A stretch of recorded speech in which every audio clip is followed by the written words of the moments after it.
We have to make clear that governments exist to serve the interests of citizens and not the other way around. Open government is a new way to think about collaboration around governance. To me, open government means the ability to be a part of the change that you want to see.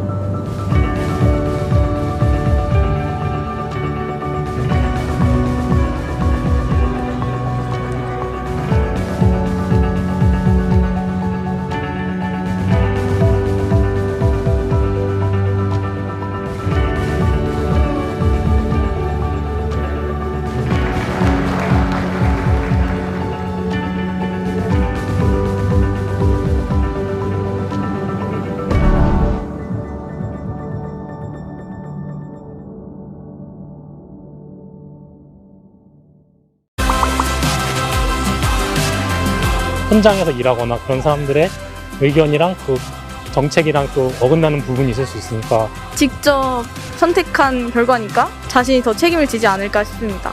내가 얘기해가지고 좋아질 건 없겠지만은 그래도 하고 싶은 말을 하면은 속이라도 시원할 것 같아요. 서민들의 현장 그리고 실생활 일부분들은 대의를 반영하지 못하는 부분이 분명 있을 것 같아서 충분한 의견 수렴이 필요하다고 생각합니다.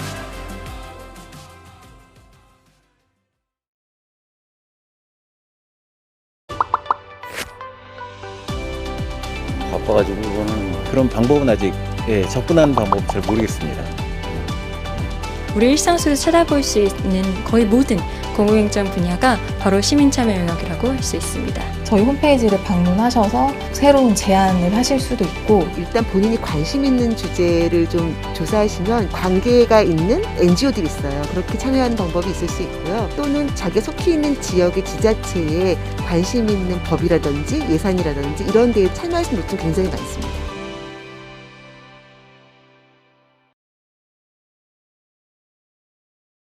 What will it take to solve the biggest challenges of our time? What will it take to include everyone's voice in how decisions are made? We need an idea that's bold and ambitious, with people at its heart. That idea is open government. An open government is transparent, inclusive, participatory, and accountable.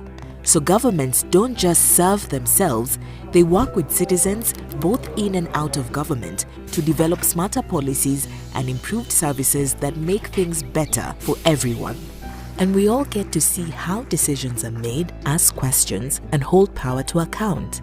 People like you are using the Open Government Partnership to create and implement thousands of initiatives that are transforming societies around the world. Open budgets and contracts are ensuring that money isn't lost to corruption. Having a say in public services has let citizens shape the communities they live in. Equal access to the justice system and public information is open to everyone, especially the most vulnerable. The potential of technology is harnessed while safeguarding against digital threats. And our fundamental freedoms are strengthened, letting us voice our needs and concerns safely. OGP provides a platform for reformers to co-create solutions, monitor progress, and share knowledge with peers across the globe. But for this to work, we need more reformers in government to open new doors, allies outside government to help find ambitious solutions, and partners around the world to support these efforts. We need you. Join us in building a better, more open world.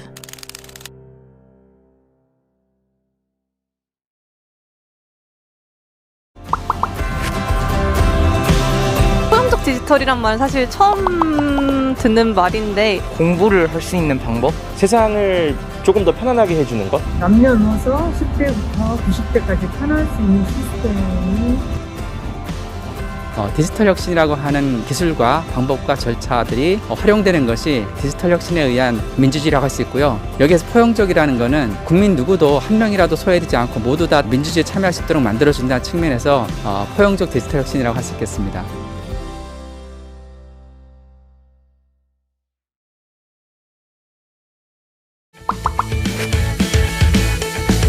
조금 더 자세한 설명이 있었으면 좋을 것 같아요. 사용이 어려운 이유가 사용 방법이 익숙지가 않아서이기 때문에 쉬운 언어로 표현하는 게 좀 좋은 방법일 것 같습니다. 어르신들도 접할 수 있게 교육이 좀 필요하다고 생각합니다. 디지털 활용에 어려움을 겪고 계시는 국민들이 많습니다. 그런 국민들을 위해서 저희는 전국의 디지털 배움터 1000개소를 운영하면서 필요하신 디지털 역량들을 교육해드리는 사업을 펼치고 있습니다.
보이는 것, 다 알 수 있는 것. 거짓이 없어야 되고 사실대로 말하는 것. 맑은 신현물같이 다 보여지는 것을 말합니다. 교육이 가장 공정하다고 생각하는 것 같습니다. 우리나라는 임금 문제는 공정합니다. 블라인드 채용이 확대되고 해서 고용 쪽에서도 예전에 비해서 많이 좀 투명해진 것 같습니다. 약간 새치기 안 하는 거. 이런 거 해도 되나? 투명성은 명확하지 않은 것을 성공으로 바꿀 수 있습니다.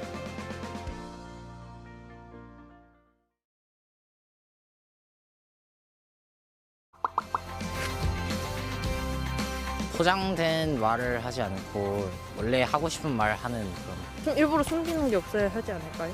The ideal standard first is that a lot more information can be shared than people think they can be shared.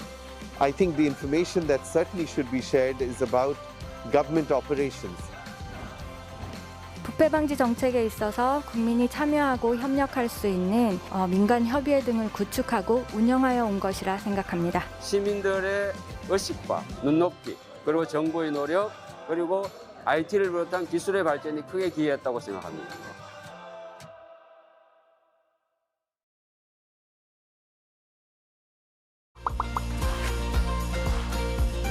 좀 자유롭고 숨기는 게 없는 그런. 국민들과 잘 소통할 수 있는 정부가 열린 정부라고 생각합니다. 열린 정부는 협력이다라고 생각합니다. 모든 국민들이 같이 할 수 있는. 다 얘기해주는 거, 투명하게 공개하는 거. 국민이 정책에 참여할 수 있는 정부가 아닐까요? 정부가 우선 국민들의 불편함이나 의견을 어느 정도 수용할 수 있고 들어줄 수 있는 그런 정부가 아닐까 싶습니다.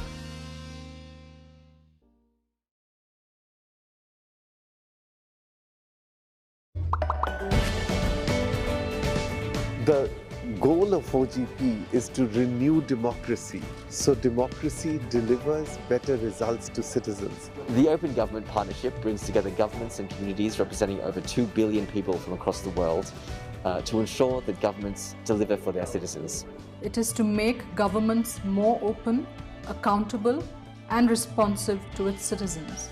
Globally, open government is changing, though at a low pace in terms of how governments make themselves accountable and transparent to their citizens. Around the world, reformers from both inside and outside government are pushing for changes that make governing more open. Then together we be able to build the kind of way of government. 결국 세상은 사람이 이끌어가는데 이 모두가 다 연결되어 있잖아요. 그래서 OGP에서 함께하는 그러한 시스템을 만든 그런 열린 정부는 굉장히 중요한 것 같습니다. 전 세계적으로 투명한 행정에 대한 시민들의 요구가 확산되고 있습니다. 이런 환경에서 OGP의 역할이 중요할 것이라고 생각합니다. 기후변화라든지 디지털 전환과 같은 전 세계가 공통적으로 직면한 문제를 해결하기 위해서 OGP가 반드시 필요하다고 생각합니다.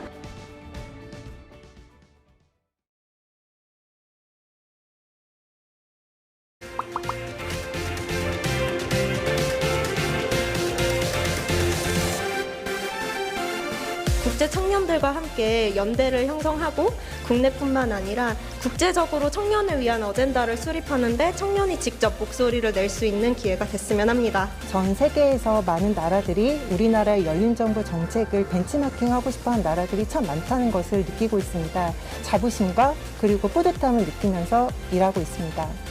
Korea has some great success stories in the anti-corruption, civic space and digital governance, and we want to hear them. So consider whose voices aren't being heard and get them involved because we want everyone around our table. First, convene a strong global coalition for democracy to fight back against the rise of authoritarianism. The second role, which Government of Korea has already played, is it has issued a call to action for all OGP members to advance ambitious reforms to renew democracy through openness and citizen participation. First is an invitation for all Korean citizens to join the Global Summit. It's from December 15 to 17. The website is ogpsummit.org. Please register and join.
We have to make clear that governments exist to serve the interests of citizens and not the other way around.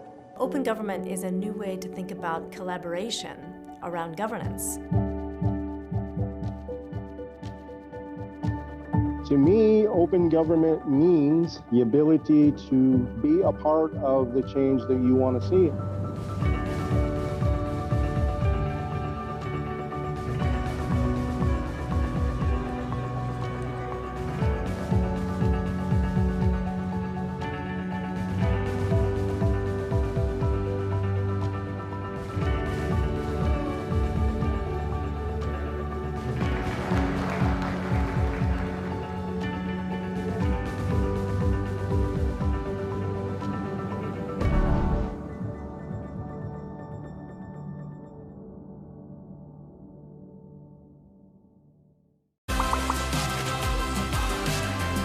현장에서 일하거나 그런 사람들의 의견이랑 그 정책이랑 또 어긋나는 부분이 있을 수 있으니까 직접 선택한 결과니까 자신이 더 책임을 지지 않을까 싶습니다. 내가 얘기해가지고 좋아질 건 없겠지만은 그래도 하고 싶은 말을 하면은 속이라도 시원할 것 같아요. 서민들의 현장 그리고 실생활 일부분들은 대의를 반영하지 못하는 부분이 분명히 있을 것 같아서 충분한 의견 수렴이 필요하다고 생각합니다.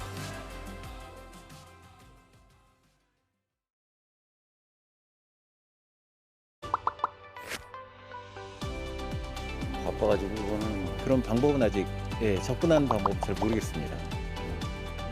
우리 일상 속에서 찾아볼 수 있는 거의 모든 공공행정 분야가 바로 시민참여 영역이라고 할 수 있습니다. 저희 홈페이지를 방문하셔서 새로운 제안을 하실 수도 있고 일단 본인이 관심 있는 주제를 좀 조사하시면 관계가 있는 NGO들이 있어요. 그렇게 참여하는 방법이 있을 수 있고요. 또는 자기 속해 있는 지역의 지자체에 관심 있는 법이라든지 예산이라든지 이런 데에 참여하시는 분들 굉장히 많습니다.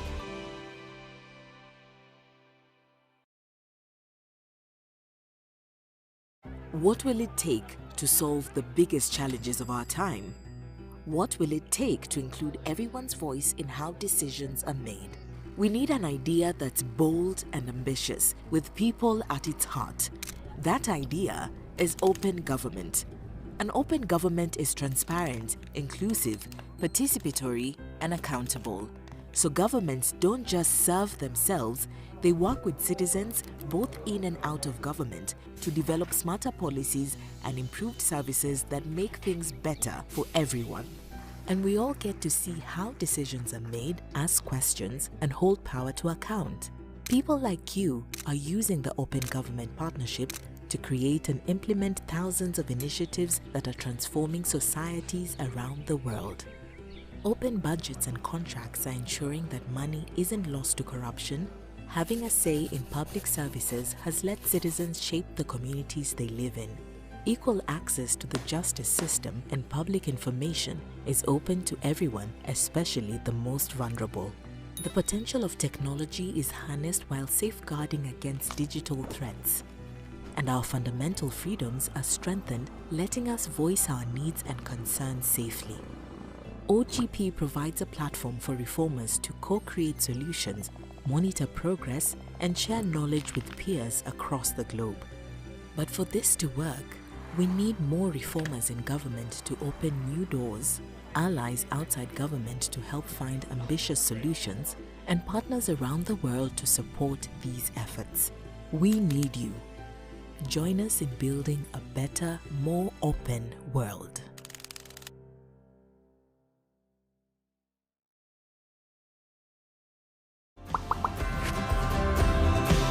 포용적 디지털이란 말 사실 처음 듣는 말인데 공부를 할 수 있는 방법? 세상을 조금 더 편안하게 해주는 것? 남녀노소 10대부터 90대까지 편할 수 있는 시스템이 디지털 혁신이라고 하는 기술과 방법과 절차들이 활용되는 것이 디지털 혁신에 의한 민주주의라고 할 수 있고요. 여기에서 포용적이라는 것은 국민 누구도 한 명이라도 소외되지 않고 모두 다 민주주의에 참여할 수 있도록 만들어준다는 측면에서 포용적 디지털 혁신이라고 할 수 있겠습니다.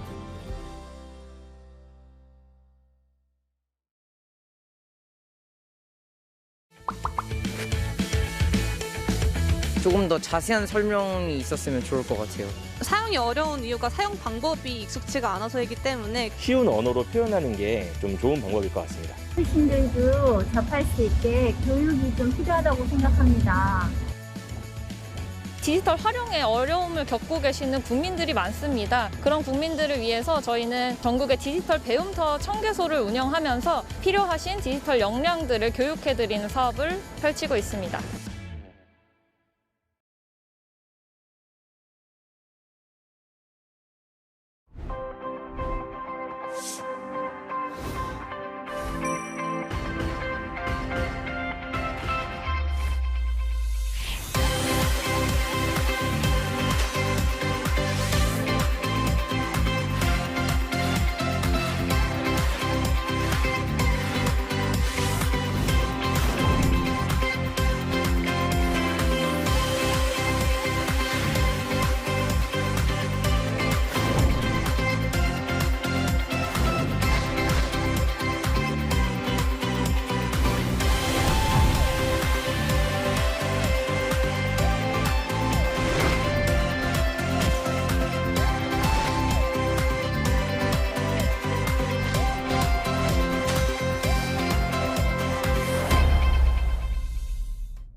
보이는 것, 다 알 수 있는 것. 거짓이 없어야 되고 사실대로 말하는 거. 맑은 시냇물 같이 다 보여지는 것을 말합니다. 교육이 가장 공정하다고 생각하는 것 같습니다. 우리나라는 임금 문제는 공정합니다. 블라인드 채용이 확대되고 해서 고용 쪽에서도 예전에 비해서 많이 좀 투명해진 것 같습니다. 약간 새치기 안 하는 거. 이런 거 해도 되나? 투명성은 명확하지 않은 것을 성공으로 바꿀 수 있습니다.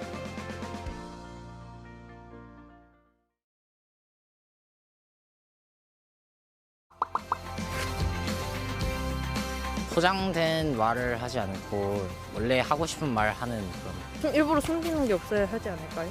The ideal standard first is that a lot more information can be shared than people think they can be shared. I think the information that certainly should be shared is about government operations. 부패 방지 정책에 있어서 국민이 참여하고 협력할 수 있는 민간 협의회 등을 구축하고 운영하여 온 것이라 생각합니다. 시민들의 의식과 눈높이, 그리고 정부의 노력, 그리고 IT를 비롯한 기술의 발전이 크게 기여했다고 생각합니다.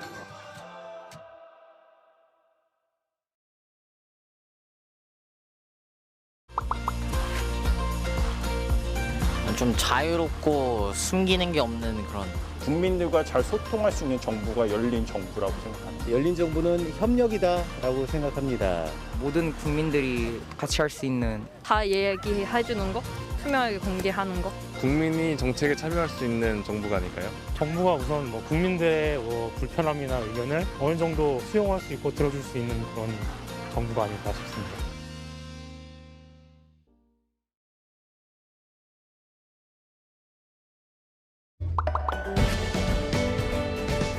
The goal of OGP is to renew democracy, so democracy delivers better results to citizens. The Open Government Partnership brings together governments and communities representing over 2 billion people from across the world to ensure that governments deliver for their citizens. It is to make governments more open, accountable, and responsive to its citizens.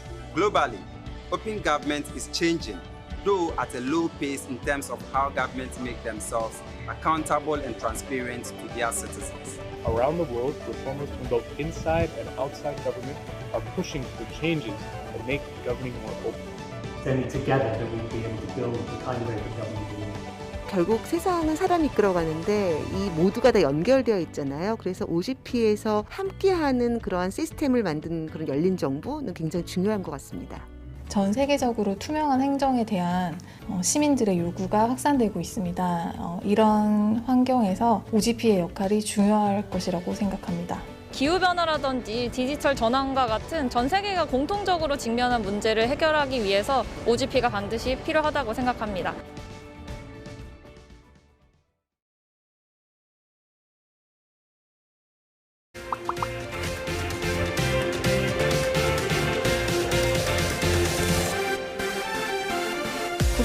청년들과 함께 연대를 형성하고 국내뿐만 아니라 국제적으로 청년을 위한 어젠다를 수립하는 데 청년이 직접 목소리를 낼 수 있는 기회가 됐으면 합니다. 전 세계에서 많은 나라들이 우리나라의 열린 정부 정책을 벤치마킹하고 싶어하는 나라들이 참 많다는 것을 느끼고 있습니다. 자부심과 그리고 뿌듯함을 느끼면서 일하고 있습니다.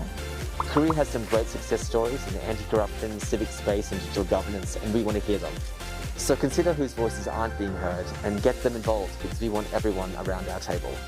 First, convene a strong global coalition for democracy to fight back against the rise of authoritarianism. The second role, which Government of Korea has already played, is it has issued a call to action for all OGP members to advance ambitious reforms to renew democracy through openness and citizen participation.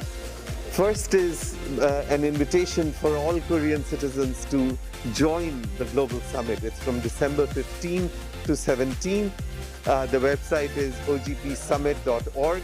Please register and join.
Good morning.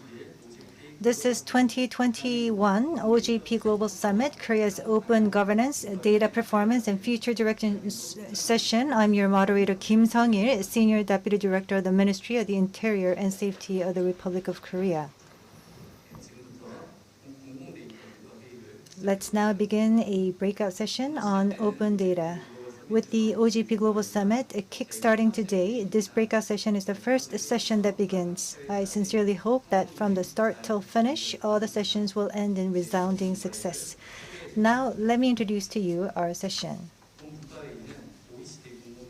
According to the OECD Public Data Assessment, Korea has ranked the first in 3 years in a row. In this context, this session will focus on how Korea's public data policy has been implemented from 2013 to 2021, its key outcomes and utilization of public data from the point of users. Based on this review, we'll be looking into public data strategy in 2022 and beyond, called Public Data 2.0, and its desirable direction forward. We'll be hearing from CSOs, businesses, universities, government and public organizations, as well as other stakeholders in this session. Now, let me introduce our speakers and panelists. The moderator for the session is the Chairperson of Public Data Strategy Working Level Committee, Kim Young-mi, Professor from Sangmyang University.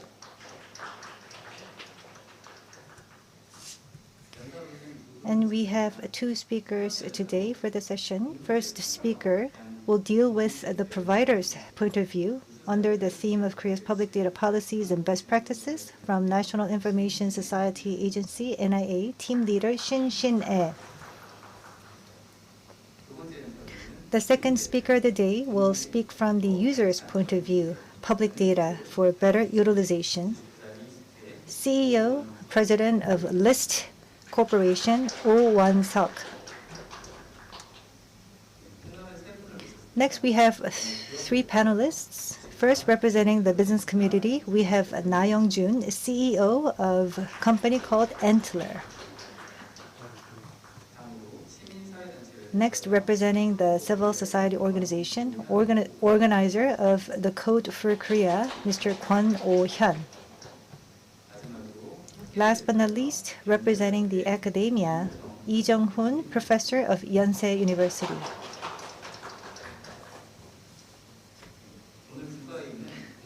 Today's session will hear presentations from the provider and user's point of view, and we will be inviting businesses, CSO, academia, and other stakeholders for their input so as to delve into the performance outcomes of public data management and the way forward. This event is surely going to be very meaningful. I would also like to take this opportunity to thank the audience joining us physically at the venue despite the early hour. Now, the chairperson of the Working Committee on Public Data, Professor Kim Young-mi, will moderate the session from now on. Thank you very much. Hello. I'm the moderator of this breakout session, Kim Young-mi, professor from Sangmyang University. We'll be listening to two presentations first, and then we will move into the roundtable discussion. For the first presentation, we'll be hearing from Shin Shin-ae, who is the team manager from the National Information Society Agency. She'll be talking about best practices of Korea's public data policy management, especially from the provider's point of view. Good morning. As have been introduced, I am Shin Shin-ae at the National Information Society Agency.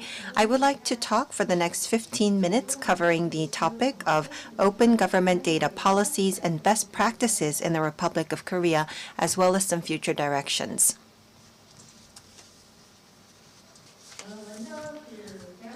Well, first of all, recently, as a keyword for innovative growth, our keyword is DNA+.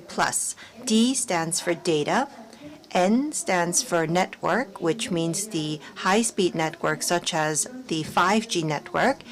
A means artificial intelligence, and plus means digital inclusion. So that is the keyword for innovative growth. The foundation for DNA Plus is data and AI, but we believe that data is the most important foundation for DNA Plus. From this aspect, in 2018, the President of the Republic of Korea has come up with the strategy of Data Expressway. Korea is well known for ICT and digital technologies, as well as the world's best internet network. The data accumulated from this network should be utilized in a safe and effective way by coming up with a way to become a data powerhouse. We wish to establish a new data expressway in the era of data. This has been announced by the President, and following this statement, various data policies are being established. Our open data policies can be traced back to 2009. In 2009, a high school student actually launched this trend. On the way to school, this student wanted to know when the bus will arrive at the bus station, and the student wanted to figure out a way to find out how long he will need to wait at the bus stop so that he could minimize the wait at the bus stop. So he received information from the local government, created an app out of this, and his friends started to use this app, and this app expanded across Seoul. And because of this app, the Seoul metropolitan government had an overload on their data network, and so they actually suspended this service.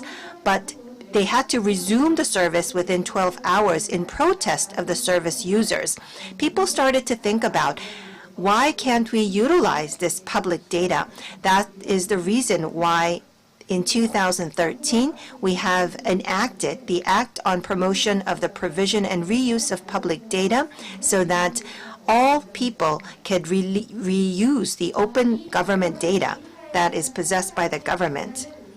That actually is a shift in paradigm. In the past, when there is public data, it was deemed to be owned by the government, and therefore if citizens and businesses would ask for this data, they would receive this data in a very limited way. But thanks to the new law enacted in 2013, we have a shift in paradigm which says that all of the data that the government has been collected from the citizens and businesses, and therefore it belongs to the citizens and businesses, and now the law enables citizens and businesses to freely utilize public data. When we talk about public data, it means open data, and we talk about open government data. Open data refers to data created and retained by the government, local organizations, and public organizations. And we are now providing this data freely to the citizens and businesses, according to the new law.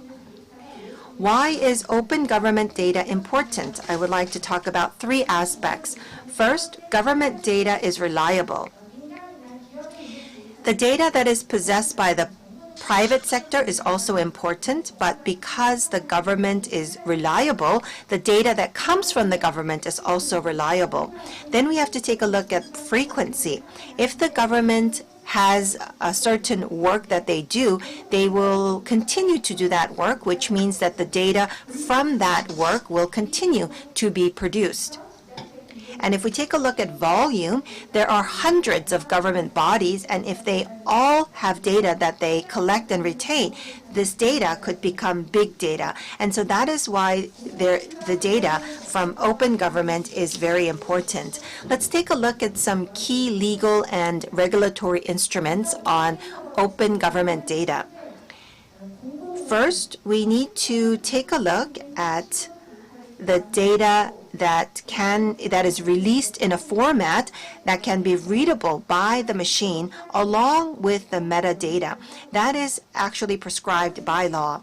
Second, each organization must provide a list of data that they possess in the form of open data catalog, and this open data catalog must be updated at all times. We must also provide a taxonomy of data sets. We also need to have a chief open data officer at national and local organizations so that we can have a chief open data officer that actually is in charge of publications of all data related activities. Such open data needs to be created into an ecosystem so that all people who reuse this data can effectively use this data. We also have regulations on quality, standardization, management, and utilization. So we have a full set of guidelines and manuals for open data. Within the governance framework, we have four main aspects. First, we have the Open Data Strategy Council, which is chaired by the Prime Minister. This council deliberates the data to be released to the public. We also have the Ministry of Interior and Safety in charge of the administrative aspect.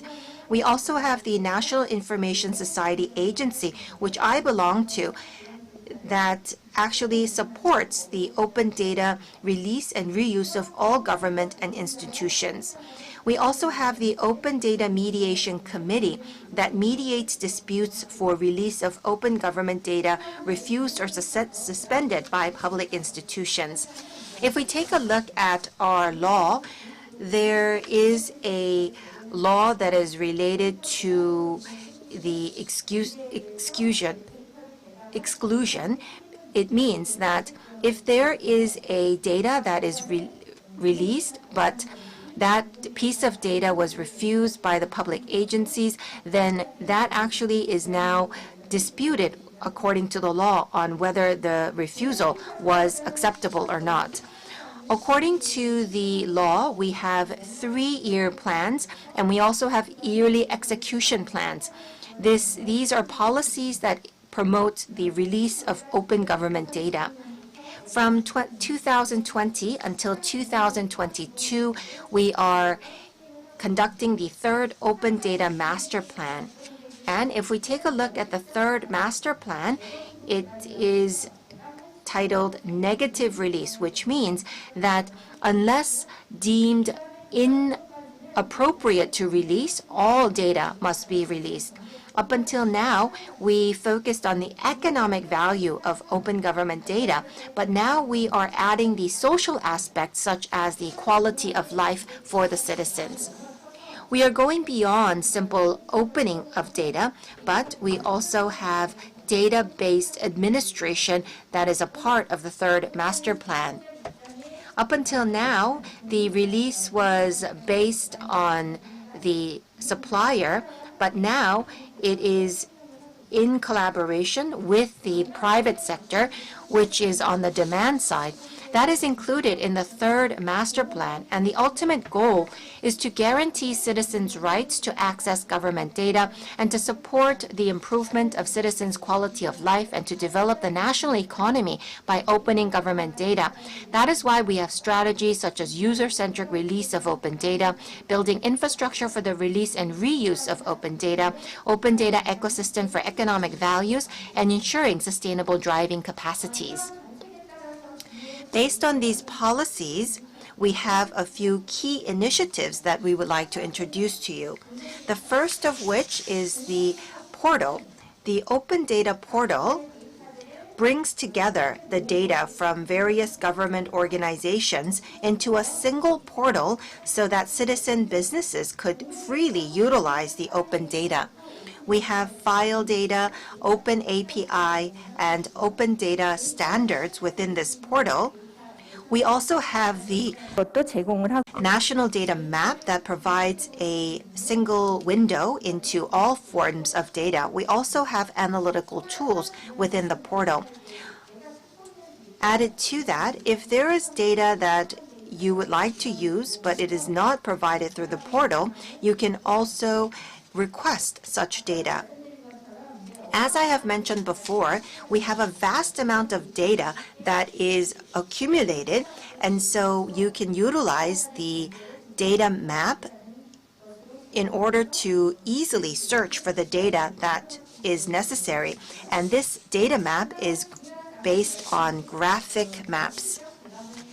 And we mentioned that we have an open by default principle, and perhaps for the first time in the world, we conducted a test research of all data possessed by the government, and by doing this research we were able to divide the data that can be released and data that cannot be released. We have identified 140,000 data sets to be released by the end of this year.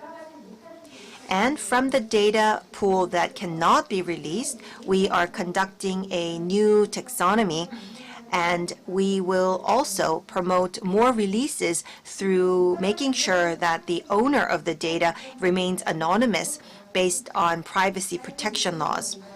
We also have the national core data, and we have been able to receive the third award for open government within the Asia-Pacific region, and we have been able to standardize the data to be released. And from 2016 to 2020, we have been able to add data related to real estate as well as air quality. And we continue to expand the scope of data to be released. And when we do release data, we have a standard so that it is easily accessible by the users. We have data on high demand, such as public parking, as well as centers for protecting citizens against earthquakes. And so we have continued to promote the release of data by various government organizations, and we also evaluate how open their data is. What is more important is quality of the data itself. And so in order to secure a high quality of the data, we have come up with a set of guidelines that we are sharing with government organizations. In planning, establishing, and managing public data, we have specific formats that are used, and we also have ways to manage the errors in the data for management of high-quality data. And we also utilize metadata. We have the national platform for metadata. This actually enables us to continue to collect metadata concerning various data to be released to the public. We also have evaluations of various organizations on their open data. We provide rewards and incentives to those with high evaluations, and we provide consulting for organizations that have low evaluations. In order to promote the utilization of open data, we provide startups and incubation activities so that we can provide data to the businesses through the 5 open squares that we have established from Seoul to Busan. And this actually enables various support and training for the utilization of data. We also work with various relevant organizations to support startups and SMEs concerning the support for making inroads into overseas markets and also angel investments. We wish to make sure that the government also has data-driven public administration. And so the relevant law was enacted last year, followed by the establishment of the necessary infrastructure. And so data related to public complaints, apartment management, public transportation, tourism, and child safety guidance has been standardized and analyzed so that these data models can be utilized by public organizations. We also have a website called Data First Street. And so even without a login process, you can request certain data. We also have the Open Data Forum that brings together the private sector with the public sector in a form of partnership to cooperate in order to solve economic and social problems using open data. The government also has a plan to prevent the overlap of services that are provided by the private sector. We also have open competitions. We also have town hall meetings with businesses that utilize OGD. Recently, because of COVID-19, we have had various economic difficulties, and that is why we have come up with the data dam service, which means that the 140,000 data sets possessed by the government and deemed to be appropriate for release will be released within this year, and youth internships will be provided so that they can work on the release of this data, which provides them with opportunity for experience related to data. We will also be conducting business matching for data-driven companies so that we could continue to strengthen these companies within our sector. So compared to 2013, we have been able to release more than 60,000 data sets, which means that we have been able to increase the volume of data that is released by 11.5-fold. And we have seen that recently there are almost 40,000 cases of downloads for reuse of data, and over 2,000 services have been created based on open government data. And many of the apps that you use in your everyday life actually reuse open government data. With the COVID-19 impacting our lives, we have seen the release of COVID-19 open government data. We have worked with Mr. Kwan and Mr. Oh, who have joined us on this panel today, to open the data for public masks. And once we released the data, we were able to start our services within 5 days, and 150 apps were born from these data sets. And these apps were very effective, and so we were able to reduce the chaos in selling the public masks, and we have been able to also increase the selling of masks at all pharmacies. The public government data that is released by the government has been utilized for self-diagnosis apps as well as information on screening centers. This is actually my last slide. We are going towards our policy of Open Government Data Strategy 2.0. We have always been user-driven, but we wish to become even more user-driven. And we also wish to release unstructured data. Our third goal is to promote crowdsourcing in collaboration with the private sector. The fourth goal is to advance the data portal in the form of open API for even easier access to open government data. Thus far, I have talked about the major policies for open data in Korea, and we will certainly receive feedback through the panel today and reflect it in our public policies. Thank you very much. Thank you very much, Director Shin-Shin-ae, for your presentation. Thank you for sharing with us how the government enables the utilization of open government data. It is definitely based on reliability as well as the volume of the data itself. Above all, open government data in the Republic of Korea has been number 1 for 3 consecutive years, and that actually was enabled by the innovative thinking of the relevant officials within the government. We will continue with the second presentation. The second presentation will be delivered by CEO Oh Won-seok of List Corporation. He's currently working at Code for Korea, which is a data-related CSO, and is very actively working at OGP Digital and Open Session as well. His presentation is titled Making Open Data Meaningful and Useful. The presentation will be delivered from the point of view of users.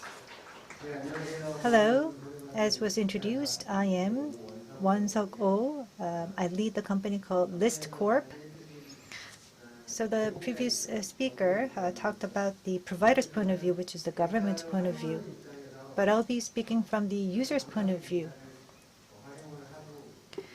I'm very thankful, and I consider myself lucky that we're able to use public data but some of the slides that I've included in my presentation are overlapping with the previous presentation, so I'll try to skip some of the slides. We've been doing very well, but especially in terms of public data, from the point of policy development, also from the use of public data, I would like to suggest some of the tips in which it would make open data more meaningful and useful.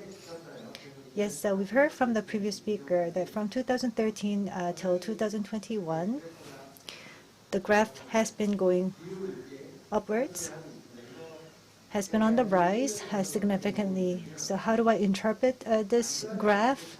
That means we're never complacent. We're making continued endeavors in this regard.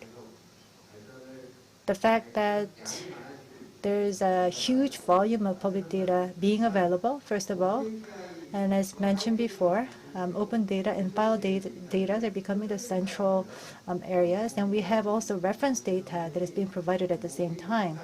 This is public data portal, screen capture. As the previous speaker spoke about, that there was from 2013, the volume of open data has become available by 2,200 times more. So I've done some search myself, so it's being used in various places. Now we have more consumers who are knowledgeable and aware of the concept of open data. It's being harnessed in various industries, I think, and also CSOs, especially in order to enhance the quality of our lives. There are many public relevant apps available for the citizens, which I consider to be quite encouraging. So there are a lot of best examples, case examples that we can share, especially the public mask app that became available after COVID-19. This is probably something that drew a lot of attention from the public. Now, this is where public data was utilized. And it is, of course, meaningful in and of itself, but the public sector and the civil society actually came together. So data actually became a point of contact, linking the public and private sector and the CSO. And at the middle of that lied public data, and that really means a lot for us. Again, this is an overlap from the previous slide. So we asked the government to make this public data available through Gwanghamun 1번가, the one street, the portal. And there was a lot of collaboration that took place between the government and the private sector. This is very meaningful, again, that the two sectors came together. And Code for Korea, which is a civic hacking organization, came about quite strong. The organization had been there, but it gained more momentum, renamed itself, became more prominent in society. So what should I say? This is also a meaningful development. This is a screen capture from Central Open Data Portal. It's available in English, also in Korean as well. The menu and functions features may be a bit different between the Korean and English website, but the services that are available are pretty much the same. So this is a feature page. And what I want to talk about is that we've been using public data very extensively. There are a lot of efforts being made to this end as well. But in order to actually promote better use of open data, what should we do? What's room for improvement? What are some opportunities for improvement? And this may not be the right solution, but I'm not wearing the KF94 face mask. And this is a suggestion that I want to share with you.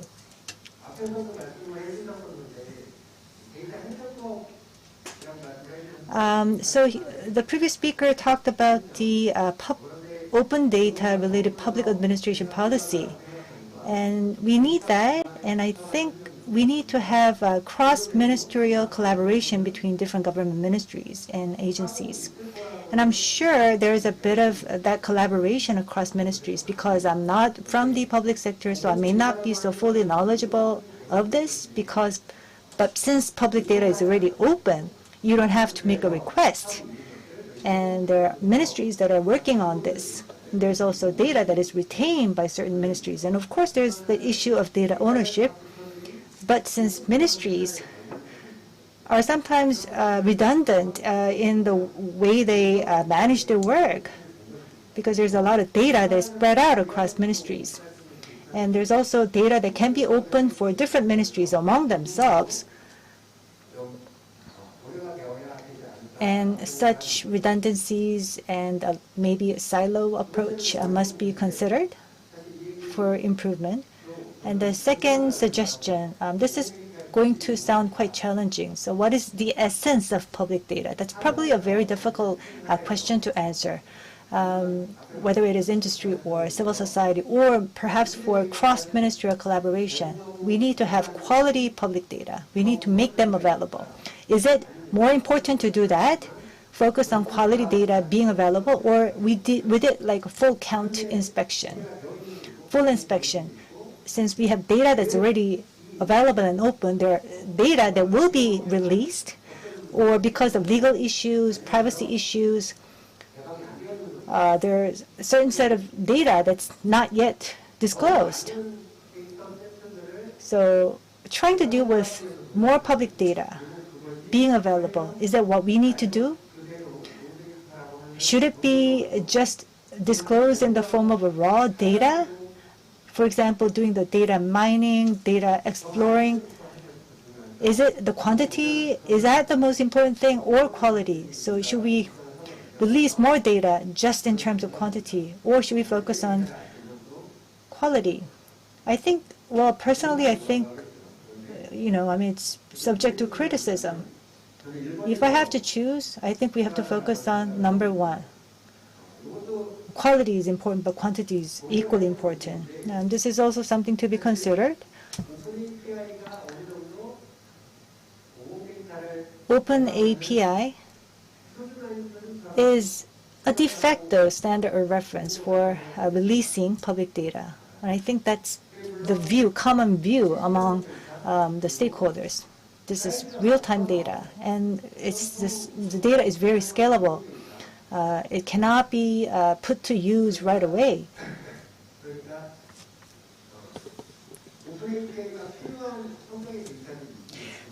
A certain set of data has to be retained in the form of an open data or open API. But open API is like a last screen.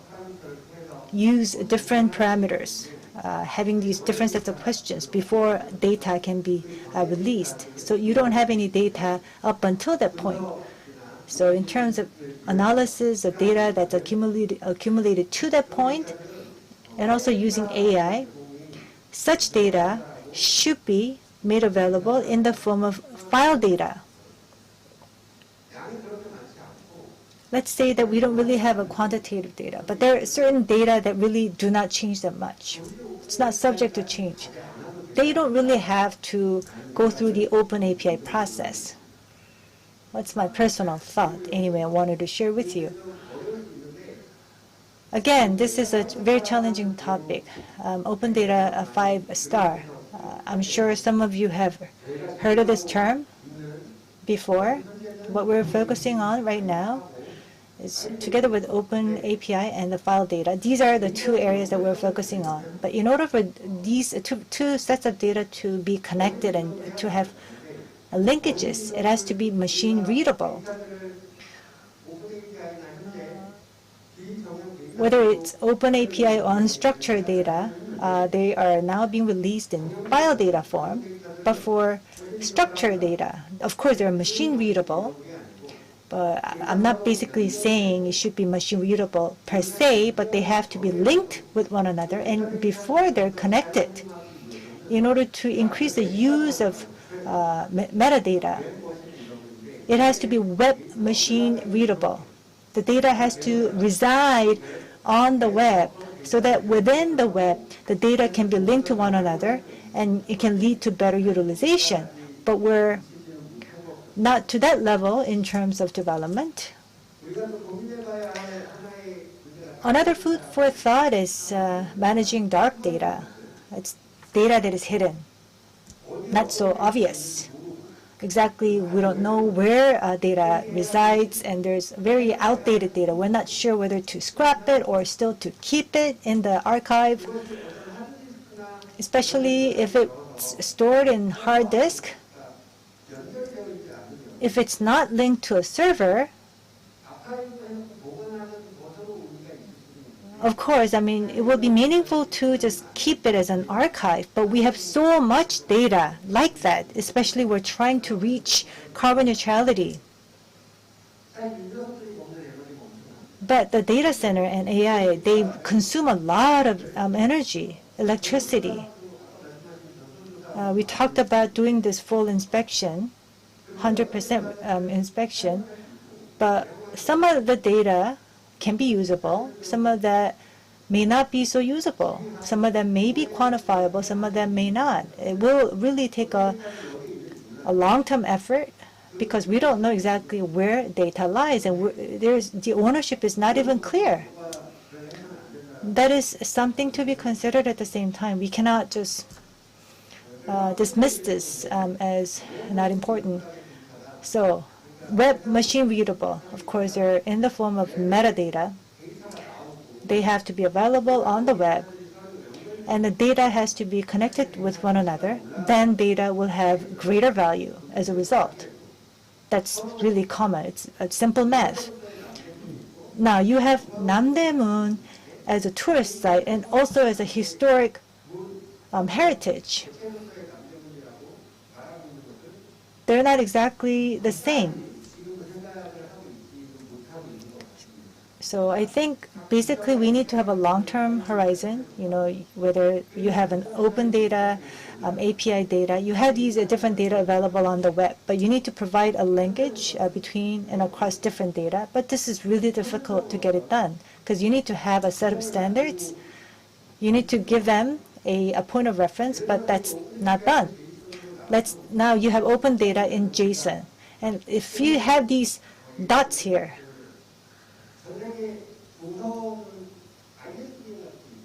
for example, you have ISBN. They know whether they're speaking the same language or not. Now, in all different domains, you cannot set up all these separate set of identification systems, so it's very important to connect the dots.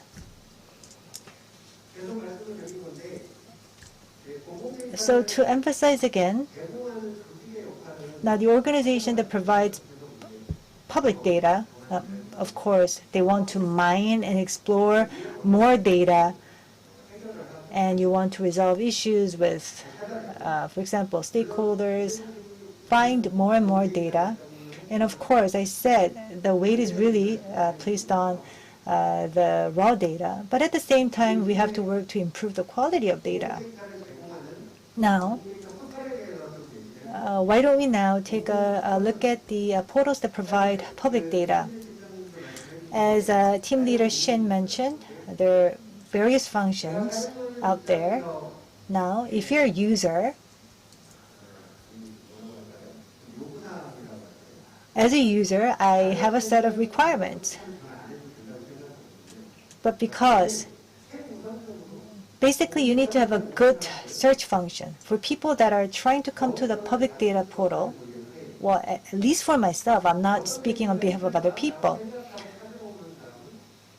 You don't just go there to shop around and try to see what's out there because you already know what you're looking for. Maybe I'm wrong. But people that are doing the search on the public data, you want to make sure that they keep certain data and they're keeping a good management of that. So search has to be provided seamlessly, and then you get the search results, and then you see associated data in terms of relevance. Then you may, for example, you can, for example, find certain data, and I'm trying to finish my presentation within time limit, but anyway, I'm not doing a good job. This is data catalog service, very much related to web machine readable data. When you go to the public data portal, file data open API, provides a data set, as you can see on the left side of the screen. They provide metadata, but they're not really provided in web machine readable format, which needs to be improved. And other portals, other ministry portals, because they have public data, they also have their private domains. Hope that they're linked to one another and provides this catalog of service. Let me just speed up. I said public data portal has to have good search function. What we can do is to use the keywords to do a good search. How data is presented based on the keywords. Because some of the data sets are very confusing and overlapping.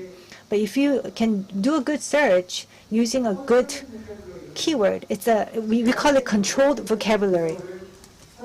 You select keywords from a controlled vocabulary. That's one way of doing that. Or from the provider's point of view, they can, for example, attach a certain keyword to the data that they upload onto the website. We can call it keyword or terminology or topic words. That's also one area that needs to be improved.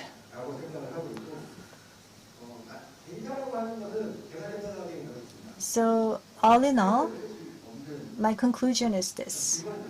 Data, sky's only the limit. There's so much that can be done to improve data.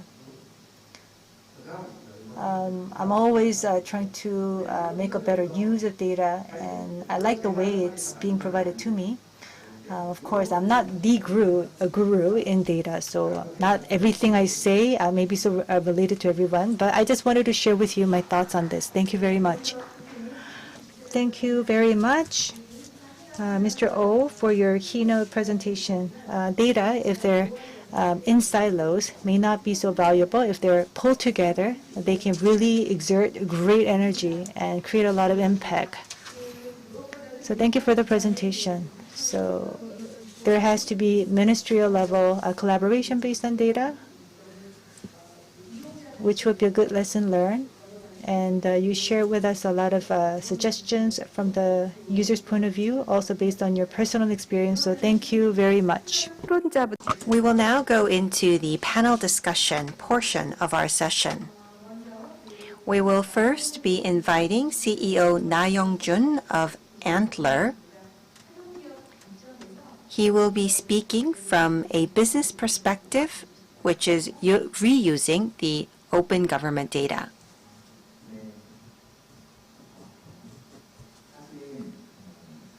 Well, actually, from a user's perspective, well, we are the end user perspective, and so discussing the policy side will not be easy. Allow me to take this opportunity to talk about our experience. Our OGD policy from the end user perspective is great in terms of flexibility and transparency. The data that I utilize is related to the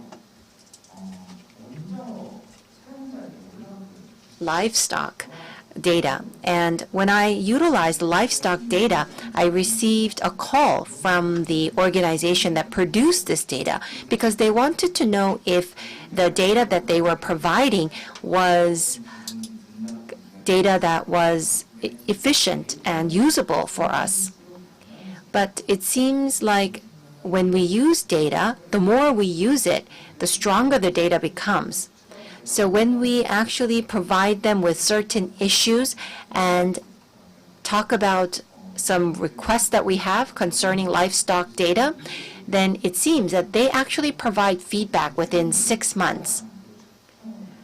Recently, Leah and the organization in charge of livestock data actually analyzed the clusters of livestock farms and They actually looked at the difficulties at different farms and then some leading farms that can provide consulting to these farms.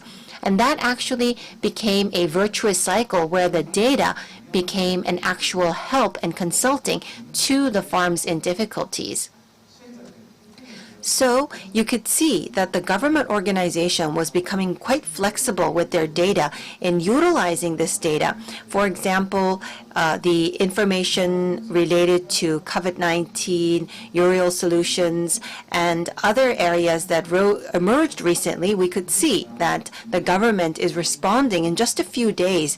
And we can see that that type of responsiveness is already a part of the government organization culture. And I believe that that really is a great motivation.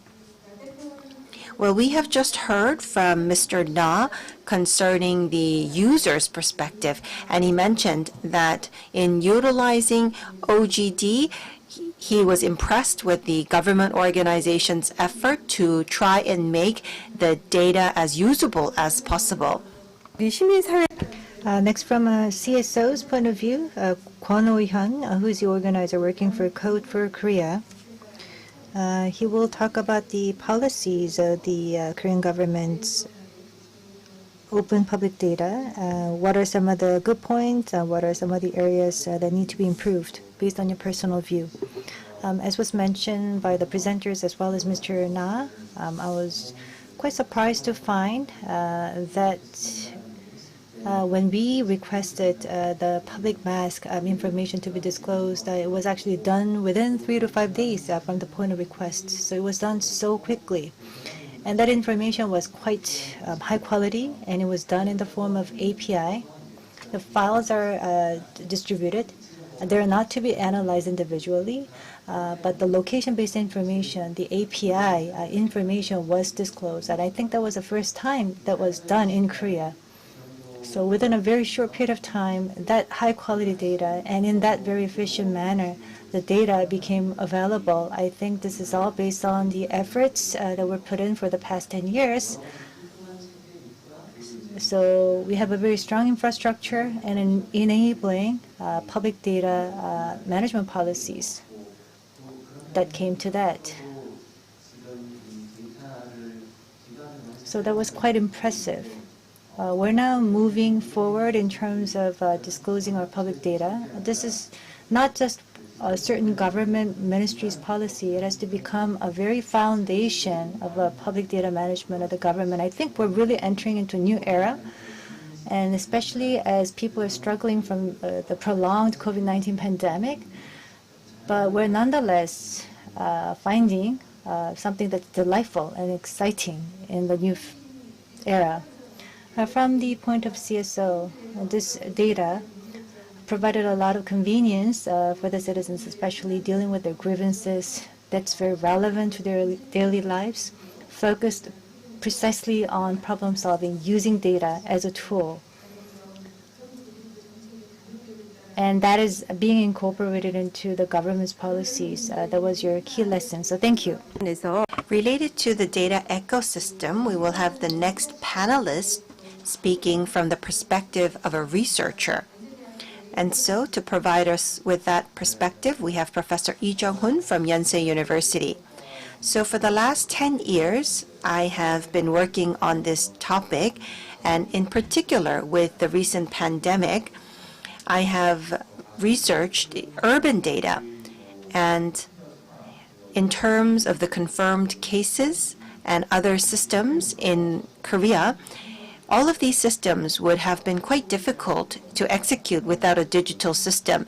Compared to the UK and other countries, we were quite agile in responding. That's probably because we were able to accumulate the data for the last 10 years, and we were able to utilize various data. For example, tracing of confirmed cases and COVID-19 related data. I think we had an edge over other countries. And many countries are benchmarking the Korean model. And so I have a very positive evaluation of Korea's OGD. And we also have a top-down governance. We also have great data quality, which is well managed. And so from this perspective, I believe that the data that is for the new normal, such as the tracing of confirmed cases, that was enabled by the private-public partnership. And so by coming up with these new models, we were able to display how powerful data could become through public-private partnership. And I think that actually became the momentum for stronger OGD.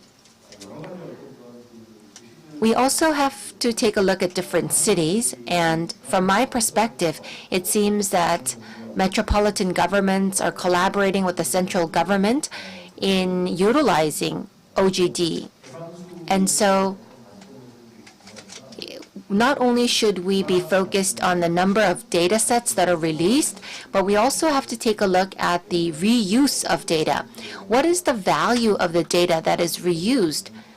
Up until now, I think we focused more on management. For example, how much data sets are being released, how well is it being managed. But now we need to shift our perspective to take a look at how we are reusing this data for economic and social values. And so I believe that we're at a point in time where we need to add this new perspective. That really is a part of the Strategy 2.0 or the expanded format of Strategy 2.0. So we have to take a look at data quality management from the reuse perspective. That will require a new governance. And it will also require a bottom-up effort, such as the effort being made by Code for Korea. We will need additional living labs and other mechanisms that will add a new perspective to the current OGD governance that could enable us to enlarge our data territory. Thank you very much. Thank you for sharing with us your remarks related to data ecosystem, and thank you for sharing with us how we could expand our data territory. I believe that was very meaningful. We will go to Mr. Oh Won-seok. To ensure quality data, you talked about the various efforts being undertaken by the providers' point of view, how they're doing. But from the company's point of view, they don't necessarily have to have high-quality data. They can have the opportunity to go out and seek the data that they want to use. So perhaps in relation to that notion, raw data, the more raw it is, it's actually easier for the company to use them, as they're not processed. But depending on the government's point of view, they actually upload a lot of data that's already been processed and treated. So how was that being felt among industry stakeholders? So what do you think is the true meaning behind that open government data? Perhaps you can make some additional comments in that regards. Well, I thought I had a lot of time to speak, but anyway, thank you for giving me this additional opportunity for me to present my view. Of course, we need processed data. I don't want to negate the importance of that, but it's just a matter of priorities. So when you release your data out there,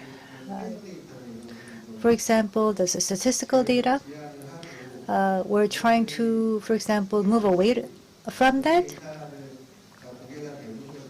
We want the full data sets to be disclosed without having any hidden data. We do a lot of AI.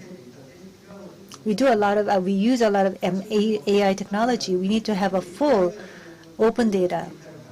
And as for API, well, for anyone to be able to use that full data set, you need to run the loop. There's data that's available only in the form of open API.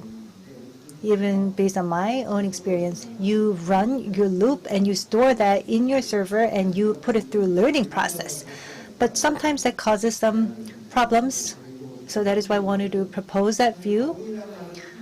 And when it comes to processing, to ensure the quality of data, when you, for example, let's say that you open your Excel spreadsheets. Let's say that there are 100 different data in the data sets. There are loopholes, for example. There are gaps. So when the public sector deals with that, if they decided to, for example, fill up the data, that would have been better for them. But I'm basically saying that when that data is provided to that user at the point of time, there are certain gaps. So would it be better for the government to actually fill the gap when they decide to release the data? Of course that's needed, but to get there, you have to actually spend less time data mining. But if you are just given the same amount of time, it's just a matter of priority. Are you going to be focusing on data mining or elsewhere? And that is why I wanted to just point out the importance of data mining. And again, when you go to the public data portal, there are reference cases, use cases. I try to kill my free time going through the website. It's amazing to find out what type of data is available out there. For example, ministries have this type of data and they release it, they disclose it. But I look at like use cases, reference cases, very interesting implications that we can draw. But again, the importance of data, there's a lot of data that is hidden, not so noticeable. It's not that we don't know the data sets, we don't understand the attributes, and there are certain data behaviors that are different. When we mean data mining or data exploration, it is not only about just finding your data sets. For example, the court judgments are not released. Perhaps it is because of the privacy issues. And also there are a lot of conflicts of interest. For example, let's say that there's a real estate information. If it is having an impact on the land price, because of that conflict of interest, certain information cannot be released. And we really need to make effort to make that information available. I'm sure some of them are off limits, but I know I'm rambling on and on, but again, we need to make these efforts. So Director Shin talked about her activities as the person in charge of these activities.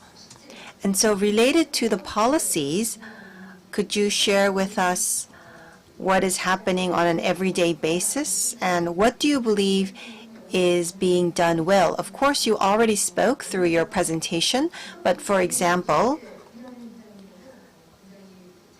what parts do you feel are being very well done within your work? Well, if we take a look at what is being done well or what has been changed, as Mr. Kwan has also mentioned, ever since the utilization of mask data last year, we were able to have a renewed understanding of the value of utilizing open government data. Many of the social issues that we are faced with cannot be solved by the government alone. And if the government cannot find solutions alone, it means that we need to partner with the private sector and the civic groups. And we believe that at the core of this partnership is data. The IT capabilities of our citizens are very high, and I believe that there is a high school student who will be presenting on the last day. If you have data, this can be turned into services. You can participate in policies through data. And so we believe that there is renewed understanding about how this participation is possible. Mask data is a prime example. And more recently, we also had the collection of real solution data from the public and private sector together so that we can find solutions. So I believe that this change in perspective and awareness was probably the biggest change that we experienced. The government continues to wish to partner with the private sector to find solutions for social issues and also to provide services that are necessary for the citizens. Yes, from a supplier perspective and from the perspective of policymakers, you are able to share with us how we need great management and also to facilitate the utilization of use by reducing any roadblocks to the utilization. And so you are probably in the position to take a look at preferences of the users and inconveniences of the users. But at the same time, there could be some points that are missed by the government. As Director Shin has mentioned, the utilization of data related to masks and urial solutions, this cannot be done alone by the government. And so we need the partnership between the private sector, the public sector, and also the civic organizations. Having said that, let us now take a look at the importance of public-private partnership. We will continue to have a need for public-private partnership. So what are some of the necessary policy efforts that are needed? We will hear from the perspective of businesses and civic groups. Let us go to Mr. Kwon for his comments. Through public-private partnership, we can address these important problems. And through this process, we've gained that confidence that we can really do this. And from our past experience, I was inspired to see that we're really ready to take on. The government was really ready to take on the challenge, and the civic society came on board as well. Of course, pharmacists, they struggled a lot because they had to keep that inventory available. So we're in this evolution process. We need to have good structures in place, especially as we're dealing with a lot of social problems that would enable collaboration amongst the stakeholders. And that's initiated by the government and led by the government, which is inspiring to see. I hope that effort continues. And second, there should be various civic spaces, for example, living labs and policy labs that are available. I hope we can create more open spaces for civic participation. So civic society can come together and take their voluntary efforts to deal with social problems. We need to make a good culture out of that, and we need to have more public data available. We also need to have an enabling infrastructure. I hope that we can all do this together by putting our thoughts together. So thank you. It's a civic awareness. There are demands. I hope will be fully incorporated into process based on data.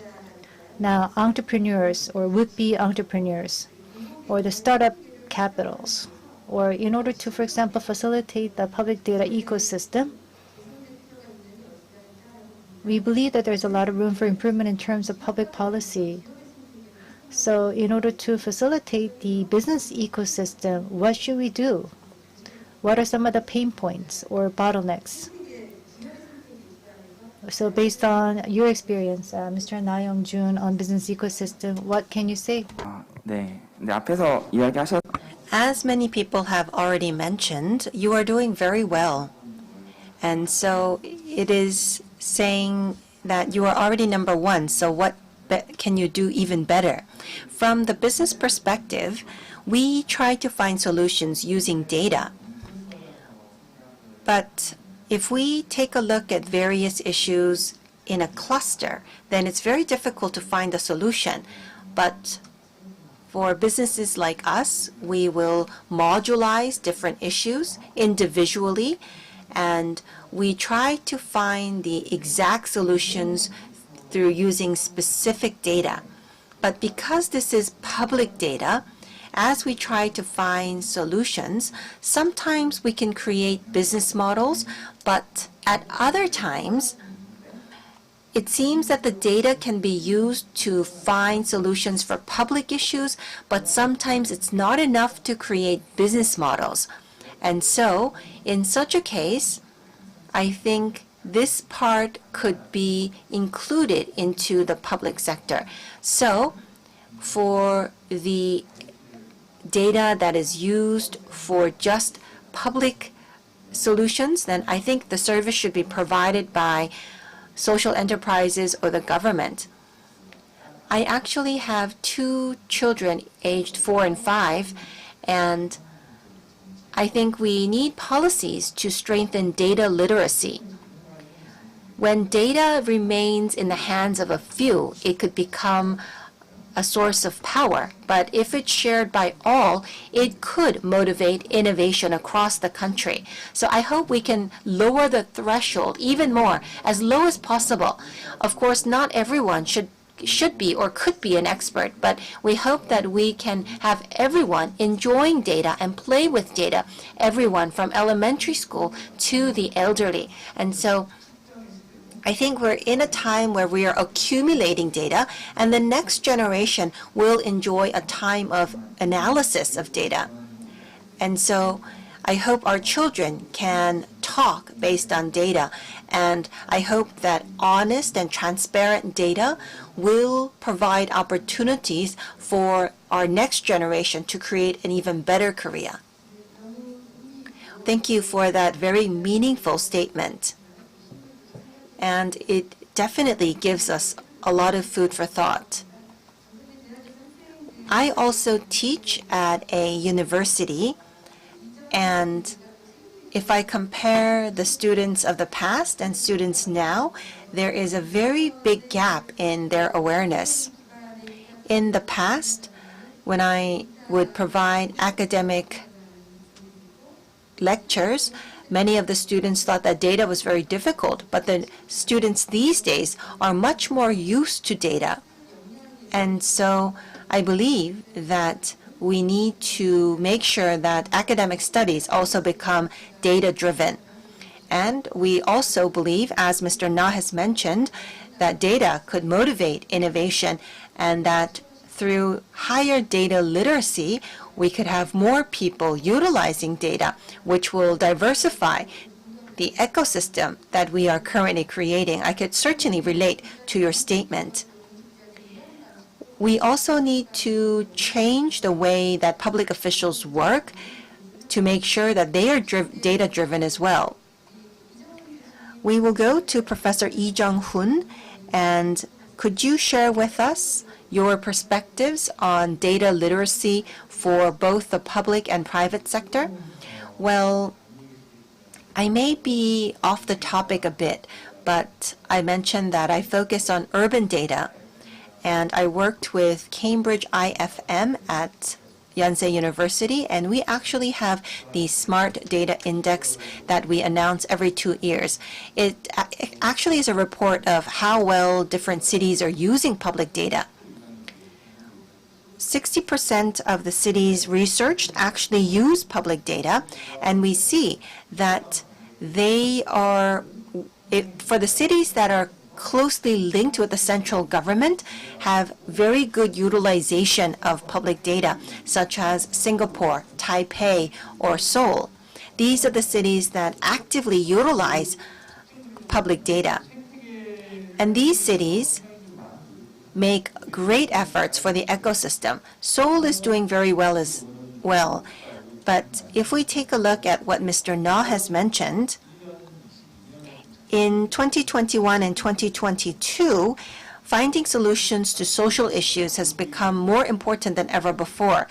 New York and other American cities, that they did not focus on finding solutions for social issues, but even these cities are becoming more and more interested, and they are actually benchmarking Korean cities for this. In order to facilitate this even further, I think we can take a look at entrepreneurship in residence of San Francisco. That actually is a program to enable cities to find solutions for public issues using data. Of course, we have the same platform, but the data is different. And so when they find solutions for their city in San Francisco, they would then utilize this to find solutions with the data of other cities for other cities. And I think this would actually facilitate creating new economic values and new social values using data. To the best of my knowledge, I believe that Naver and other companies are using Clover and other platforms to check on the elderly living alone, and machine learning is now available to make regular calls. And the elderly, they receive the call and they are not able to differentiate if it's actually a person that called them or AI calling them. That's how advanced the AI calls are becoming by utilizing data. And that actually will become an important momentum in the future.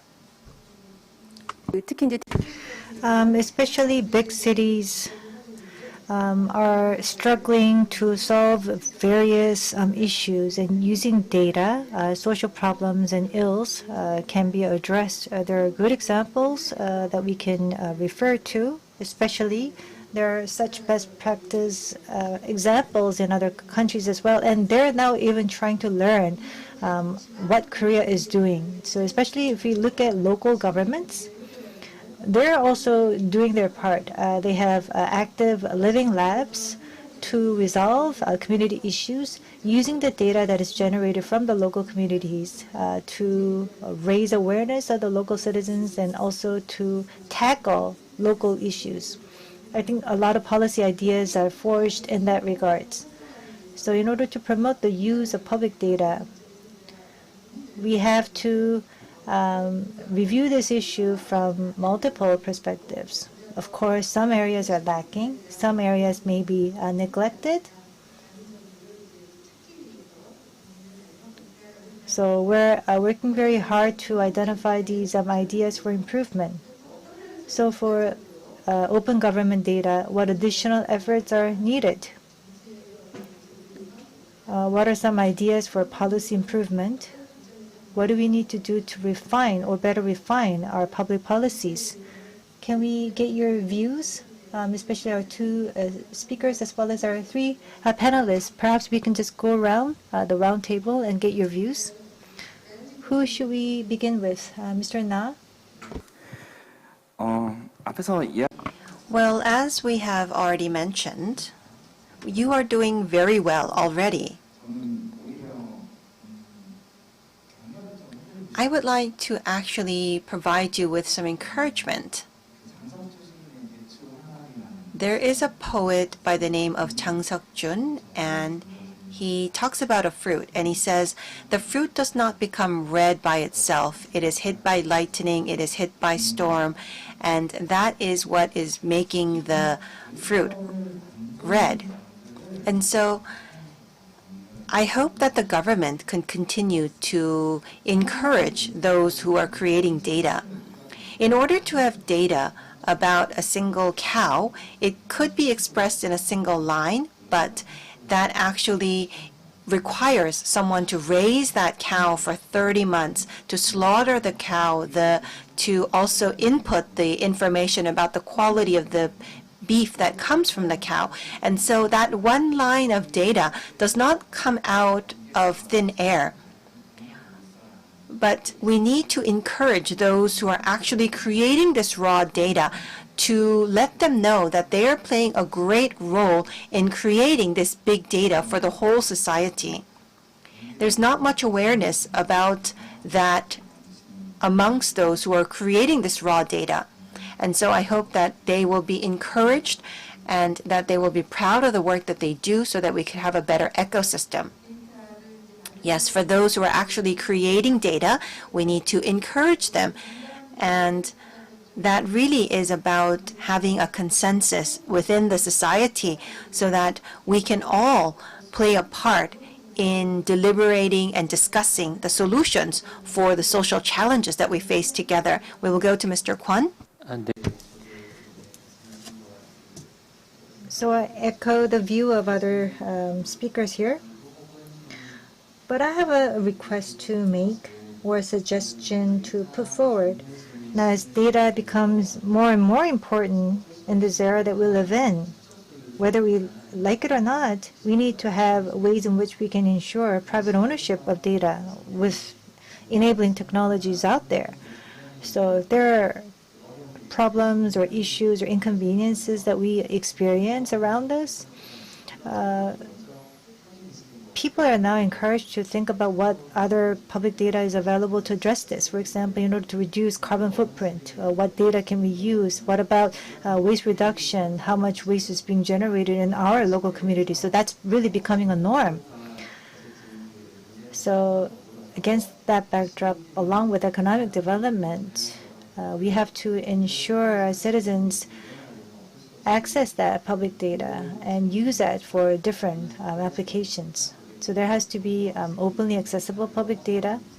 So I think that really goes beyond the government boundaries, just as a provider, because it's all about public data, public goods, because that will be very much linked to the economic development of a country, and that will really define the personal interest or personal development.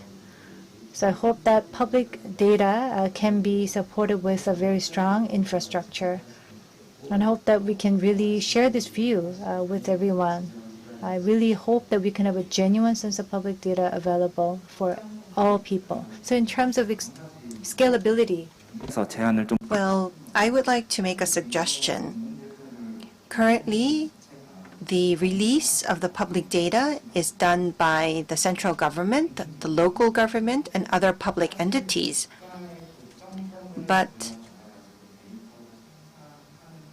there's also associations that produce data on the part of the government, and they actually do not have the mandate to release that data. But these associations are empowered by the government to create data with taxpayers' money, and they do have data that can create synergy effects when released. And so I think it would be great if we could expand the concept of open government data. So in order to boost the synergy effect of data, we look forward to deepening the meaning of public data so that we can release more data for reuse. We will go to Professor Lee Jung-hoon. You work with various smart cities around the world, and so based on your experience, could you share with us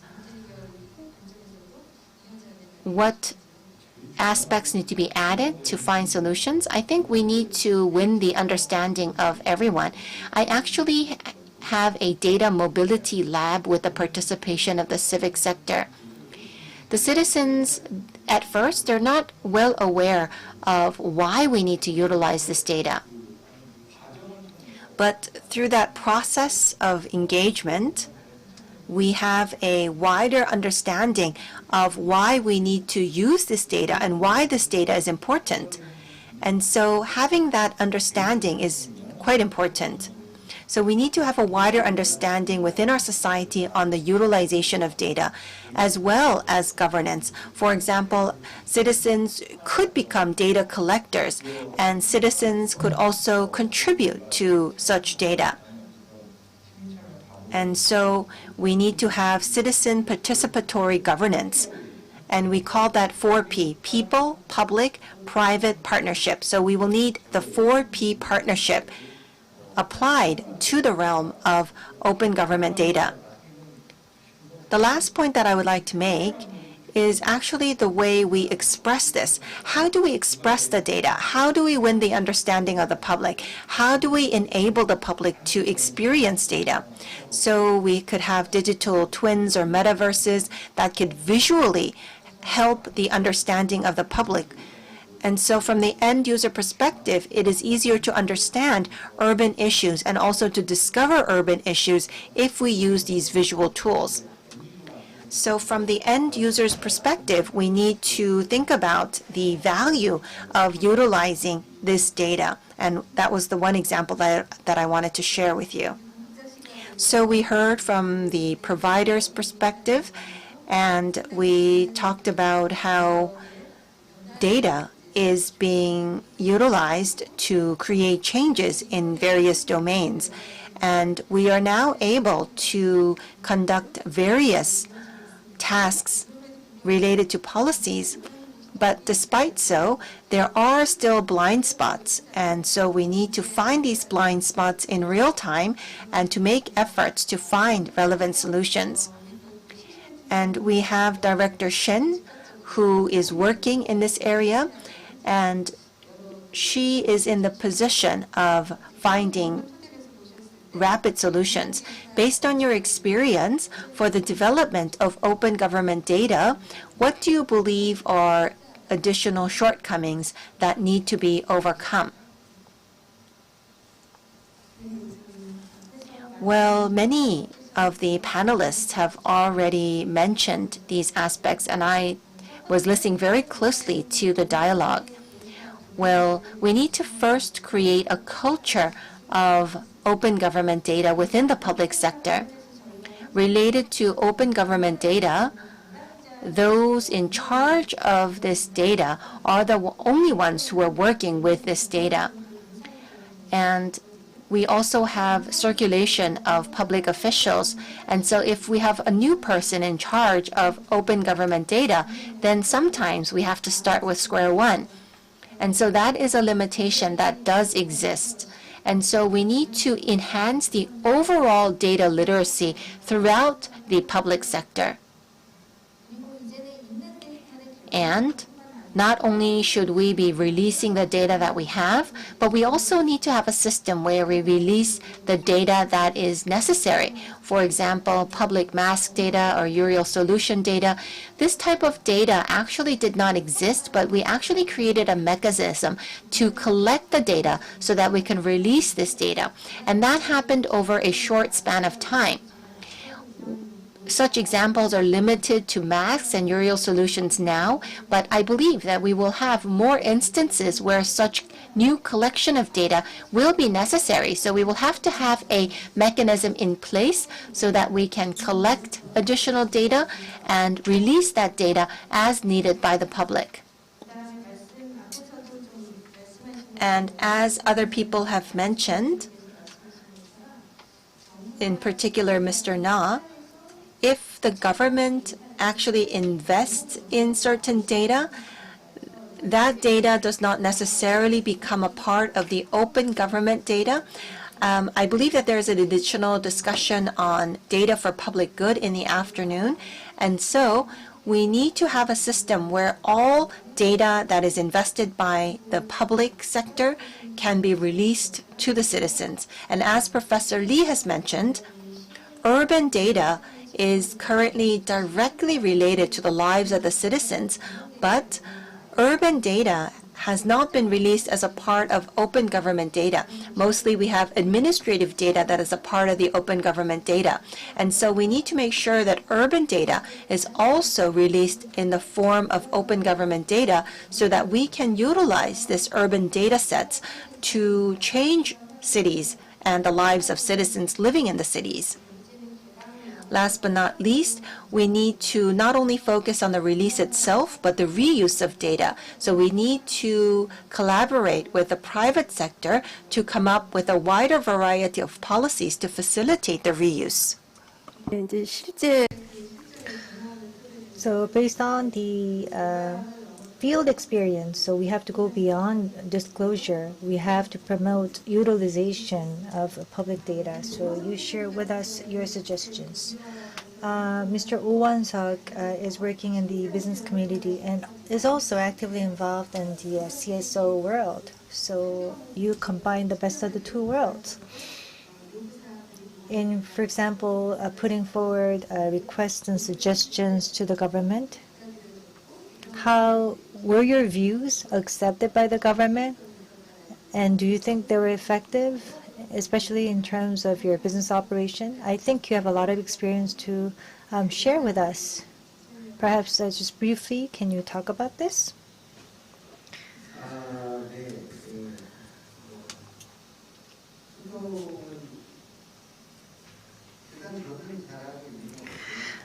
Well, I think I'm doing a pretty good job at communicating, even my company as well, from the CSO and also from the business community's point of view. Mr. Kwon also said this, that it's important to build trust and foster an enabling culture, because that will lead to effective communication. Of course, not everything can be perfect.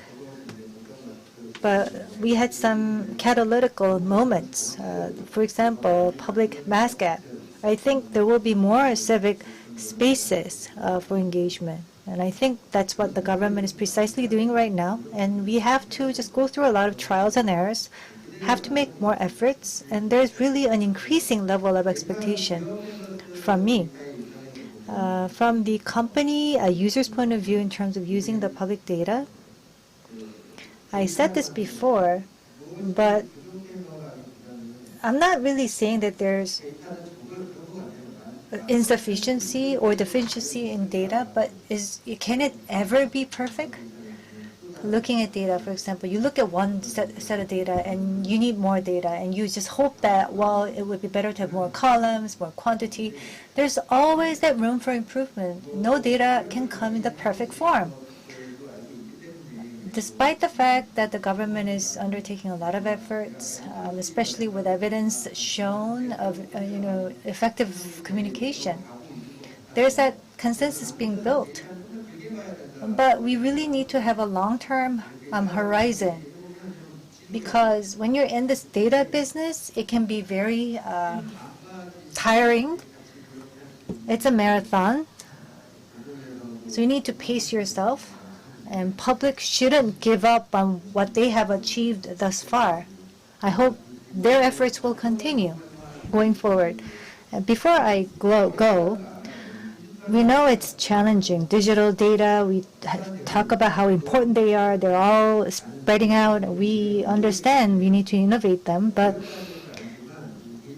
understanding the challenging feature of this, the data, and you talked about personnel changes as well, HR, lots of changes. I don't know who would be the right person to talk to, but we need to have more people with strong capacity. If data experts are assigned to certain jobs, those positions, it would serve us much better. Yes, from the point of view from a business owner, especially when you're trying to use data, how it would be important to be able to work together with different ministries. We have some time left, but before we close, among the three panels over here, would you like to perhaps make your final closing remarks? Dr. Lee? 도시 조사하면서 In researching urban data, we also took a look at the governance structure. We can see that there's a CDO structure in Europe and in the States, and we always take a look at the location of the CDO structure. In New York and other cities, we see that it's directly under the mayor's office. Well, I don't know how the government organization will be restructured next year, but I look forward to a very strong top-down data leadership that is enabled by the structure itself. And I look forward to organizations and departments that are dedicated to data, that with the relevant expertise in place. Of course, I look forward to the participation of all 4 Ps. So having an organization actually leads to great changes in the utilization of data in the future. And I believe that relevant organizations exist in various government organizations. And so I think the governance and the leadership is very important. I really wanted to mention that. Thank you very much. So as global leaders, Korea's data capabilities are quite prominent on the global stage, and we did not arrive at this point overnight. It was thanks to the efforts of many public officials and relevant businesses, as well as various stakeholders. We have made our efforts together in order to bring us here. But even now, there are still people who are marginalized from data, and so enhancing their data literacy as well as building data governance capabilities to become more inclusive is still important for our society. So we spoke from various perspectives, And I believe that through the Ministry of Interior Safety and other relevant government bodies, we will be able to reflect our discussions into meaningful feedback. This brings us to the end of the Korea's Open Government Data Performance and Future Direction session on day 1 of the OGP Global Summit. We were able to share various opinions concerning the future direction. Thank you very much for sharing your insights with us, and thank you to our audience as well. This brings us to the end of our session. Thank you.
Good morning, good afternoon, and good evening, wherever you're tuning in from. It's a pleasure to be back at the OGP Summit, and I'm especially delighted to introduce this session on public communication.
We have to make clear that governments exist to serve the interests of citizens and not the other way around.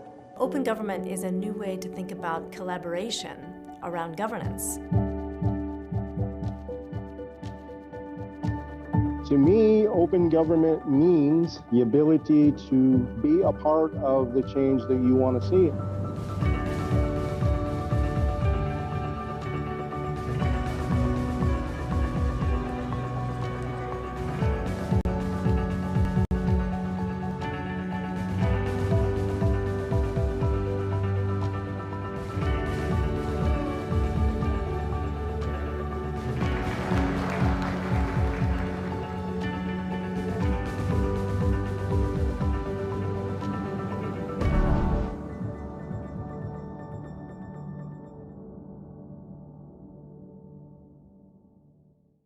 What will it take to solve the biggest challenges of our time? What will it take to include everyone's voice in how decisions are made? We need an idea that's bold and ambitious, with people at its heart. That idea is open government. An open government is transparent, inclusive, participatory, and accountable. So governments don't just serve themselves, they work with citizens both in and out of government to develop smarter policies and improved services that make things better for everyone. And we all get to see how decisions are made, ask questions, and hold power to account. People like you are using the Open Government Partnership to create and implement thousands of initiatives that are transforming societies around the world. Open budgets and contracts are ensuring that money isn't lost to corruption. Having a say in public services has let citizens shape the communities they live in. Equal access to the justice system and public information is open to everyone, especially the most vulnerable. The potential of technology is harnessed while safeguarding against digital threats. And our fundamental freedoms are strengthened, letting us voice our needs and concerns safely. OGP provides a platform for reformers to co-create solutions, monitor progress, and share knowledge with peers across the globe. But for this to work, we need more reformers in government to open new doors, allies outside government to help find ambitious solutions, and partners around the world to support these efforts. We need you. Join us in building a better, more open world.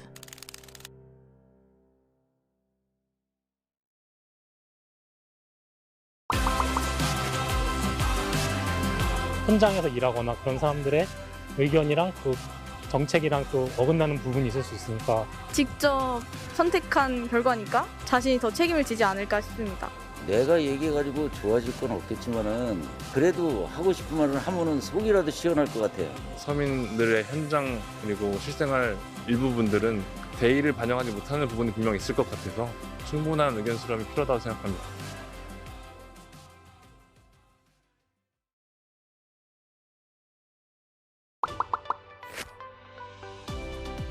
바빠가지고 이거는 그런 방법은 아직 접근하는 방법 잘 모르겠습니다. 우리 일상 속에서 찾아볼 수 있는 거의 모든 공공행정 분야가 바로 시민참여 영역이라고 할 수 있습니다. 저희 홈페이지를 방문하셔서 새로운 제안을 하실 수도 있고 일단 본인이 관심 있는 주제를 좀 조사하시면 관계가 있는 NGO들이 있어요. 그렇게 참여하는 방법이 있을 수 있고요. 또는 자기가 속해 있는 지역의 지자체에 관심 있는 법이라든지 예산이라든지 이런 데에 참여하시는 분들 굉장히 많습니다.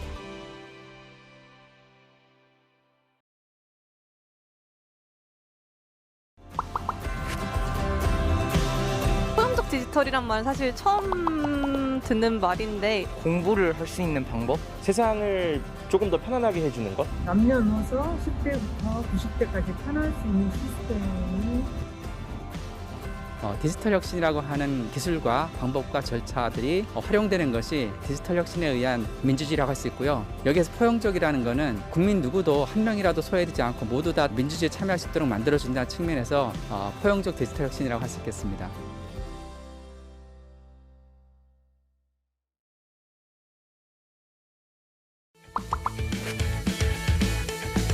조금 더 자세한 설명이 있었으면 좋을 것 같아요.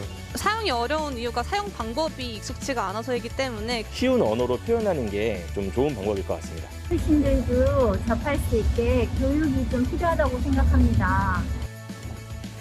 디지털 활용에 어려움을 겪고 계시는 국민들이 많습니다. 그런 국민들을 위해서 저희는 전국의 디지털 배움터 1000개소를 운영하면서 필요하신 디지털 역량들을 교육해드리는 사업을 펼치고 있습니다.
보이는 것, 다 알 수 있는 것. 거짓이 없어야 되고 사실대로 말하는 것. 맑은 신현물같이 다 보여지는 것을 말합니다. 교육이 가장 공정하다고 생각하는 것 같습니다. 우리나라는 임금 문제는 공정합니다. 블라인드 채용이 확대되고 해서 고용 쪽에서도 예전에 비해서 많이 좀 투명해진 것 같습니다. 약간 새치기 안 하는 거. 이런 거 해도 되나? 투명성은 명확하지 않은 것을 성공으로 바꿀 수 있습니다.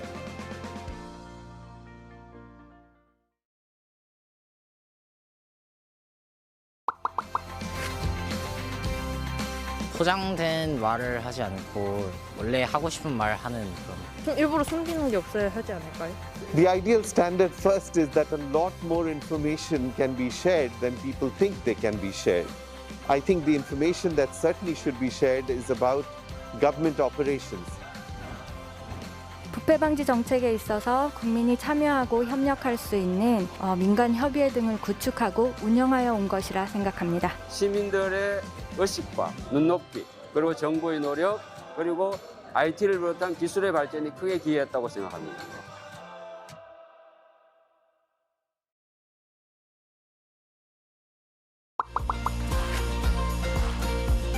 좀 자유롭고 숨기는 게 없는 그런. 국민들과 잘 소통할 수 있는 정부가 열린 정부라고 생각합니다. 열린 정부는 협력이다라고 생각합니다. 모든 국민들이 같이 할 수 있는. 다 얘기해주는 거, 투명하게 공개하는 거. 국민이 정책에 참여할 수 있는 정부가 아닐까요? 정부가 우선 국민들의 불편함이나 의견을 어느 정도 수용할 수 있고 들어줄 수 있는 그런 정부가 아닐까 싶습니다.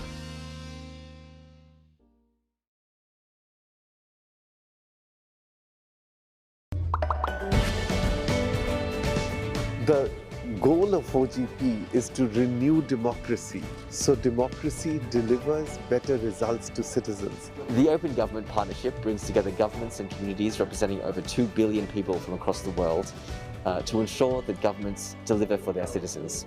It is to make governments more open, accountable, and responsive to its citizens. Globally, open government is changing, though at a low pace in terms of how governments make themselves accountable and transparent to their citizens. Around the world, reformers from both inside and outside government are pushing for changes that make governing more open. Then together that we'll be able to build the kind of government we need. 결국 세상은 사람이 이끌어가는데 이 모두가 다 연결되어 있잖아요. 그래서 OGP에서 함께하는 그러한 시스템을 만든 그런 열린 정부는 굉장히 중요한 것 같습니다. 전 세계적으로 투명한 행정에 대한 시민들의 요구가 확산되고 있습니다. 이런 환경에서 OGP의 역할이 중요할 것이라고 생각합니다. 기후변화라든지 디지털 전환과 같은 전 세계가 공통적으로 직면한 문제를 해결하기 위해서 OGP가 반드시 필요하다고 생각합니다.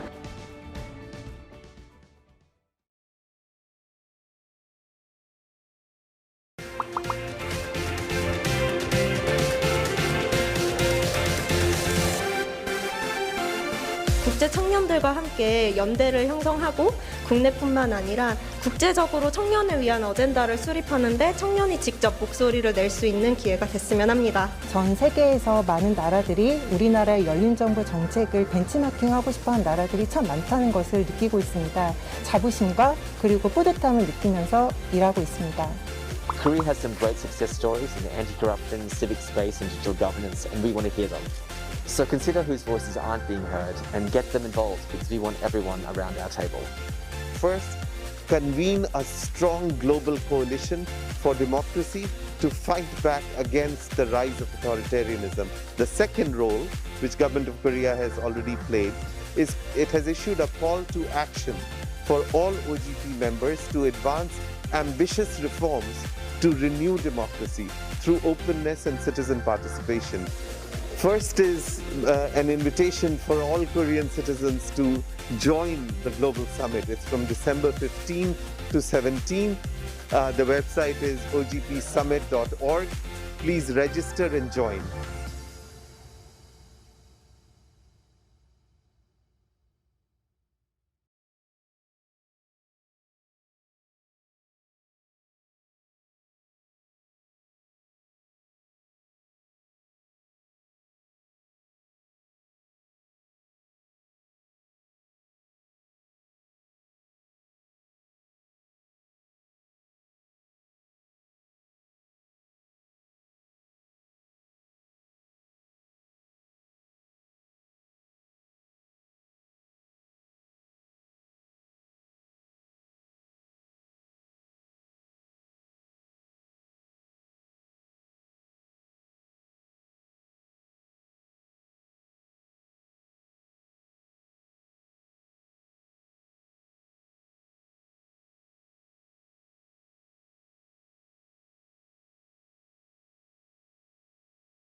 We have to make clear that governments exist to serve the interests of citizens and not the other way around. Open government is a new way to think about collaboration around governance. To me, open government means the ability to be a part of the change that you want to see.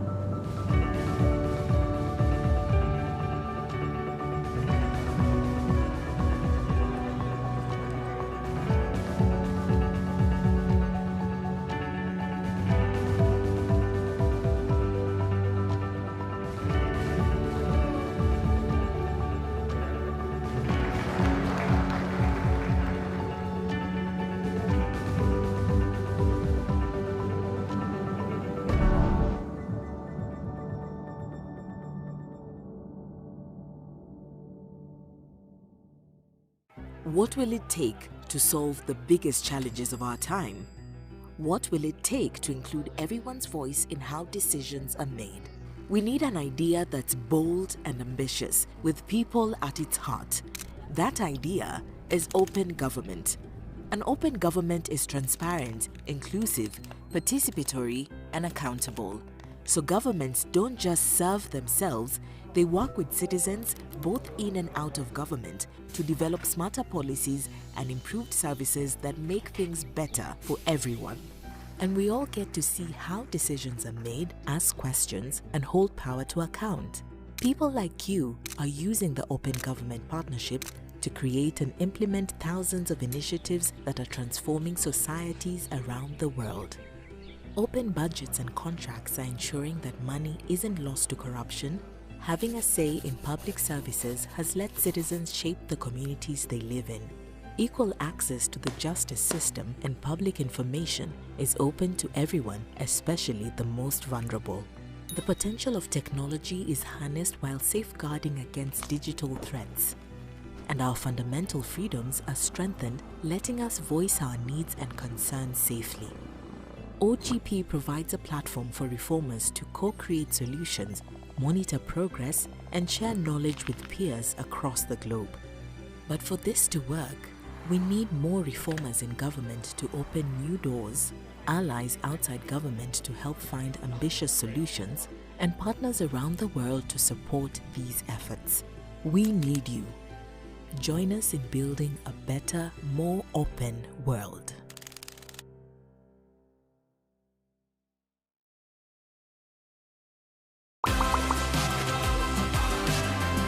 현장에서 일하거나 그런 사람들의 의견이랑 그 정책이랑 또 어긋나는 부분이 있을 수 있으니까 직접 선택한 결과니까 자신이 더 책임을 지지 않을까 싶습니다. 내가 얘기해가지고 좋아질 건 없겠지만은 그래도 하고 싶은 말을 하면은 속이라도 시원할 것 같아요. 서민들의 현장 그리고 실생활 일부분들은 대의를 반영하지 못하는 부분이 분명히 있을 것 같아서 충분한 의견 수렴이 필요하다고 생각합니다.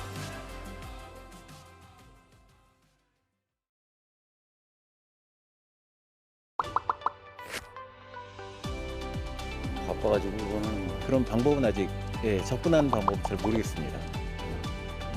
우리 일상 속에서 찾아볼 수 있는 거의 모든 공공행정 분야가 바로 시민참여 영역이라고 할 수 있습니다. 저희 홈페이지를 방문하셔서 새로운 제안을 하실 수도 있고 일단 본인이 관심 있는 주제를 좀 조사하시면 관계가 있는 NGO들이 있어요. 그렇게 참여하는 방법이 있을 수 있고요. 또는 자기 속해 있는 지역의 지자체에 관심 있는 법이라든지 예산이라든지 이런 데에 참여하시는 분들 굉장히 많습니다.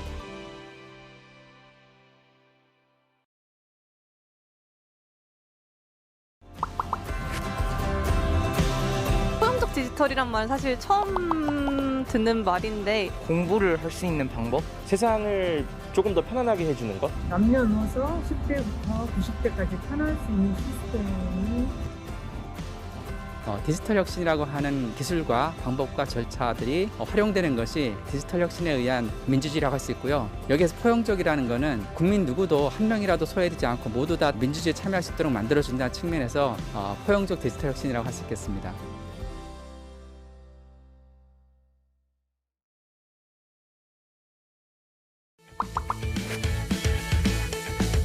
조금 더 자세한 설명이 있었으면 좋을 것 같아요. 사용이 어려운 이유가 사용 방법이 익숙치가 않아서이기 때문에 쉬운 언어로 표현하는 게 좀 좋은 방법일 것 같습니다. 어르신들도 접할 수 있게 교육이 좀 필요하다고 생각합니다. 디지털 활용에 어려움을 겪고 계시는 국민들이 많습니다. 그런 국민들을 위해서 저희는 전국의 디지털 배움터 1000개소를 운영하면서 필요하신 디지털 역량들을 교육해드리는 사업을 펼치고 있습니다.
보이는 것, 다 알 수 있는 것. 거짓이 없어야 되고 사실대로 말하는 것. 맑은 신현물같이 다 보여지는 것을 말합니다. 교육이 가장 공정하다고 생각하는 것 같습니다. 우리나라는 임금 문제는 공정합니다. 블라인드 채용이 확대되고 해서 고용 쪽에서도 예전에 비해서 많이 좀 투명해진 것 같습니다. 약간 새치기 안 하는 거. 이런 거 해도 되나? 투명성은 명확하지 않은 것을 성공으로 바꿀 수 있습니다.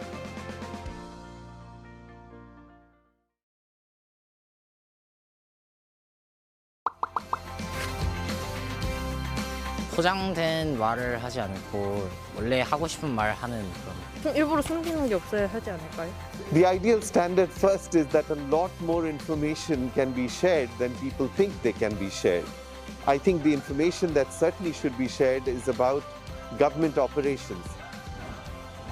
부패 방지 정책에 있어서 국민이 참여하고 협력할 수 있는 민간 협의회 등을 구축하고 운영하여 온 것이라 생각합니다. 시민들의 의식과 눈높이, 그리고 정부의 노력, 그리고 IT를 비롯한 기술의 발전이 크게 기여했다고 생각합니다.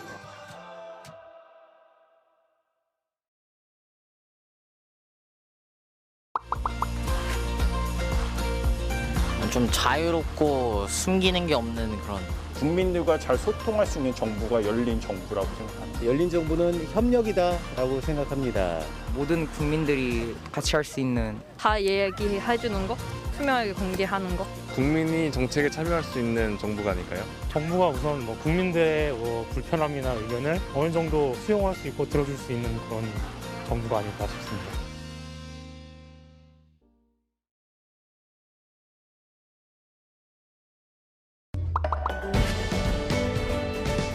The goal of OGP is to renew democracy, so democracy delivers better results to citizens. The Open Government Partnership brings together governments and communities representing over 2 billion people from across the world to ensure that governments deliver for their citizens.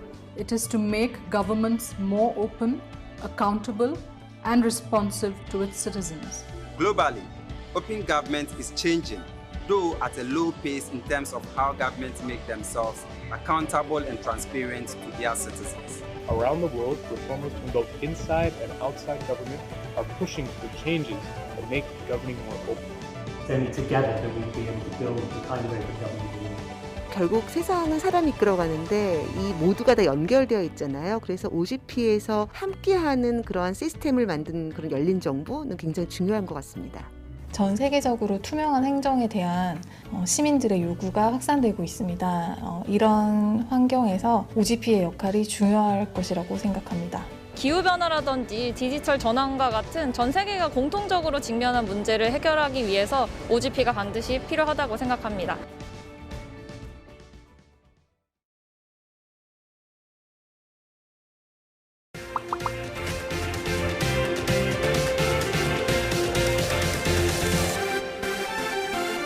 국제 청년들과 함께 연대를 형성하고 국내뿐만 아니라 국제적으로 청년을 위한 어젠다를 수립하는 데 청년이 직접 목소리를 낼 수 있는 기회가 됐으면 합니다. 전 세계에서 많은 나라들이 우리나라의 열린 정부 정책을 벤치마킹하고 싶어하는 나라들이 참 많다는 것을 느끼고 있습니다. 자부심과 그리고 뿌듯함을 느끼면서 일하고 있습니다. Korea has some great success stories in the anti-corruption, civic space and digital governance, and we want to hear them. So consider whose voices aren't being heard and get them involved because we want everyone around our table. First, convene a strong global coalition for democracy to fight back against the rise of authoritarianism. The second role, which Government of Korea has already played, is it has issued a call to action for all OGP members to advance ambitious reforms to renew democracy through openness and citizen participation. First is an invitation for all Korean citizens to join the Global Summit. It's from December 15 to 17. The website is ogpsummit.org. Please register and join.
We have to make clear that governments exist to serve the interests of citizens and not the other way around.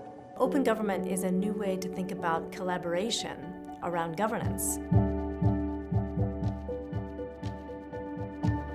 To me, open government means the ability to be a part of the change that you want to see.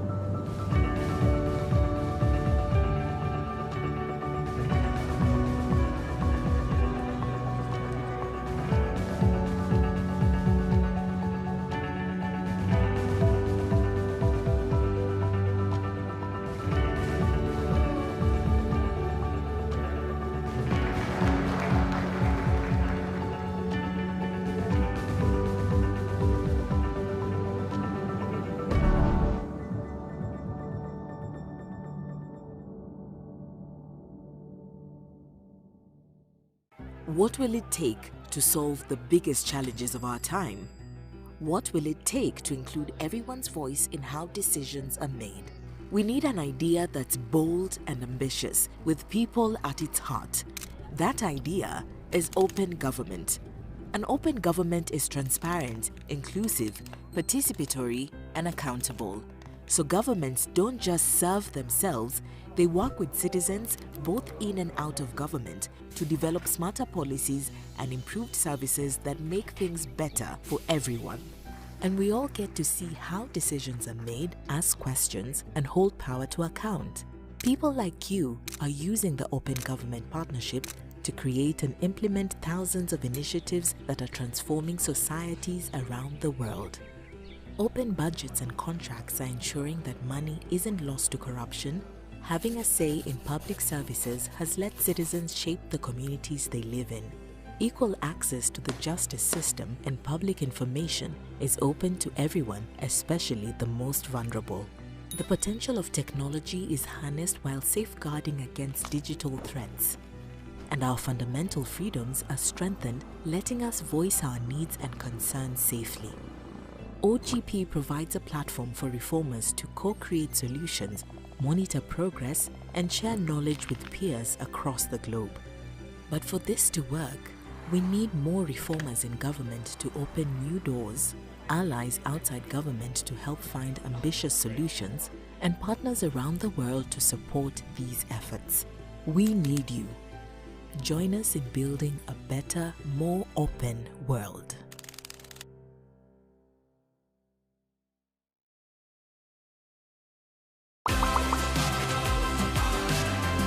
현장에서 일하거나 그런 사람들의 의견이랑 그 정책이랑 또 어긋나는 부분이 있을 수 있으니까 직접 선택한 결과니까 자신이 더 책임을 지지 않을까 싶습니다. 내가 얘기해가지고 좋아질 건 없겠지만은 그래도 하고 싶은 말을 하면은 속이라도 시원할 것 같아요. 서민들의 현장 그리고 실생활 일부분들은 대의를 반영하지 못하는 부분이 분명히 있을 것 같아서 충분한 의견 수렴이 필요하다고 생각합니다.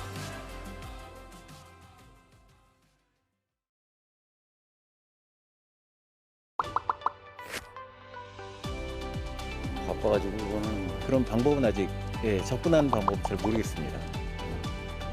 우리 일상 속에서 찾아볼 수 있는 거의 모든 공공행정 분야가 바로 시민참여 영역이라고 할 수 있습니다. 저희 홈페이지를 방문하셔서 새로운 제안을 하실 수도 있고 일단 본인이 관심 있는 주제를 좀 조사하시면 관계가 있는 NGO들이 있어요. 그렇게 참여하는 방법이 있을 수 있고요. 또는 자기 속해 있는 지역의 지자체에 관심 있는 법이라든지 예산이라든지 이런 데에 참여하시는 분들 굉장히 많습니다.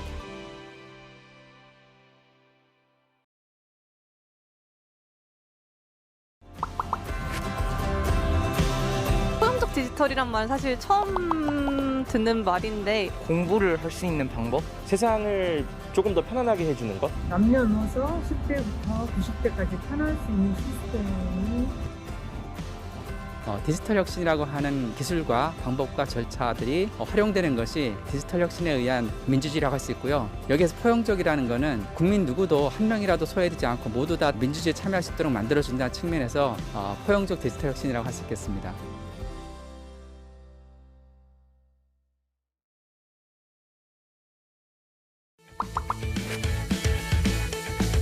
조금 더 자세한 설명이 있었으면 좋을 것 같아요. 사용이 어려운 이유가 사용 방법이 익숙지가 않아서이기 때문에 쉬운 언어로 표현하는 게 좀 좋은 방법일 것 같습니다. 어르신들도 접할 수 있게 교육이 좀 필요하다고 생각합니다. 디지털 활용에 어려움을 겪고 계시는 국민들이 많습니다. 그런 국민들을 위해서 저희는 전국의 디지털 배움터 1000개소를 운영하면서 필요하신 디지털 역량들을 교육해드리는 사업을 펼치고 있습니다.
보이는 것, 다 알 수 있는 것. 거짓이 없어야 되고 사실대로 말하는 거. 맑은 신현물같이 다 보여지는 것을 말합니다. 교육이 가장 공정하다고 생각하는 것 같습니다. 우리나라는 임금 문제는 공정합니다. 블라인드 채용이 확대되고 해서 고용 쪽에서도 예전에 비해서 많이 좀 투명해진 것 같습니다. 약간 새치기 안 하는 거. 이런 거 해도 되나? 투명성은 명확하지 않은 것을 성공으로 바꿀 수 있습니다.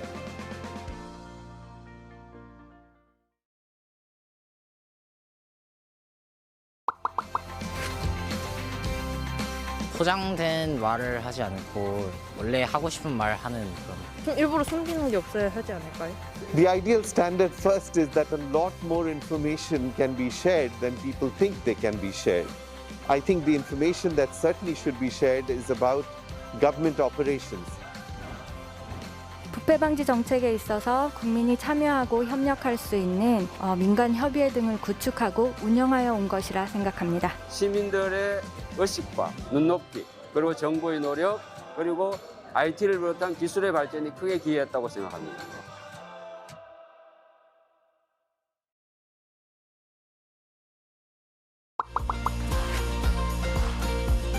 좀 자유롭고 숨기는 게 없는 그런. 국민들과 잘 소통할 수 있는 정부가 열린 정부라고 생각합니다. 열린 정부는 협력이다라고 생각합니다. 모든 국민들이 같이 할 수 있는. 다 얘기해주는 거, 투명하게 공개하는 거. 국민이 정책에 참여할 수 있는 정부가 아닐까요? 정부가 우선 국민들의 불편함이나 의견을 어느 정도 수용할 수 있고 들어줄 수 있는 그런 정부가 아닐까 싶습니다.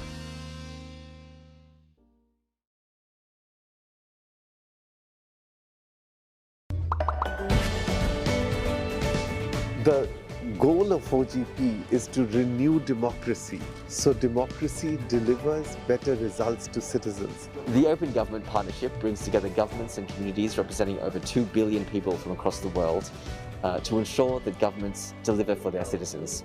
It is to make governments more open, accountable, and responsive to its citizens. Globally, open government is changing, though at a low pace in terms of how governments make themselves accountable and transparent to their citizens. Around the world, reformers from both inside and outside government are pushing for changes that make governing more open. Then together that we'll be able to build the kind of government we want. 결국 세상은 사람이 이끌어가는데 이 모두가 다 연결되어 있잖아요. 그래서 OGP에서 함께하는 그러한 시스템을 만든 그런 열린 정부는 굉장히 중요한 것 같습니다.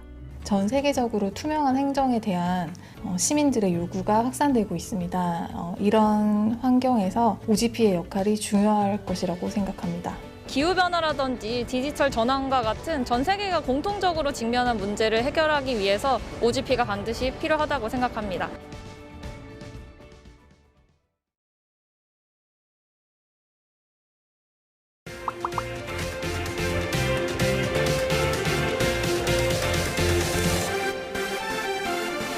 주재 청년들과 함께 연대를 형성하고 국내뿐만 아니라 국제적으로 청년을 위한 어젠다를 수립하는 데 청년이 직접 목소리를 낼 수 있는 기회가 됐으면 합니다. 전 세계에서 많은 나라들이 우리나라의 열린 정부 정책을 벤치마킹하고 싶어하는 나라들이 참 많다는 것을 느끼고 있습니다. 자부심과 그리고 뿌듯함을 느끼면서 일하고 있습니다. Korea has some great success stories in the anti-corruption, civic space, and digital governance, and we want to hear them. So consider whose voices aren't being heard and get them involved because we want everyone around our table. First, convene a strong global coalition for democracy to fight back against the rise of authoritarianism. The second role, which Government of Korea has already played, is it has issued a call to action for all OGP members to advance ambitious reforms to renew democracy through openness and citizen participation. First is an invitation for all Korean citizens to join the Global Summit. It's from December 15 to 17. The website is ogpsummit.org. Please register and join.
Again, the 9th Personal Information Future Forum, PIFF, due to COVID-19.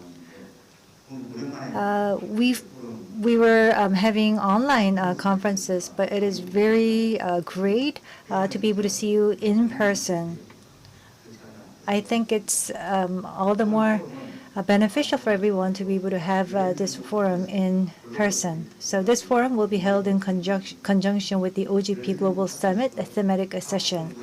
Open government partnership aims to enhance government transparency, eliminate corruption, facilitate civic participation, and promote government and civil society's cooperation. As an international public-private consultative body, 78 member countries and 1,000 civic organizations are taking part. PIFF addresses issues pertinent to the digital era, protection of privacy centering on information subjects, and utilization of personal information across the ecosystem. It offers a venue for social debate. And among the sessions of this global summit, I am especially pleased to be able to take part in this session on civic space and public participation. Taking this opportunity, the forum will be dealing with personal information issues from the viewpoint of citizens and building a participatory voluntary culture for protection information. This session is live streamed on OGP Global Summit, an official homepage and YouTube channel with English simultaneous interpretation services available.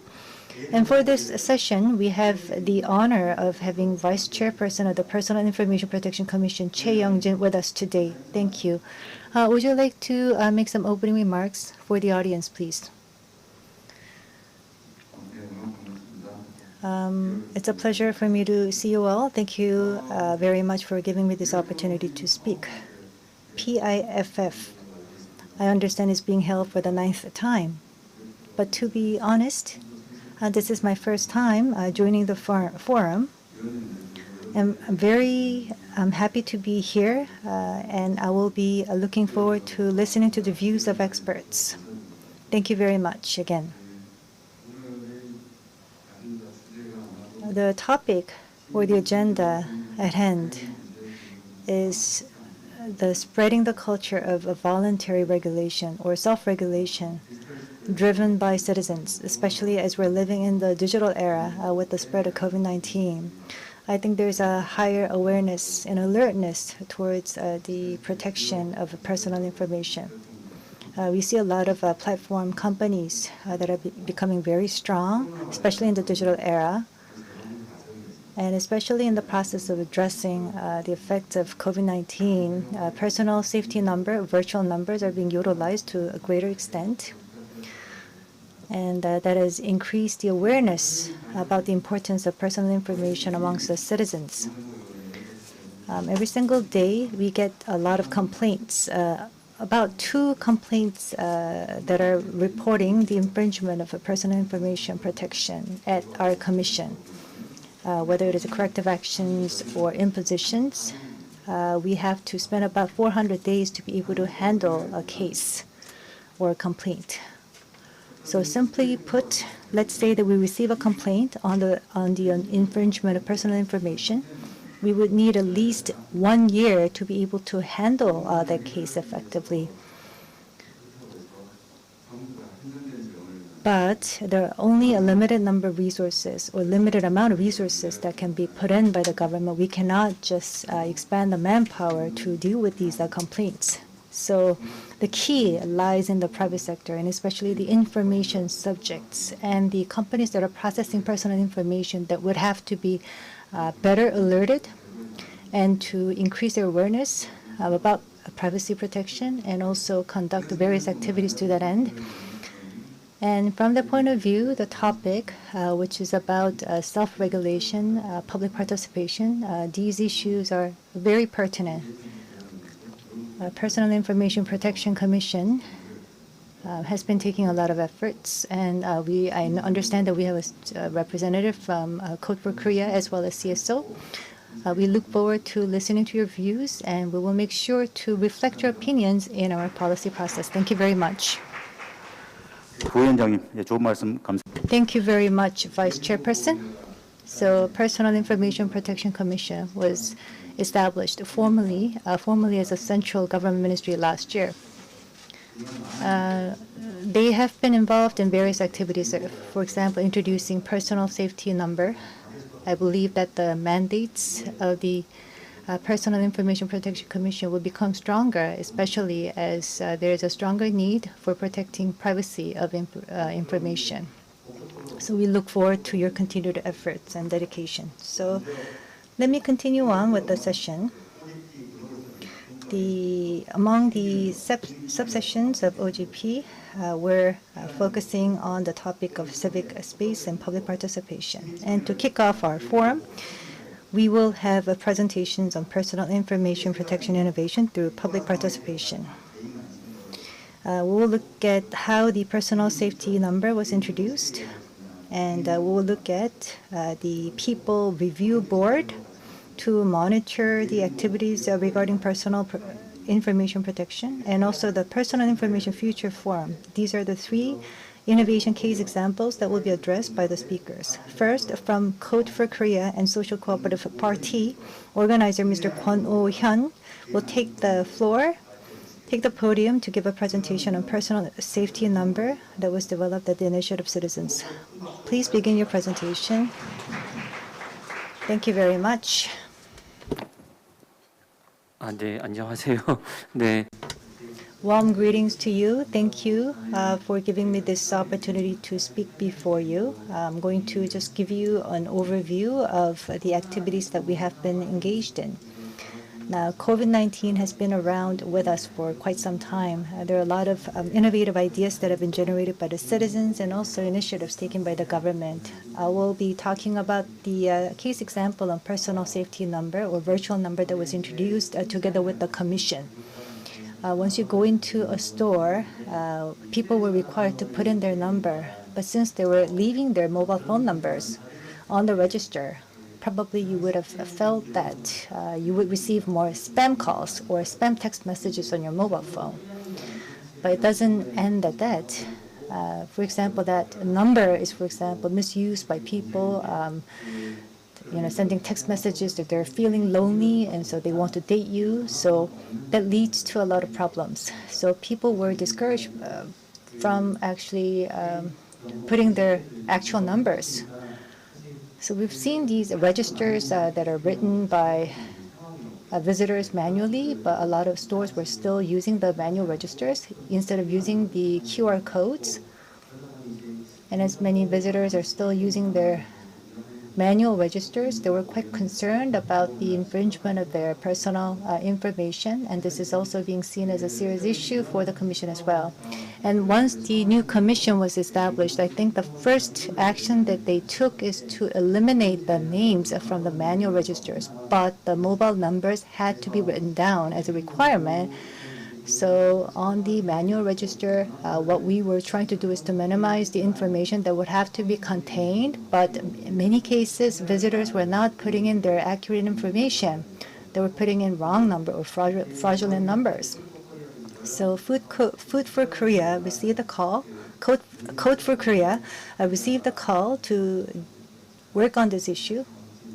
I don't remember exactly, but I think it was a call that I received back in December. And in a 3-page document, we provided our proposals. One of them included personal safety number, which is a virtual number. So once you go to your QR code page on the mobile phone, every citizen can be granted this virtual number. We had a lot of new ideas around that. But the easy way would be to have 2 numbers and 1 letter, and 2 numbers and 1 letter. For example, something that would be easy for a person to remember. So we first started with this. And on the app, this is one of the 3 telcos app, Pass, and it is also linked to Naver and Kakao. And it shows up on your application. So you don't have to put in your mobile number manually, and you can use it in place of your mobile number. So as we were working on the virtual numbers, we wanted to deal with the following. Now, would anybody who has malicious intent be able to track back to the user, reverse engineering? Would they be able to take a guess at who you are just by looking at the virtual number? Especially when we're conveying this digital number, how could we make it so user convenient so that government authorities can utilize that information effectively? So two different types of encoding methods were used. So you can use this, and we made it sure that there's no reverse engineering, which can only be done by the disease control authority. So we put a lot of thoughts into the process. So the commission, of course, had budget issues and technology issues as well. But Personal Information Protection Commission gave us a call. And to be honest, this was really not really a technically challenging issue. It's all about just combining the best technologies out there and just putting our ideas into the process. So when we got that offer, we really jumped at it, and we developed the codes in Naver, Kakao, PES, as well as CDC. We provided this solution to them. 5 to 7 people were on the team. You can see them in the photo. We took a photo with the commissioner. Not all of them are present in the photo, and there's also a high school student, senior in high school. He was working for his SAT, but he anyway got involved in the project, and he's now also taking part as the youngest speaker at OGP Global Summit. We worked on public mask app, but we received this request from the government instead of us going to them. So it was a quite different way of working. And we were able to collaborate with the government as well as the Korean Disease Control Authority. It was a very rewarding experience. And with that, I'm going to conclude my presentation. Thank you very much. So thank you, organizer Mr. Kwon, for your presentation. You said you began with a very humble idea. Nonetheless, it's being used very extensively. Personally, I got to know this idea, so I decided to disseminate this wonderful idea around people in my community. So thank you very much. Next, we would like to invite a student from Seoul Women's University. She is Lee Ju-young, and she will present to us on the topic of the People's Review Board, who took a look at violations of personal information protection. Let me start my presentation. Good afternoon. As I've been introduced, I am Lee Ju-young. I participated as a university student at PIPC. Today, I would like to talk about the People's Review Board. Is there anyone who is aware of what the board does? Well, as the title says, the People's Review Board reviews any cases of violation of personal information protection, and we try to find ways to improve this situation. Why do we need such a People's Review Board? Because with the development of science and technology, we have more intelligent cyber attacks, which means that personal information becomes ever more important and the protection of personal information becomes more and more difficult. Therefore, we wish to gather the ideas and wisdom of the people so that we could create a People's Review Board. Let's take a look at the composition of the People's Review Board. Well, here you can see that we have 3 different groups. First, we have university students, we have the general public, and we have the core group. So the general public and the university students would try to discover any examples of violation of personal information, and we also come up with ideas for improvement. The core group is a group of experts. So this group of experts would review the ideas by the first 2 groups and decide whether or not these ideas are feasible. Second is how we operate the review board. It has 4 different processes that we go through. First is we have reports of violations.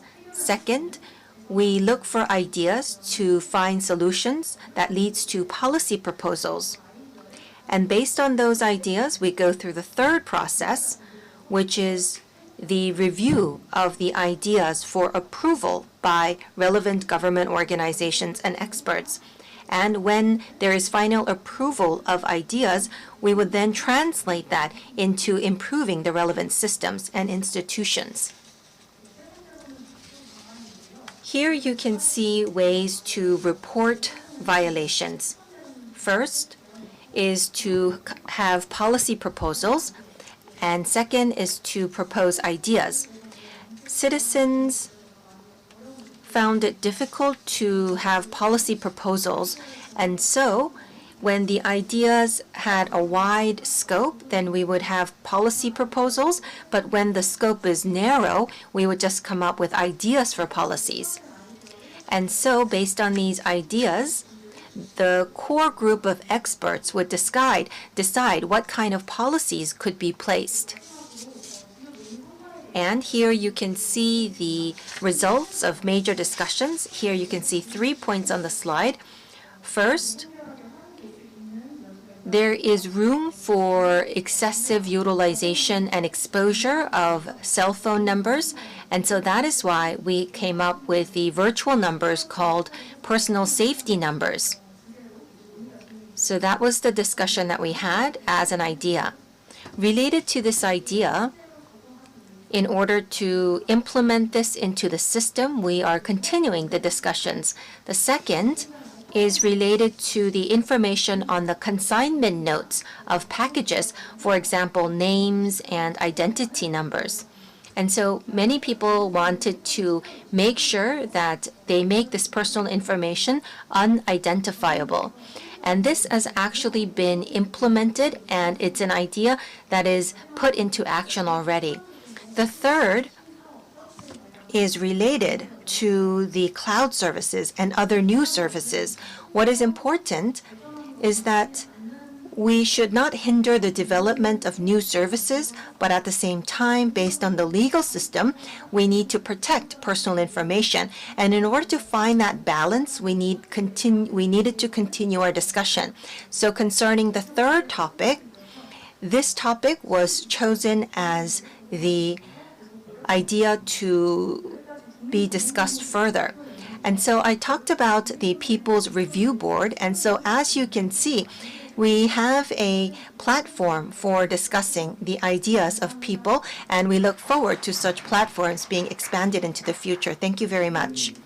Thank you very much, Ms. Lee, for your presentation. We look forward to the active activities by the People's Review Board. Last but not least, we're going to invite Kyungjin Choi, professor from Gachon University, to talk about the beginning of open innovation, the Future Personal Data Forum plus PIPC. Hello, I'm Choi Kyungjin from Gachon University. Thank you for this invitation to speak at the OGP Global Summit. I will talk about the actual operation of the Future Personal Data Forum. I will talk about the background and the intent of the forum. First of all, OGP, as you may be very well aware, it's about opening the government sector to induce private sector participation and to improve accountability and transparency, to make the government for the people. So in that regards, if you look at our Personal Information Future Forum, who are the main stakeholders here? This is the PIPC, the Personal Information Protection Commission. In Korea, as you may be very well aware, we have a very long history in the protection of personal information. In 2020, we had revision of 3 data laws, hence giving birth to the current PIPC. It is one of the central ministry of the government executing policies related to personal information protection. And it was launched with that intent, but it is all the more important, especially compared to other countries, is that it is regulating both the public and the private sector. So it has to be the checker, not only for the public, but also for the private sector. So it would be very important in terms of the approach that the Commission is taking, and also the awareness of the public would be critical as well. So PIPC will have to become an open government-oriented body. So the Future of Personal Data Forum was launched in 2021. As soon as PIPC was initiated, I think this is the first forum that was established, and this is a public-private partnership forum that was created. Of course, it would work to improve the execution capability of the Commission, but it is nonetheless focusing on future orientation in terms of bettering our data governance, and also to enabling the government to reflect its views in the policy process. And as an open government, this Future of Personal Data Forum, there are about 45 members sitting on the board. Compared to other type of governance or commission, it is usually the collaborative partnership between the public and private sector. The same goes for the data forum. We have one representative from the government and one from the private sector working as co-chairs. And there are private sector committee members who are delivering presentations, making meeting minutes, and developing policies. They would set an agenda first of all, and they would have a very in-depth deliberation to develop policy proposals or directions. And the government agencies or PIPC will receive that information and will reflect such policy ideas in the policy-making process. In the process, the forum plays a very crucial role. And let me take some case examples over here. For those of you who are very familiar with OGP, the most important element in OGP is to have strong public participation.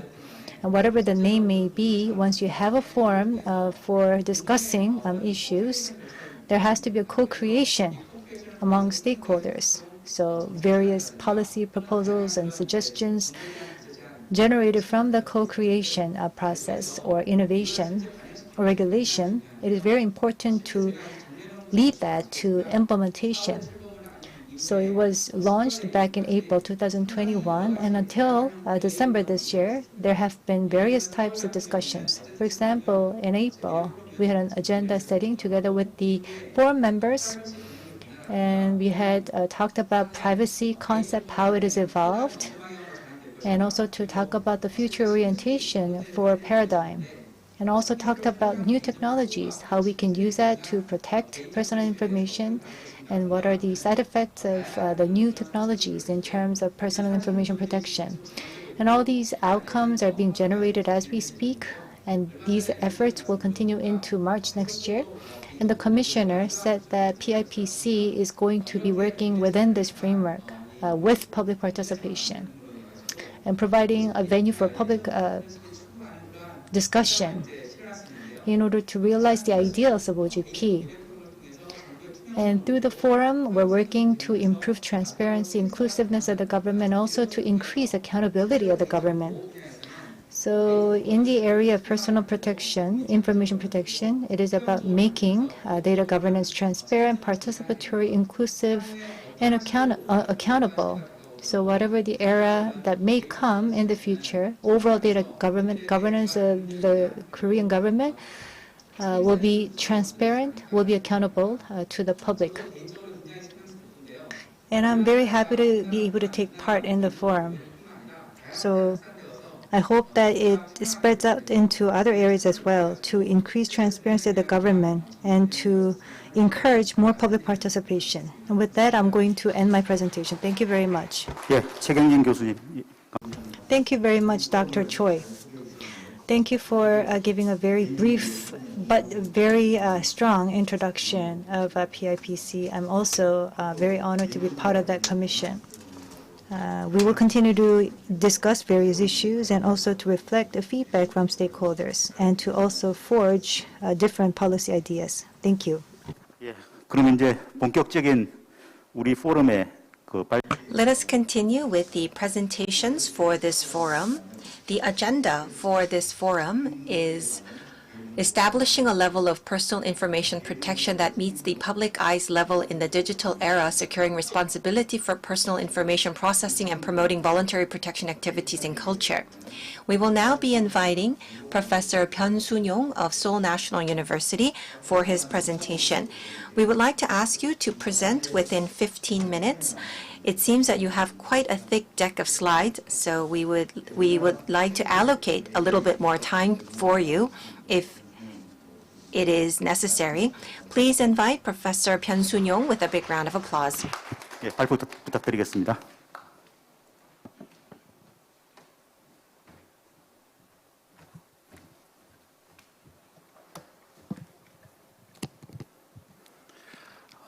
예, 반갑습니다. Pleased to meet you. As have been introduced, my name is Byun Sun-yong. Thank you for this invitation. I would like to talk about data ethics as well as AI bias. Thank you to the PIPC for this invitation. I do have quite a large number of slides, so I will be skipping through some of them. We ask you for your understanding. During the last 2 to 3 years, we have been talking about IR4. And last year and this year, for the last 2 years or so, it seems that all of the discussions are being focused on data. Well, ethics is necessary for people, but now it is also necessary for data as well. And so the relationship between AI and people are becoming more and more close. And so ethics and bias of AI is becoming more and more important. And now we're actually talking about bias of algorithms, because when algorithms have bias, it would also have biased results. In the past, we talked about how big data was a great asset, but now we also talk about the importance of learning data. So algorithms and AI, what is the data that they use to learn? That is becoming more and more important. Do we have high quality data that they can learn from, or is there bias in this data? That will be more important than ever before. And so in the next 2 to 3 years, we will not only be looking at the data that AI and algorithms learn from, but we will also take a look at assessment of such data. When we talk about bias, the concept of bias is a very technical term. In statistics, we always talk about bias as a technical term. When it is ethical, we call it prejudice, but the technical term is bias. And so bias and prejudices, they are not exactly the same, but they're not completely different. I am a philosopher, and so philosophers always talk about how prejudices are bad and that we need to remove prejudices. But can we actually have a prejudice-free society? Many scholars discuss this. Some people talk about the positive aspects of prejudices. And so the prejudices of individuals, it enables individuals to become creative. And that becomes the original source of creativity because we react in different ways depending on our prejudice, even to the same situation. So there are positive aspects of prejudice and negative aspects of prejudice. And some philosophers say that it is ironic because having to exclude all prejudices is a prejudice itself. So when we watch Netflix or YouTube, which we all enjoy, you will notice that there could be something called Netflix privacy. What movies I enjoy and what videos I enjoy, that actually will become a very important source of personal information. So at times,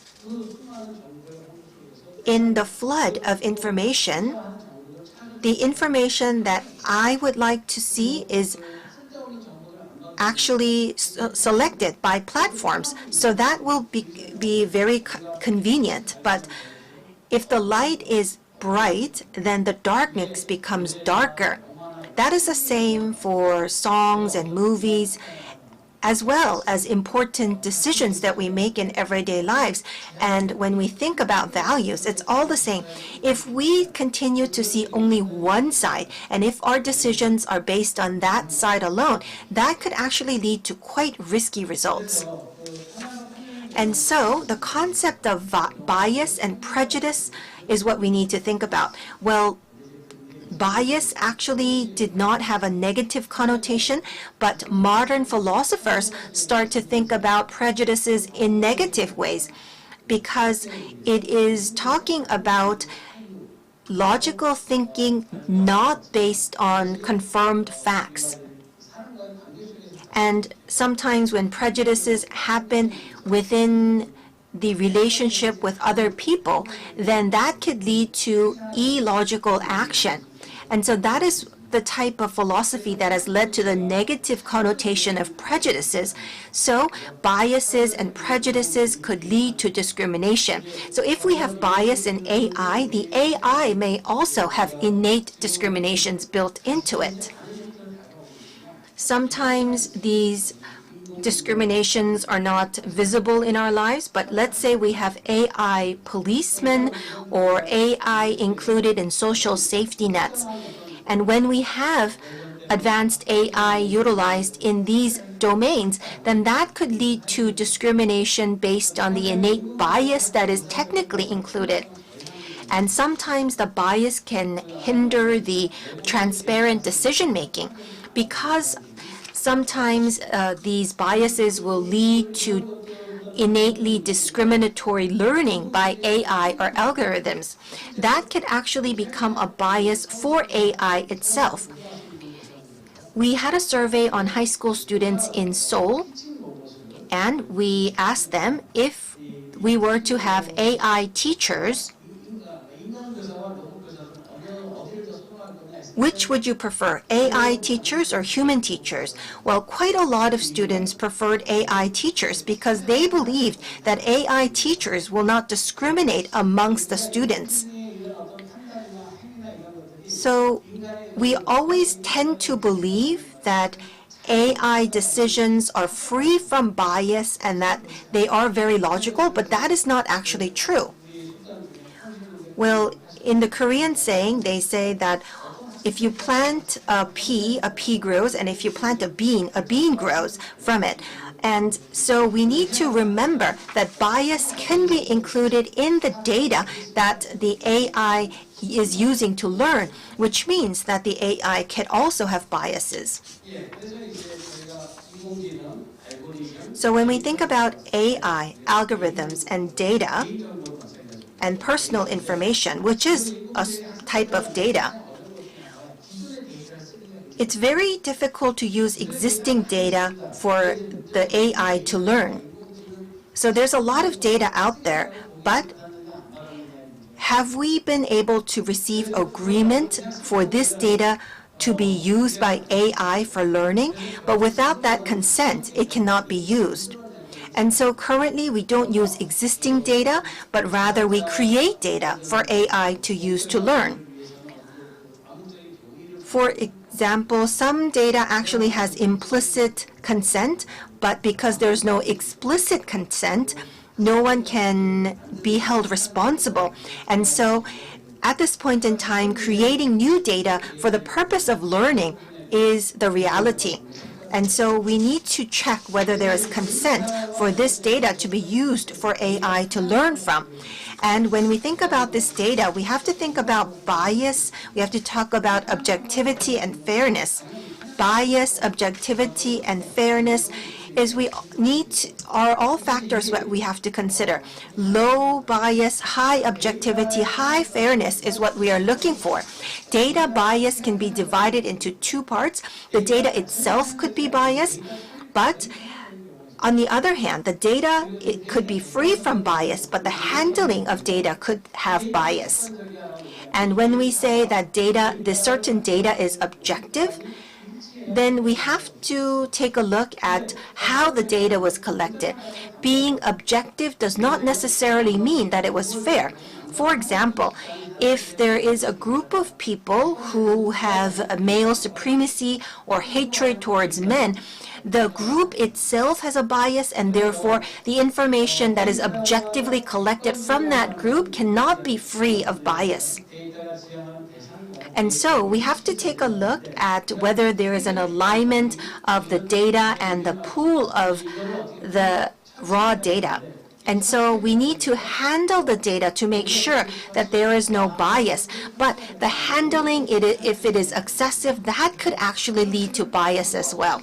So who does the handling, to what extent, is very important in deciding the bias of data. So if the data itself has bias, then if the handling is not biased, then we would have the end results as data that has bias. As I mentioned before, the human society is not a prejudice-free society, and therefore data on human society cannot be free from bias. And if we cannot remove this bias, we need to have awareness of this bias. And that is why we need to tag the data. What gender, what age group did this data come from? So we need to tag that so that people can see the bias in this data. And this should also be true for data that is used for AI to learn from. So I have included various examples of bias, and here you can see that there are 3 different types of bias in AI. Selective bias is the first. And so that is actually bias depending on choice. And then we also have verifiable bias. For example, you tend to see what you want to see, and you tend to believe what you want to believe. And there's also automatic bias. We tend to believe that AI is more fair, and that actually is automatic bias. And if we take a look at bias in the exposure of data, you can see this information from 2012, which is about 10 years ago. On Facebook, if you see many people that are happy, sometimes you tend to believe that your life does not feel as happy as those on Facebook. And so there was an experiment to see if this statement is true. There was a survey on 689,000 people using Facebook, and on the news feed, we would erase words that are related to emotions, and then they research the emotional changes of the users. Well, Facebook actually wanted to show the positive side of Facebook. They wanted to show that if people look happy on Facebook, people reading it would also become happy. But the 689,000 people whose feed was revised by Facebook was very upset that Facebook had actually revised their feed for experimental purposes. And so that actually led to quite a disaster in the review. And we also had a Microsoft chatbot called Tay, which is quite similar to Iruda of Korea. That Tay actually found that they had a bias against certain races because of the bias in the data that was fed into Tay. And there was also bias found in AI, that the AI serving as a judge for an international beauty contest actually preferred white women. And when AI is fed with news information, there is a possibility of bias in the information itself and also bias in handling. But when AI did the handling to remove the bias by people handling the information, actually led to inaccurate searches and information, because bias did have to be removed from the original data that was fed into the AI. And so, personalized services, is this a plus or a minus? We need to take a look into this question. We cannot remove bias altogether, but we need to minimize bias And that will become an important point of evaluating data. And so that is why we are looking at general data protection regulations. In this, we take a look at responsibility and transparency, and we also take a look at the principle of minimal bias.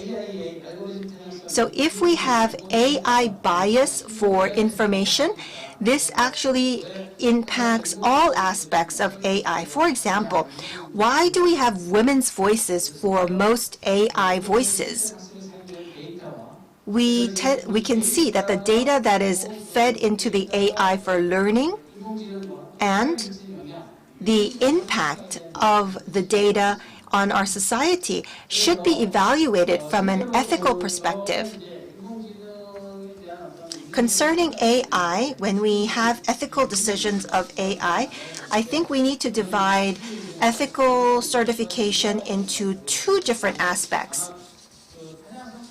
So minimizing bias should become one part of criterion certification, and we also need to have 3 levels of morality certification. For example, if you buy a refrigerator, and you could have 3 levels of energy efficiency, you should also have different levels of morality certification, which will then translate into different levels of responsibility.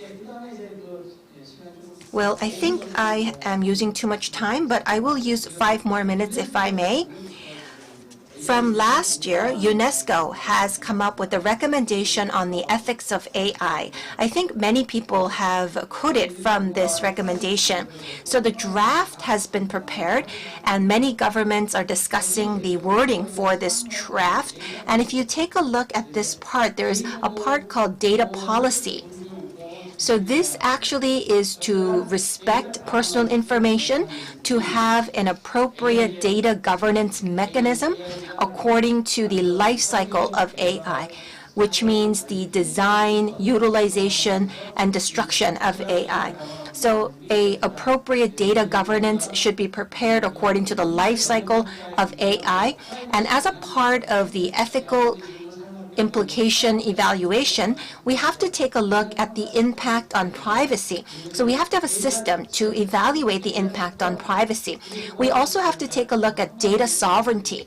And on the other hand, we also have to take a look at open data. How are we going to balance open data with data sovereignty? So here you can see at Data Ethics for All, we have the 12 ethical pillar framework, including data privacy, fair data processing, preventing data misuse. So here you can see 12 ethical pillar framework. This is created by Data Ethics for All, and then training and education system is being prepared for this framework. And this is the example of Korea. We have ethical standards for people-centered AI. So here you can see dignity of humans, the fairness of society, and also the appropriateness of the technology used. So in conclusion, when we think about bias, it is not necessarily negative, and we need to recognize that we cannot be bias-free. That is the first thing that we need to do. So if we recognize that there is bias, we have to remember why it is biased, and we have to appropriately manage the bias. If possible, we need to work across the government with the cooperation of the civic sector and the private sector to have a management organization for data bias. Data bias can happen in different ways, but we cannot say that data cannot be used by anyone because of the protection of personal information, because sometimes data is needed for public goods such as social services. And so that could be an issue if we cannot use any data. And so that is why we need a coordination body in the form of a management body so that we can decide when and where data can be used. So we need a control tower for the governance of data. And within this governance, we have to think about bias. And what I would like to suggest is that we need to have a rating system for data. If this is data for learning, for example, as we rate movies, we need to rate data depending on the bias. Sometimes the movies are for general viewing, and so sometimes the data could be for all purpose uses. And so depending on the bias, if we rate the data, then we can decide the implication that this data has on the AI that uses this data to do machine learning. Are we using this data for military purposes, for educational purposes, or for hobbies of individuals? And so depending on the purpose of the data, then if we have the rating depending on the bias of the data, then we would be able to confirm what kind of level of bias has been included in the data that is used for AI to learn with. And so that would help with decision making if we had a rating for data based on bias. And so I would like to suggest this rating system. I think I am quite a bit behind schedule, so I would like to end here. Thank you very much. Thank you very much, Professor, for your presentation within a very short amount of time. Thank you for that substantial presentation. As a philosopher, we could hear about the very fundamental issues, and thank you very much for proposing some practical and detailed ways of dealing with bias in data. I am sure that there will be more discussions to come during the discussion session. Next is Mr. Ko Jin, who will talk about the lessons learned from mobile industry ecosystem self-regulation. He is currently the chair of MOIBA, which is Korea's Mobile Industry Association. I think he will talk about self-governance scheme that the MOIBA has put forward. Please welcome the speaker with a round of applause.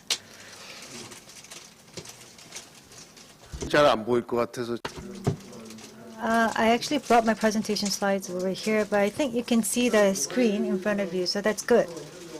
So I think I need to first start explaining to you about the mobile industry. We call it wireless internet. We used to call it that. So the ecosystem of the wireless internet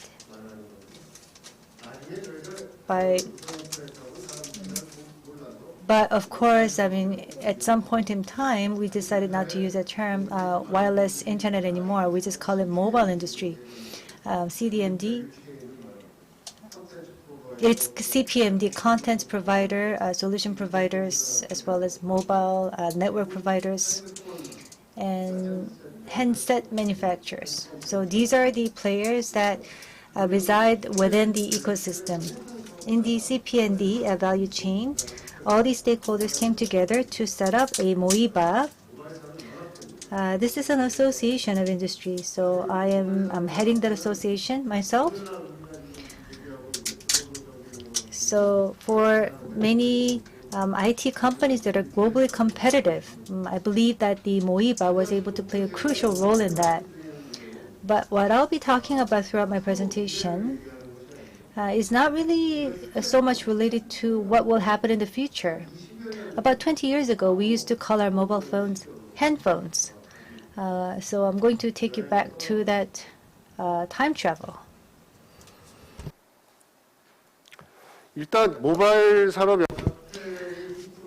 So this is a history of MOIBA and also the history of self-governance and how that self-governance system was introduced, the rationale for that, and also the wireless internet open service, and 4 different activities related to self-governance, and also the limitations that we have come to experience. That would be the table of the content of my presentation. So MOIBA was around even before 2000. Info shop industry or PC communication network internet industry association, they all came together and merged into one. And in 2003, we began self-governance activities. And they all came to establish what's called Korea Content Industry Association, KIBA. And in 2006, there were 7 different unit associations under the structure, including Korea Wireless Internet Solutions and mobile games, and also audio content industries. There were different industry associations across 7 different domains. And in 2008-9, we had the first launch of the smartphones. It brought about dramatic changes to the ecosystem. And MOIBA in 2009 came into being, Mobile Industry Association. So it has actually inherited all the unit organizations from KIBA. And under MOIBA, there are 6 different unit associations: mobile solutions, a mobile game, blockchain, and digital business association. So we have different associations across 6 different units. And next year, MOIBA will be reborn and renamed as Metabus Association. So let's take a look at the history of self-regulation activities by MOIBA. Starting from the feature phones, which is a hand phone, it began with that history. It was in September 2003. We opened our network, and telecom service providers, the walled garden was broken down. So there were a lot of contents that were going through the gateway and consumed by consumers. And ever since then, in 2003, September, 3 telcos and we had the agreement signed on the billing verification and access use content for the wireless internet. So KIBA, Content Industry Association, and KTOA came to sign this trilateral agreement on billing, verification, and access contents. We came to set up a committee for self-regulation. We would do, for example, preliminary ex-ante review, post-mortem review, as well as billing verification. And we had a revision in 2011 because there were some complaints coming from the telcos to actually separate the channel for dealing with the grievances. We were doing it under the contact center by the telcos. But we came to actually handle all these civil complaints through a different channel. And in 2012, of course, the first smartphone was launched. And mobile industry, ever since then, underwent dramatic changes in terms of ecosystem. So no longer a walled garden-led ecosystem by telcos like Apple App Store and Google Play Store, which came about later on. So the open market became a big thing. So we needed to change the way we self-regulated ourselves. So Clean Mobile Consultation Body was established. Smartphone applications and mobile content applications were coming under review. And in 2013, we took a step further and we began doing self-regulation activities or governance related to government projects. To protect teenagers from hazardous content, we provided and disseminated softwares, and also to prevent any damages or losses that could occur in terms of using the application to make their payments. We're working on that front as well, and also to protect our users. So why did we decide to bring about self-regulation or self-governance in the wireless internet industry? Well, it's only natural because the existing regulatory framework was not enough to deal with the side effects. And we wanted to have the structure that would enable us to respond to changes flexibly. So we had an R&R split between the government and the private sector. The government would, for example, just conduct a minimum intervention and provide necessary support. And our industry decided to do self-governance. We did a lot of benchmarking from overseas cases.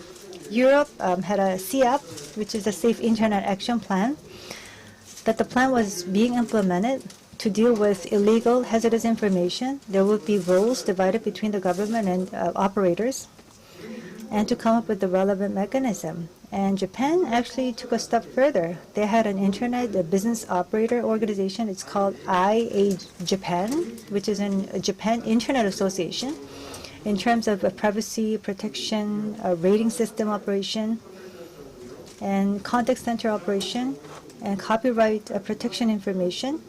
They were being led and operated by a private sector association. So we saw that an association was playing such a crucial role in Japan, and we felt the need to do the same in Korea. So why are we having these discussions on self-regulation in the first place? And starting from 2001, for example, financial settlement body and portal service providers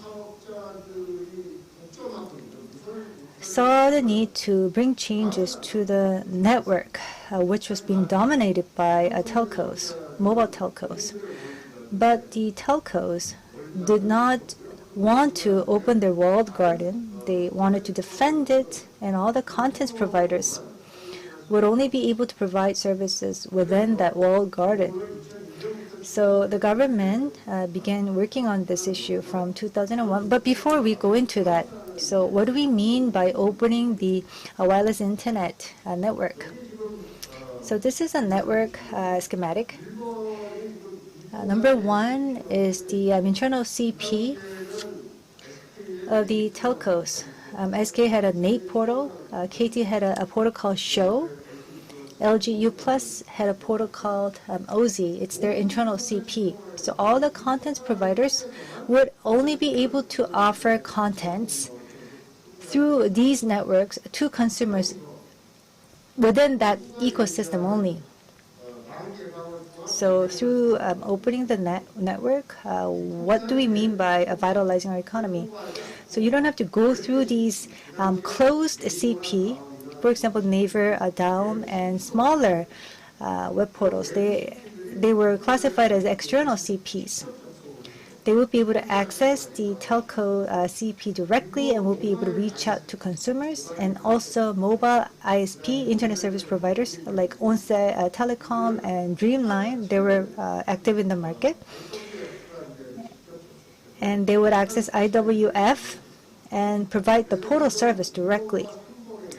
So what you see in number 2 and number 3, these different channels became available for content providers and portal service providers to gain access to consumers. That was all about opening the network opening, of course, but telcos, despite such government initiative, until 2003, were able to defend their position quite well. And in 2002, the Ministry of Information and Communication back then decided to develop this and announce the strategy for the network opening. And in December, SKT and other telcos submitted network opening service agreements. And the service operators began signing individual contracts and launched their service from 2003. So from 2003, external contents without the verification of quality and billing would be able to access directly the consumers. Hence, the need for self-regulation became greater. So in September 2003, the three the telcos and Kiba, KTOA, the three parties signed an agreement on gateway access, gateway access content agreement, and also billing verification. They also came to establish a content center to deal with the network opening issues. So self-regulation activities that we perform, they're broken down into a preliminary review, ex post review, and corrective actions. So it's very strong. We will look at the compliance in terms of the contents configuration, verify the harmfulness of the contents as a preliminary review. We would also do on and offline review based on information submitted. And even if you pass that preliminary round, you would have to go through ex post deliberation. and to understand whether what we saw in preliminary review still continues, and whether the contents provided are not harmful. So there are direct monitor agents who would use the mobile phone terminal to actually go and see the contents themselves, and if there are any problems identified, then they would be imposed with corrective actions. We would notify them to take corrective actions, and if they violate the agreement multiple times, then gateway access will be blocked for them. So this was done at the request of the telcos. And for the billing, it would all be, they would be imposed with fines as a result. For this review to be done, we needed a committee for conducting voluntary review. We had experts from different sectors here, from academia and so forth, 7 different members here. The purpose here is stated very clearly. It's not to emphasize blocking or punishment. It is enabling CP, the contents providers, to take part in self-regulation and induce them to operate their business in a proper manner. And this committee for self-governance will work to establish and define a self-governance model, and for them to make a judgment on the content's quality. So we provided them with the guidelines for them to refer to as part of their self-governance activity. And also we wanted to disseminate the information about post review, so guidelines were distributed. So what do we do in terms of self-governance? Now the CP who provides information will first access our committee via online channel, whether it is a regular review or a simplified review. They would need to go through review. And once they're viewed as appropriate or compliance, then they will be granted 15 certified number, and that 15 number would be sent to the telco themselves. And the CP, including the certification number, would then send a request to use the network to the telco. And once that number is identified, then it would grant the access to the company. Of course, if it's deemed as improper, then they will receive a rejection. As for surveillance review procedure, this is a process flow. Once we do monitoring, and we would have to do factual checks on the violation. We would have to receive some justification and clarification information from the company in question. Based on that, we would impose corrective actions or sanctions. This is further explained in the photo on the right side. Now, Kiba would notify corrective action request to the company, and the gateway company would have to request a stop discontinuation of the payment. And the telco would send a request to stop the billing process and also content provision process at the same time. Very strong and rigorous indeed.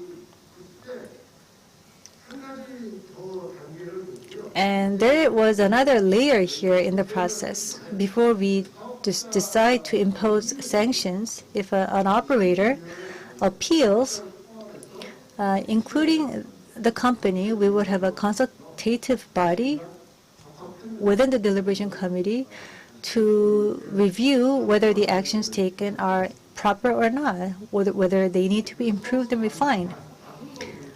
We also did service billing verification. Starting from September 2003, KTOA was enforcing this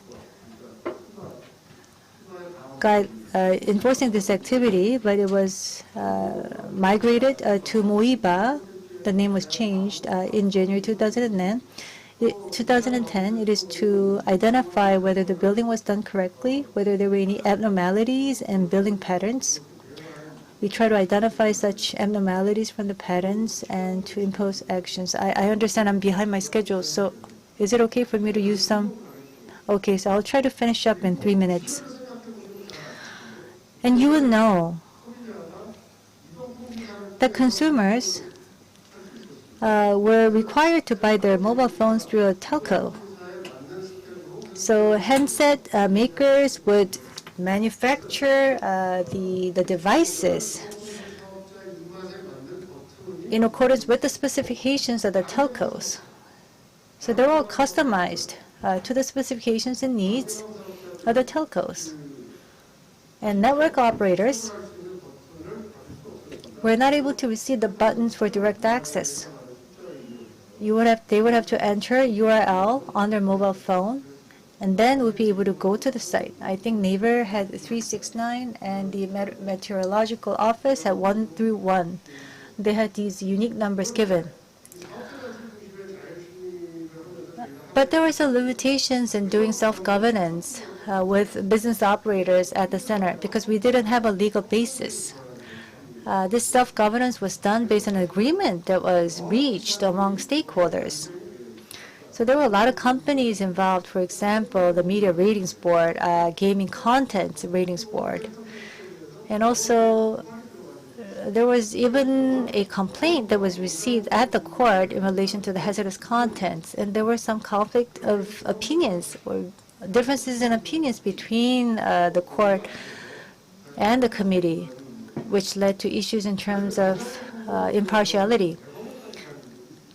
And one of the cases went as high as the higher court, Supreme Court, but it was not to be judged by the Supreme Court judge. So they ruled in favor of the decision made by the ratings board. And there were also issues in terms of redundancies and review. And the CP, in order for them to provide the content, first have to receive ratings from the Gaming Contents Committee or the Media Ratings Committee. But for the Open Network Service, KIBA was conducting all the review for all of the contents for the Open Network. And as such, these two committees over here for the media rating and the gaming contents, there were contents that had to go through that process and another set of contents that would have to undergo review by KIBA. But if you have a legal issue that occurs in the process, then the final decision would be made based on whether you have a rating received from these two other committees. And they also had different sets of criteria for review. It led to redundancy and overlap in review. So this problem, I think, occurred as a result of just having the work done based on an agreement rather than having a strong, robust legal basis. And because it was self-governance, we were only doing review on contents. But in terms of protecting the users, there were billing issues and consumer protection issues. I think we could have really expanded our reach into that other domain as well. But we were just mainly focused on the contents quality. 보니까 지난 9월에 In September, I saw a news article that there was a bill to amend the Personal Information Protection Act, the second revision, that you came up with a legal basis to provide financial support and also to set up a window of communication with the government, and also provided a legal basis to establish a relevant association for self-governance. And I think these self-governance activities provided by the Commission will be able to raise the bar for the industry as a result. Thank you. 예, 고진 회장님, 예, 발표 감사. Thank you very much, Chairman Ko. He dealt with a lot of issues, but I'm sorry I'm unable to give you more time. It was an operator-led self-governance and also talked about the limitations. 그래서 그 지정. We will now go into designated discussants. We have two members who will be discussing these issues. We were originally planning to give them 15 minutes each, but try to keep it as short as possible because we have had long presentations. We will first be inviting Senior Coordinator Lee Ji-eun from the People's Solidarity for Participatory Democracy, or PSPD.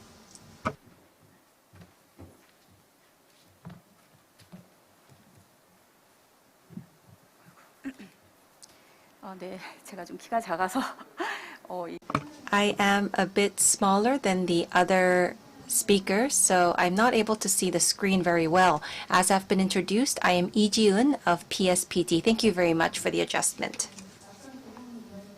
We have heard from two presenters already. Chairman Ko Jin talked about the history of voluntary protection and how there is difficulties because there's a lack of laws. And Professor Byun Sun-yong talked about AI bias, which is currently in the limelight, from the perspective of data ethics. At the Future Forum, we have a large group of experts, both from the academia and also the private sector. I would like to speak from the civic group perspective as a consumer who utilizes products and also a stakeholder in personal information protection. Concerning the protection of personal information and privacy, I'm an activist. And so based on my activities thus far, I would like to make the following presentation.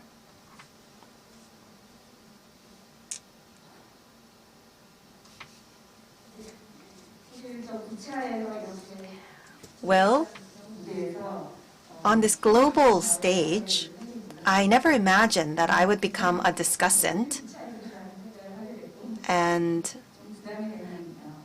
I feel a bit nervous standing on stage.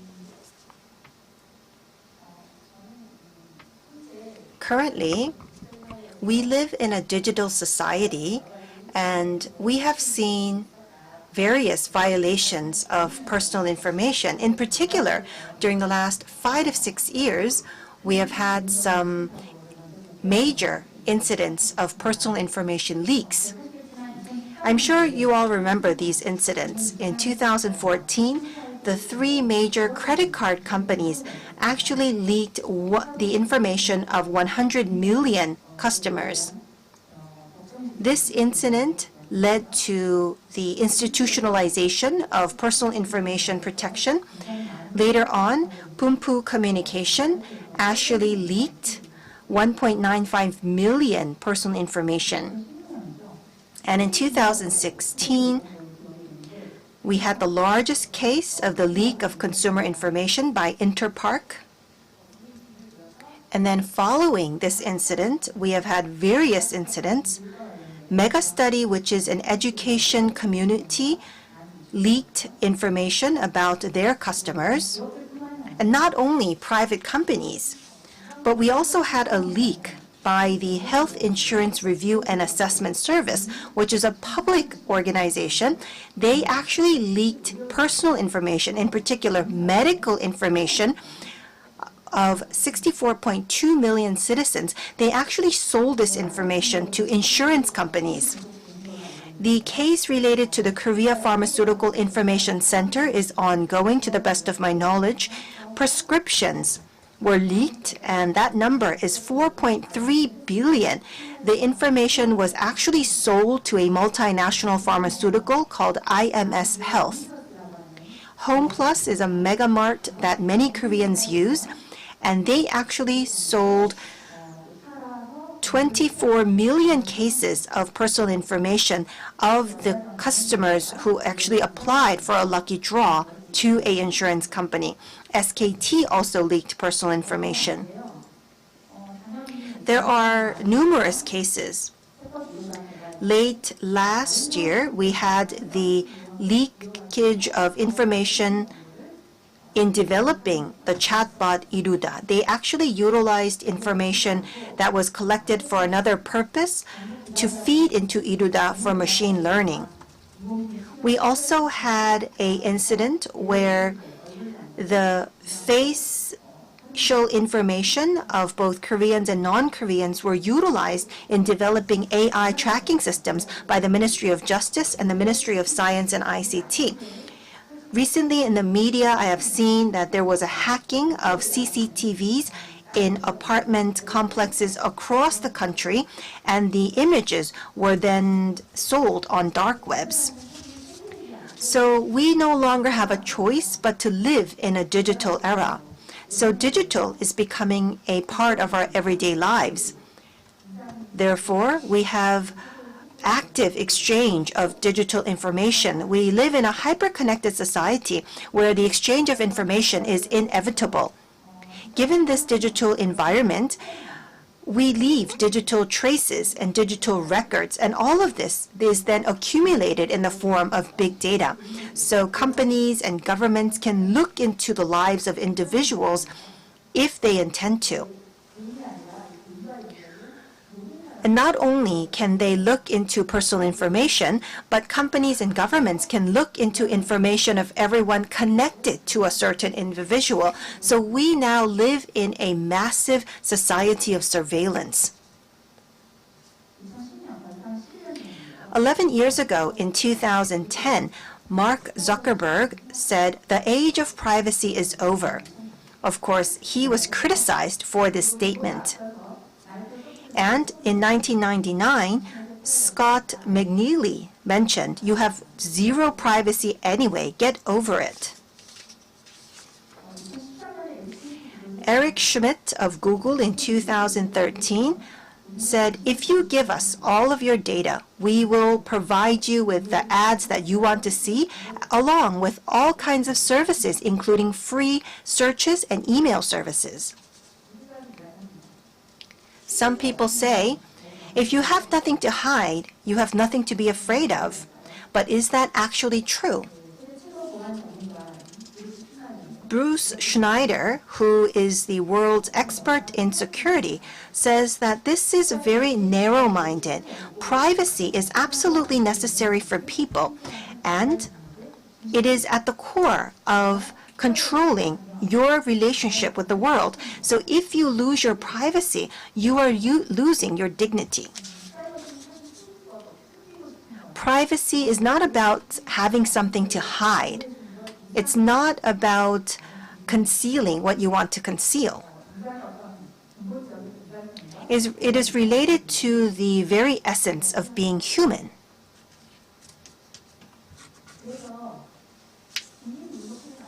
And so, having personal information protection that meets the public's eye level, what does this mean?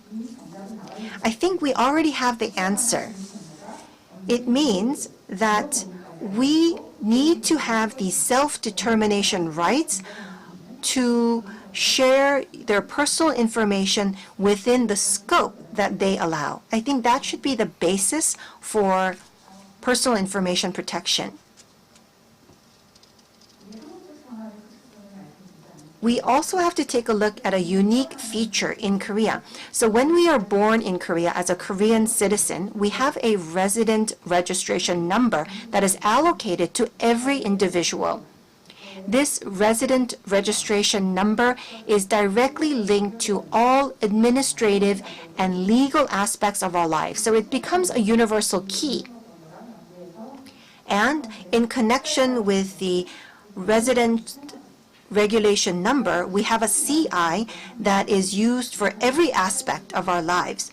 And so this actually becomes a very unique factor in personal information protection in Korea. And on a practical aspect, including myself, at our organization called PSPD, many other organizations have joined this cause.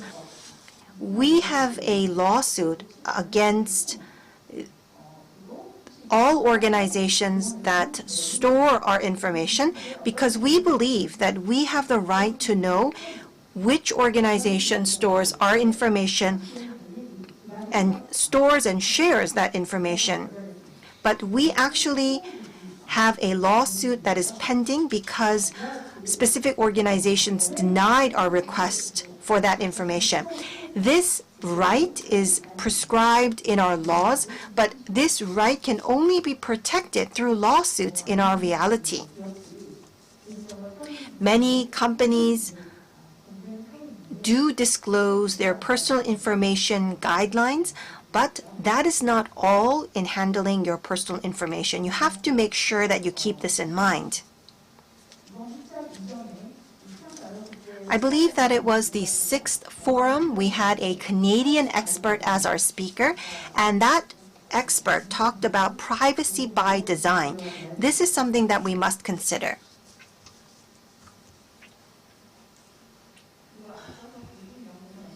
And as President Ko-jin has mentioned, voluntary protection is necessary. This actually is a way for companies to win the trust of their consumers. But although voluntary protection is necessary, but at the same time, we need legal protection. They do not substitute one another, but I believe that they complement each other. So voluntary protection and legal protection must go hand in hand. We also heard about AI. And I will not go into the details. Please refer to the proceedings for details. But concerning the AI bias, as a citizen, I ponder over how we should deal with AI bias and what would be ideal in dealing with personal information from an AI bias perspective. If we take a look at laws pending in the National Assembly, most of the laws are focused on promoting AI.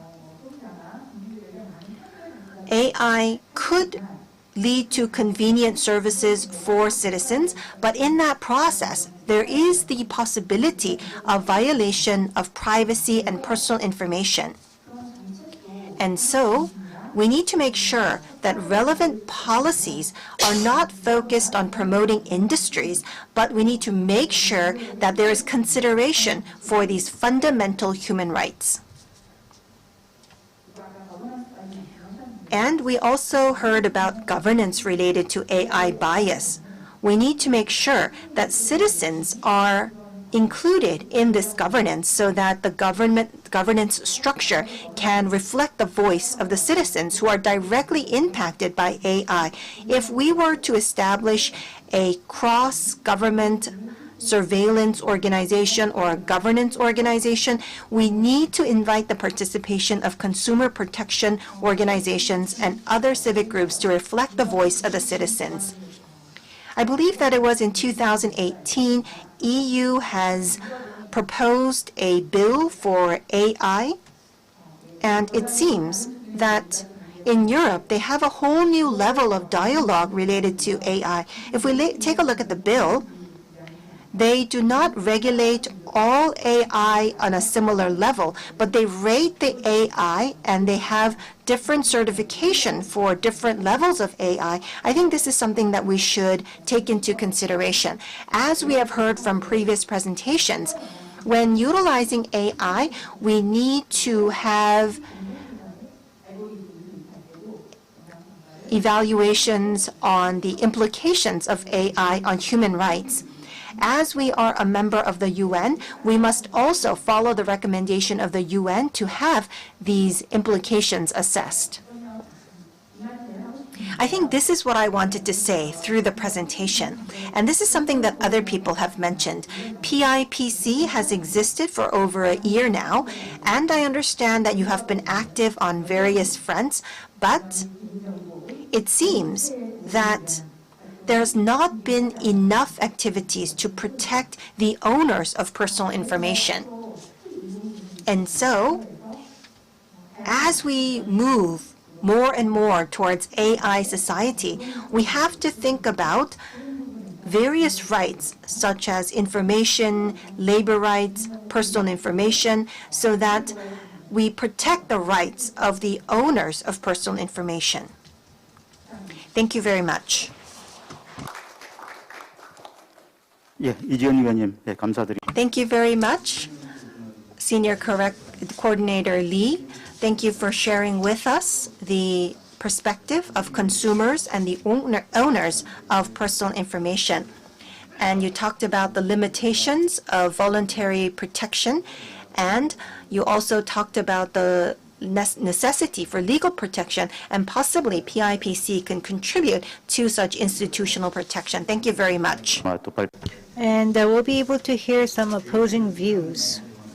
One of the companies that uses the data to such a great extent, we have Mr. Kim Young-woo, who's the head of public policy at Amazon Web Service. Welcome the speaker with a round of applause. Thank you for your kind invitation to this very meaningful forum. As I was working together with the forum for the future of personal information, I was able to have a very great time, learned a lot, and also engaged in in-depth discussion. As the topic presents, we're trying to establish a level of personal information protection that meets the public's eye level in the digital era, and also to secure responsibility for personal information processing and promoting voluntary protection activities and culture. The topic itself really means a lot, and it's quite a long topic to begin with. But the PIPC for the past 1 year has achieved great results, and I believe that really raised the bar for the public in this digital era. In terms of personal information protection, people's awareness, their perception have been greatly enhanced to the level that is required.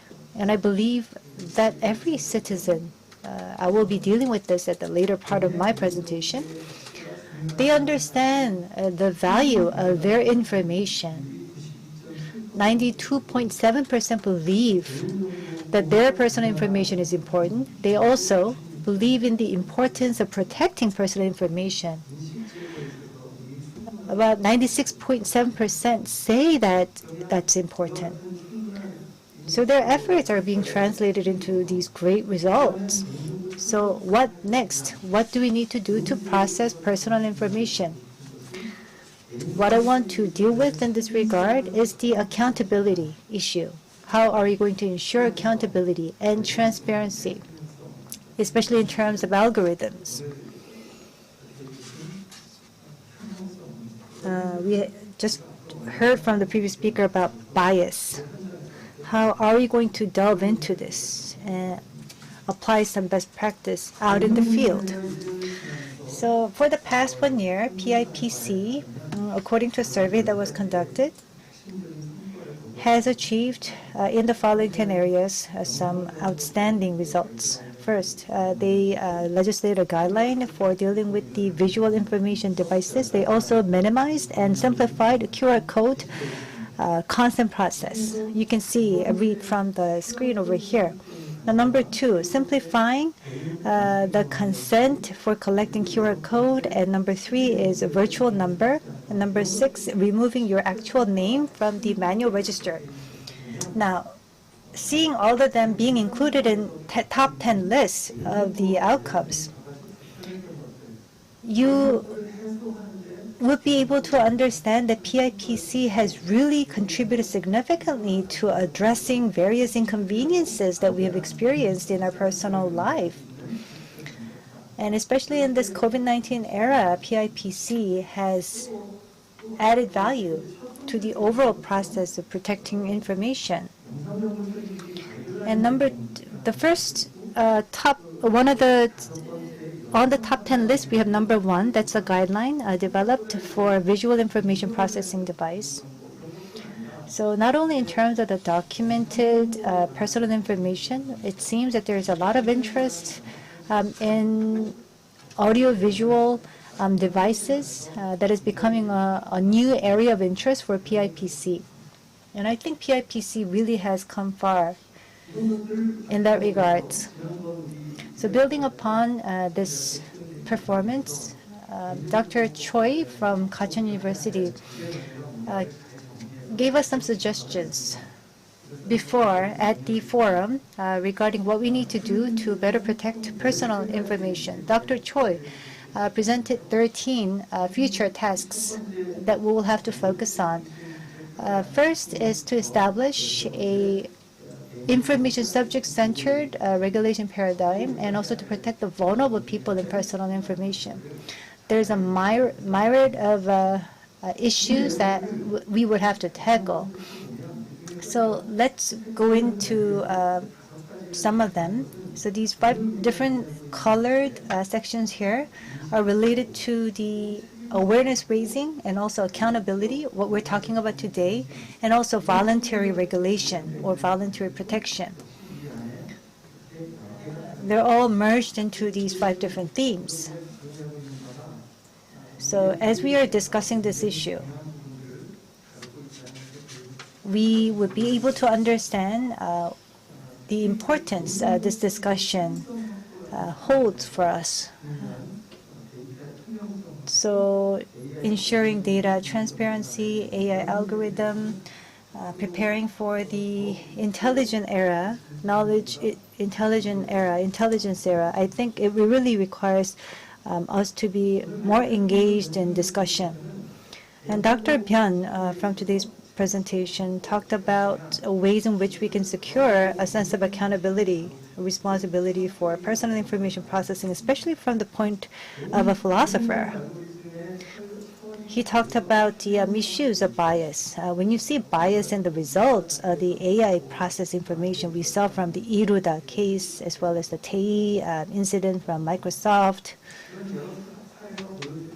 various incidents point to the fact that if the results are biased in and of themselves, then data processing algorithm may be inherently biased, or data itself can have bias, and AI use that as a learning data. Perhaps it can be a combination of two, a mix of two, that we need to conduct an ethical review on this challenge. This is not something new. It has been with us for some time, but Professor Byun really underscored the fact that this is indeed a serious challenge that requires deep thoughts. So in order to address this realistic issue, how are we going to better define learning data? How much are we going to just admit that there's a bias in AI algorithm? Do we really have bias-free data out there in the world? If that's not the reality, then what do we need to do?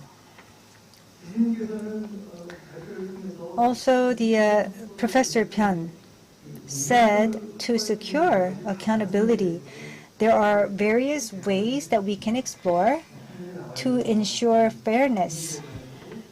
The screen suggests that the future forum and many experts will need to delve into this issue more actively. So this is about self-regulation. I think this is the follow-up research that will be conducted by Dr. Byun going forward. So let's focus on the next issue, now that we've dealt with accountability. So the third topic here, it's about autonomy. Would it be better to take an approach of autonomous regulation? I think that's what this overall session is trying to achieve. We had a forum back in April, and if we had defined that topic back then, I think the thought leaders probably believed that since we have a heightened awareness, since there's a heightened need for accountability and responsibility, the only way to move forward would be to promote voluntary regulation. Perhaps that thought was integrated in this discussion. So let's come back to this issue of autonomous regulation or self-regulation. According to Personal Information Protection Act, Article 5 talks about self-regulation is to cover the protection activities and so forth. Yes, we have a lot of organizations in different domains, 11 domains. There are 12 such organizations that are conducting self-regulation. They're all industry associations, as you can see. These voluntary regulation bodies have consulting work done in each of their domains and will be conducting their activities based on a legal basis, based on a legal foundation. We also heard from Chairman Ko that in terms of self-regulation, there are also limitations and also issues in relation to contents. For the Mobile Association, they don't only deal with the mobile contents, but overall areas of contents. They do, for example, self-governance, a preliminary review, and ex-post review, and they also had to impose corrective actions. So self-regulation that we see from MOBIA, can we really use that as a reference model for the self-regulation bodies that we have and the future bodies that will be established? Perhaps that's too much of an extreme view, because in the Personal Information Protection Act, they talk about roles of self-regulating bodies and the role that they should be playing. So what will be their mandate? What will be the expectations that we place on them? That requires in-depth discussion. And also, Chairman Ko talked about limitations in self-regulation, talked about the fact that there's no legal basis for their actions. But as for legal basis, there's a revised bill for the Personal Information Protection Act that is pending before the National Assembly, and the legal basis is going to be included in that revised bill. So that problem is going to be automatically solved once the law is passed. And I just want to focus on the limitations that we have different associations in different sectors. These self-regulating bodies can define their codes for self-governance or self-regulations. Now, codes may be in conflict across different industries. For example, certain industry association may try to just place some loose form of codes, but may be different from other industry associations. They may want to impose very strict, rigorous codes equivalent to a regulation. So companies will want to cherry pick. They may have the incentive to do that. So in the process of actual implementation, I think more refining work will need to be done.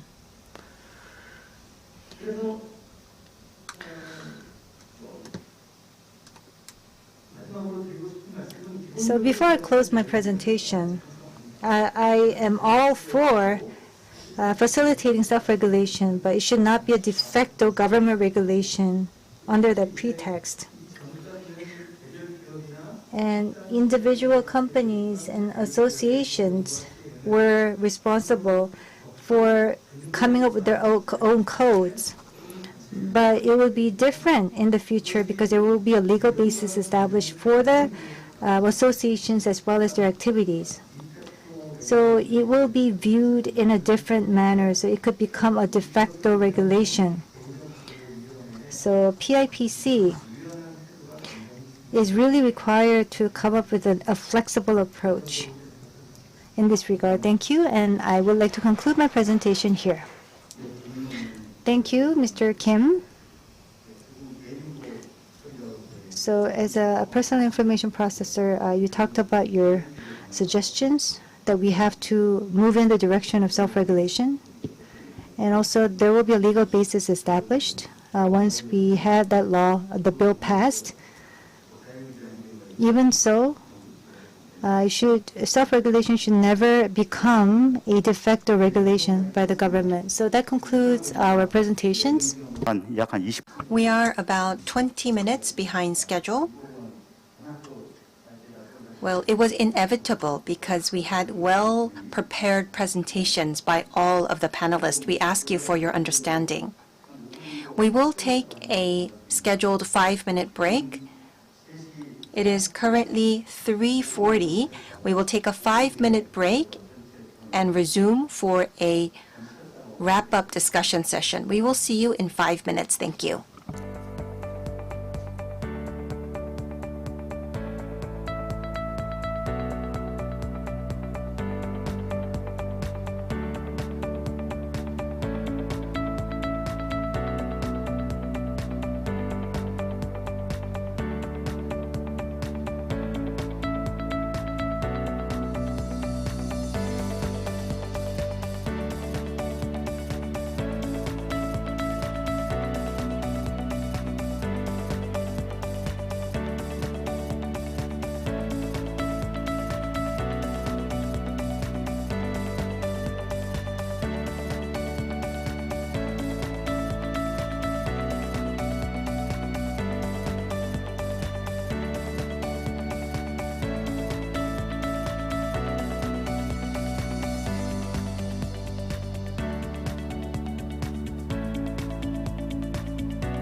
지금부터 전체 추 Let us resume for the wrap-up discussion session.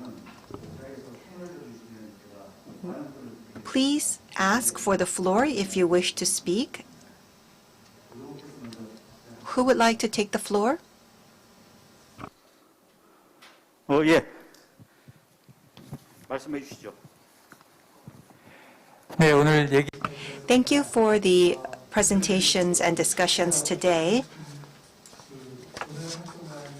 Thank you to activist Kwon and Ms. Lee for your remarks. Concerning citizen participation, we can connect this to what we have discussed thus far at past future forums. In the past, we always talked about consent. It's very difficult to receive direct consent. And so rather than actually having regulations to prevent the use of information without consent, but rather having post-consents, for example, this would be related to the KFDA so that we could have post-management of the consents.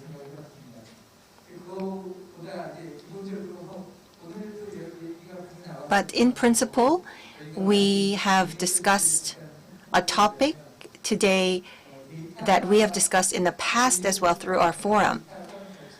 The data industry itself, how can we have balance of protection and utilization? That's actually a main topic for our forum. The balance between utilization and protection, that actually is mostly based on protection of personal information. 60 to 70% or even 80 to 90% of this issue is focused on personal information protection. And if we boil that down one more time, then it is about identifying individuals. As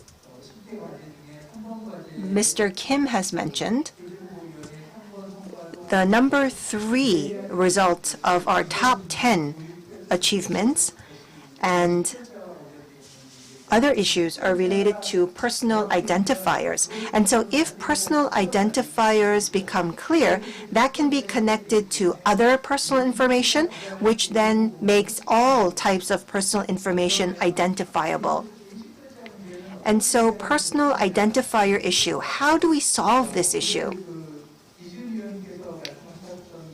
As we have heard from the coordinator Lee Ji-eun, we have the issue of resident registration number, which is a national and universal personal identifier. So all of these issues come from having a universal identifier. So how do we solve this issue of universal identifier? Many people have named various examples. We should get rid of universal identifiers and have individual identifiers. That is something what Code for Korea has done, the virtual identity number called personal safety number. This number can be disclosed and leaked because this number is not a personal identifier. It cannot be connected with your bank account. It cannot be connected to where you have been. And so we should get rid of universal identifiers and utilize individual identifiers. That would solve a lot of problems, and we have seen various case studies within presentations today. For example, Ms. Lee Ju-young talked about the People's Review Board, and she talked about how we should have a virtual number on the consignment note of your packages that are delivered to your house. So if we could substitute the universal identifiers with these virtual identifiers that are random, then a lot of the problems related to identifiers can be solved. And so we should get rid of all universal identifiers and use individual identifiers. And currently we have biometrics and codes that we are using, and it seems quite primitive to show actual numbers when there are other ways of utilizing identifiers. We have been using numbers for decades, but we have better technologies. So how are we going to use personal identifiers and individual identifiers? We need to make sure that we use other methods rather than numbers. Ms. Lee Ju-young talked about how we have QR codes in the place of names and addresses on consignment notes on your packages, because name is an identifier and address is an identifier. And when these two identifiers are combined, they become a complex identifier, which means that they can identify someone very accurately. And so that actually becomes a combined key. And so we actually should use QR codes in the place of names or addresses on consignment notes. So we should not only have individual identifiers, but we should take that a step further and use blockchains, QR codes, biometrics, and other ways. And so in a nutshell, we should get rid of resident registration number. It's a very primitive system that is no longer necessary and quite foolish, apparently, in this digital era. This leads to various complicated issues, and we should no longer use them. I would also like to add, as Ms. Lee Ju-young from the People's Review Board has mentioned, names and resident registration numbers, if they are in the form of QR codes, then sometimes you need to use QR codes to identify individuals. And what would happen is we would need a system to connect these identifiers together. And this is something that the Future Forum talked about. This is called the gateway. The gateway has to exist to bring together identifiers. Gateways will always pop up. And so, if gateways have the function to connect identifiers, then the gateways can solve the issue of not having universal identifiers, which do have positive functions. And so in the end, whatever we do, we will leave digital traces. And if we leave these digital traces, then it could be managed by certain companies or governments for surveillance purposes. If we have gateways to connect individual identifiers, then we would have digital traces. And when there are digital traces, these traces will be managed. This management will not be done by the government, but rather an institution that is empowered by the government. Up until now, a lot of the issues rose from having universal identifiers, and this would be a simple way to solve that. Well, I have heard that I could speak for as long as I would like, so I spoke for a little bit longer than expected. Well, Mr. Kim Il-sik participated at the third Future Forum, and at that forum, he also talked about how we should stop using universal identifiers such as the resident registration numbers. Many people agreed with your statement at the third forum, but we still have those numbers around. And I'm not sure as to why we still have these numbers. We look forward to further discussions. Thank you for your remarks. So who will want to take the floor? Mr. Oh from the Progressive Network Association. I'm from the Progressive Network Center, Oh Byung-il. Professor Pyun talked about AI algorithm in his presentation. And I do want to share some of my views and also want to pose some questions. Although you didn't mention this in the presentation, but if you look at the actual materials, in terms of the transparency of algorithm, there are confronting values, which is related to the interests of companies. So AI algorithm needs to be improved in terms of transparency as long as it does not undermine the interest of companies.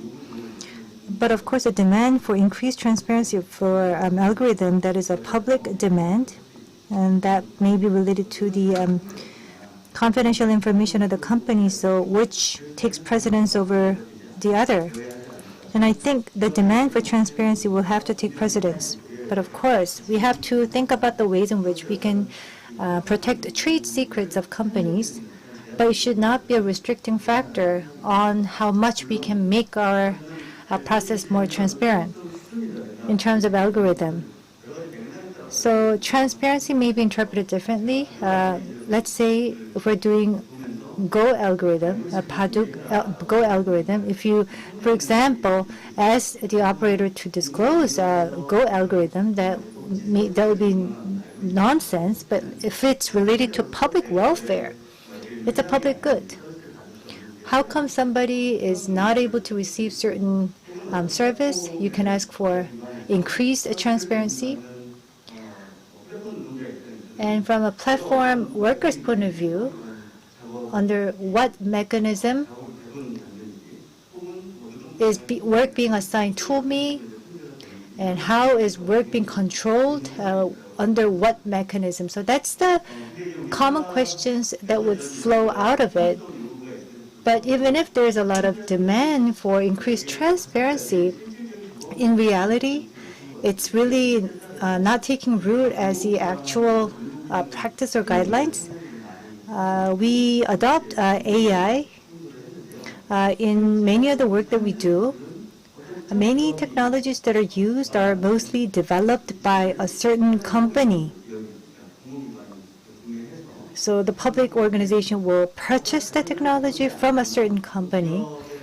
If for example, if it's related to trade secrets of a company, we have no idea how the mechanism works, and the only proprietary information will be retained by the company, then that becomes an issue.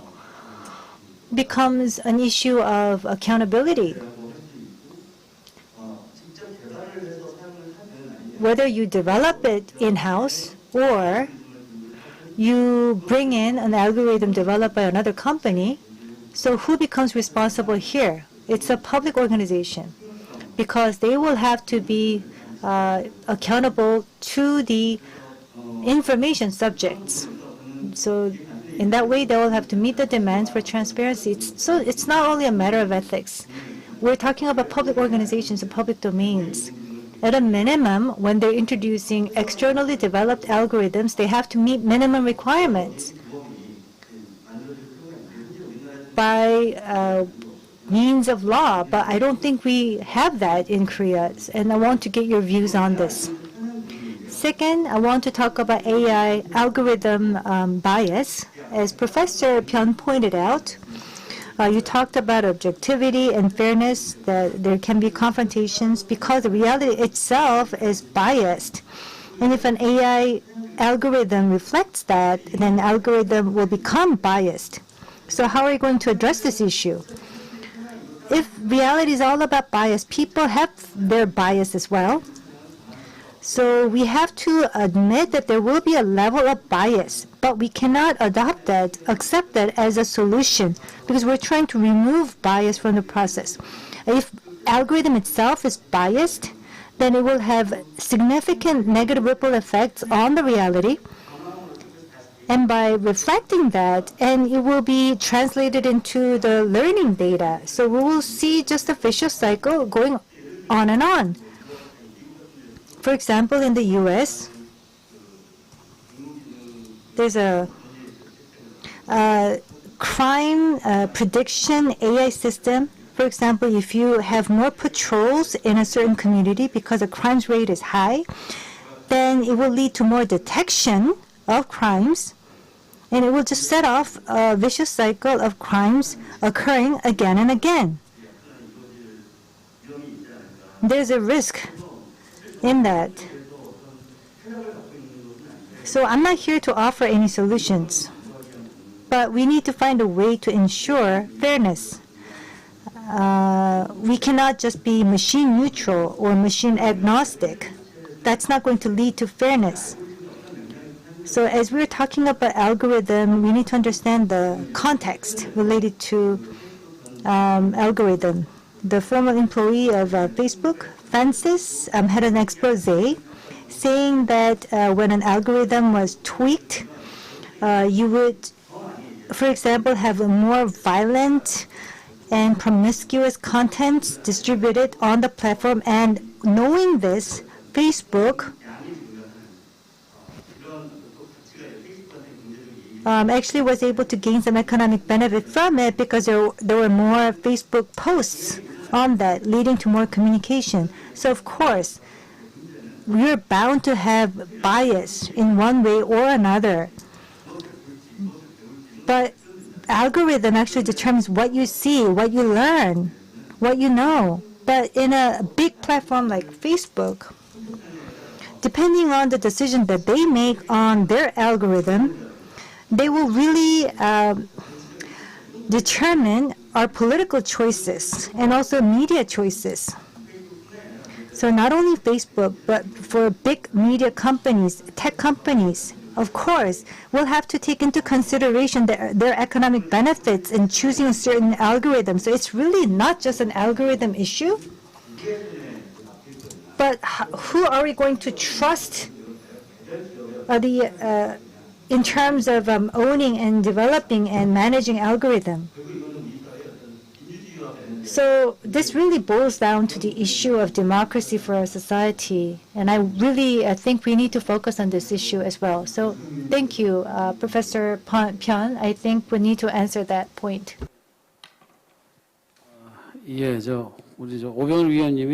Well, Mr. Oh pointed out something very important. And I don't have a clear solution for this issue as of now. When we think about transparency, the dilemma is between the social value and corporate interests. Companies have the goal to make profits, and so Kakao is the first company in Korea to work with algorithm ethics. And so they say that they're going to cooperate for transparency. But they have a caveat saying that as long as it does not impede the ultimate goal of the company, which is profit making. And so that is a dilemma that is ongoing. For YouTube, their recommendation algorithm is being asked to be disclosed by people around the world. And so the borderline videos on YouTube, for example, that are on the borderline of being restricted, and the borderline videos are being deliberated by hand. And so they are saying that they are not using just clicks and views, but they are using various socioeconomic factors, but they're not disclosing in full their standards. And so we need a social consensus to make the algorithms more transparent. If we take a look at Facebook, it's very difficult to say that there is a public domain related to Facebook. So if there's contents related to politics, then couldn't the contents be manipulated? Even if there is no manipulation, sometimes the contents may look manipulated. And so we have to work on user literacy to make sure that we raise awareness about the risks. That is about the only solution that is viable at this point in time. We cannot say to the company, you shouldn't work for your profits, but rather serve the society. That is not a choice that we can make for the companies. And so we have to work on user literacy so that the users become aware of the risks. And we have to work on having institutional mechanisms to minimize the damages from these algorithms. Thank you very much. Thank you very much. the question was very philosophical, and so it's very difficult to give you a clear-cut answer for that question. But we have been able to set the direction. I hope that was a sufficient answer for you, Dr. Oh. 아마존 웹 서비스. We have a representative from AWS. Would you like to share your views on algorithms or algorithm-related discussion? In the interest of time, I'll try to just make my comments as brief as possible. So it's all about transparency of algorithm and trade secrets of algorithm. It really depends on a case-by-case basis. We say explainable algorithms. So there are areas where we can really reveal to the outside world, but there are areas in which we cannot really do so readily, or physically or technically, it's just challenging to do so. That is something that should be mutually agreed upon between the two sides. AI algorithm is becoming smarter than ever. So we just talked about black box theory quite vaguely. If you have neural network-based algorithm, it's really difficult to explain, first of all, how you draw a certain conclusion, arrive at a conclusion. But if you're forced to explain, even in that situation, that just makes the whole situation so difficult. So you need to understand that there are so many variables and factors out there that need to be taken into consideration. But still, I think you gave a very proper answer. In the U.S., I understand that there's a law that is being discussed to select algorithms. I think this discussion should continue into the future. Mr. Park, did you raise your hand? Yes. I am attorney Pang Min-chul. So this is the last forum of the year, and we are almost at the end of the forum. So I would like to take this opportunity to present my comments. I hope there's not enough time for anyone to oppose my opinion. We're talking about two things, and I would like to talk about these two things. First is AI bias, and second is voluntary protection. Well, voluntary protection is what we need to strive for. Being voluntary is what all mothers hope for. They hope their children will do what they need to do voluntarily. But when we have voluntary regulations, it has to be done well. But in order for it to be done well, we cannot leave it to be fully voluntary. We need to have institutional regulations. As for AI transparency and AI bias, whether it be society, market, or technology, everything is becoming more and more complicated. And because it's becoming more and more complicated, the government entities and the consumers, who are the users, are in a state that is very unbalanced. And this lack of balance is becoming more and more severe. And so, in order to have a fair playing ground, we need to have regulations that is designed to create a fair playground. Is that what we are striving for? Well, I don't think so. That's not possible, and that's not necessary. I think in trying to do that, there will be even a bigger lack of balance. Because if you are well aware of these methods, then you could abuse the methods and system, which will then aggravate the lack of balance. And so, I think we need to design the system so that we have voluntary regulation, but coupled with punitive discipline that for those who do not participate in voluntary regulations. And so having a fully transparent and fair system that is designed through regulations, that would be a very difficult task to achieve, and it will become more difficult with the ecosystem becoming more complicated. Of course, voluntary regulation is all good, but we also need to have ex post regulations so that we hold the violators accountable. From that perspective, AI transparency and AI bias could have some solutions. When we talk about transparency, we have to think about the purpose of the services and the standards of the services. And we need to disclose those purposes and standards. That has to be the standard for transparency. We cannot force the parties to disclose the detailed methods of transparency, just the basic rules of transparency.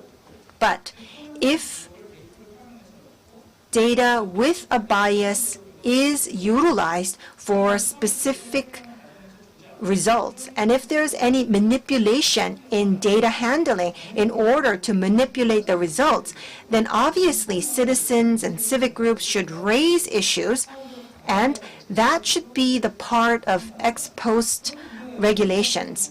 And so that could be one mechanism to find solutions for transparency. When we design the regulations, we usually try to have binding regulations from the very beginning. And I think that would not lead to the results that we would like to see. Rather, we need to have a system where we have voluntary regulations followed by strong accountability on violations. So we need to have soft and flexible guidelines reflecting the opinions of citizens and civic groups. And so we need to have timely guidelines, and we need to also think about how binding these guidelines would be. Well, I have so much to say, but I will keep it at that. Thank you very much. So you talked about the risks of having regulations in place that is binding, and you emphasized this at our last forum as well. I don't think anybody would oppose your opinion. Thank you very much. So who will go next? Mr. Chung? I'm Chang Junyoung. I really enjoyed your presentations. Well, I think the topic of this discussion is to protect personal information, how to ensure transparency and accountability. And there are limitations in terms of the government-led regulations, so the industry should take the initiative in taking autonomous self-regulation.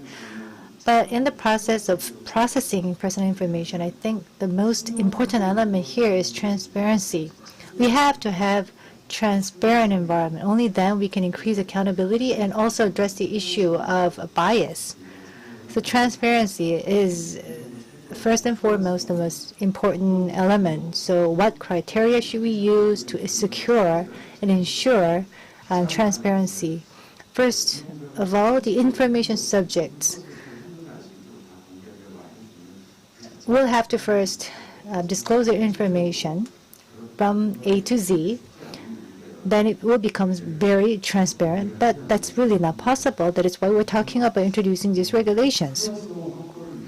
So to secure transparency, the second bill to amend the Information Protection Act, there is the processing adequacy test that is included. So if there is, for example, a request submitted by civil organizations, this review will have to be conducted in relation to the easing of the regulations on informed consent. And I think that could serve as a good way for improving transparency. And once we have good self-regulation, then we will not have to put in any ex post regulations. And we will not have to discuss this at all. But in the second amendment bill, the bill is basically trying to introduce a legal basis for providing financial support and also putting in place that self-regulatory bodies. But I don't think self-regulations are going to become any more strict than this.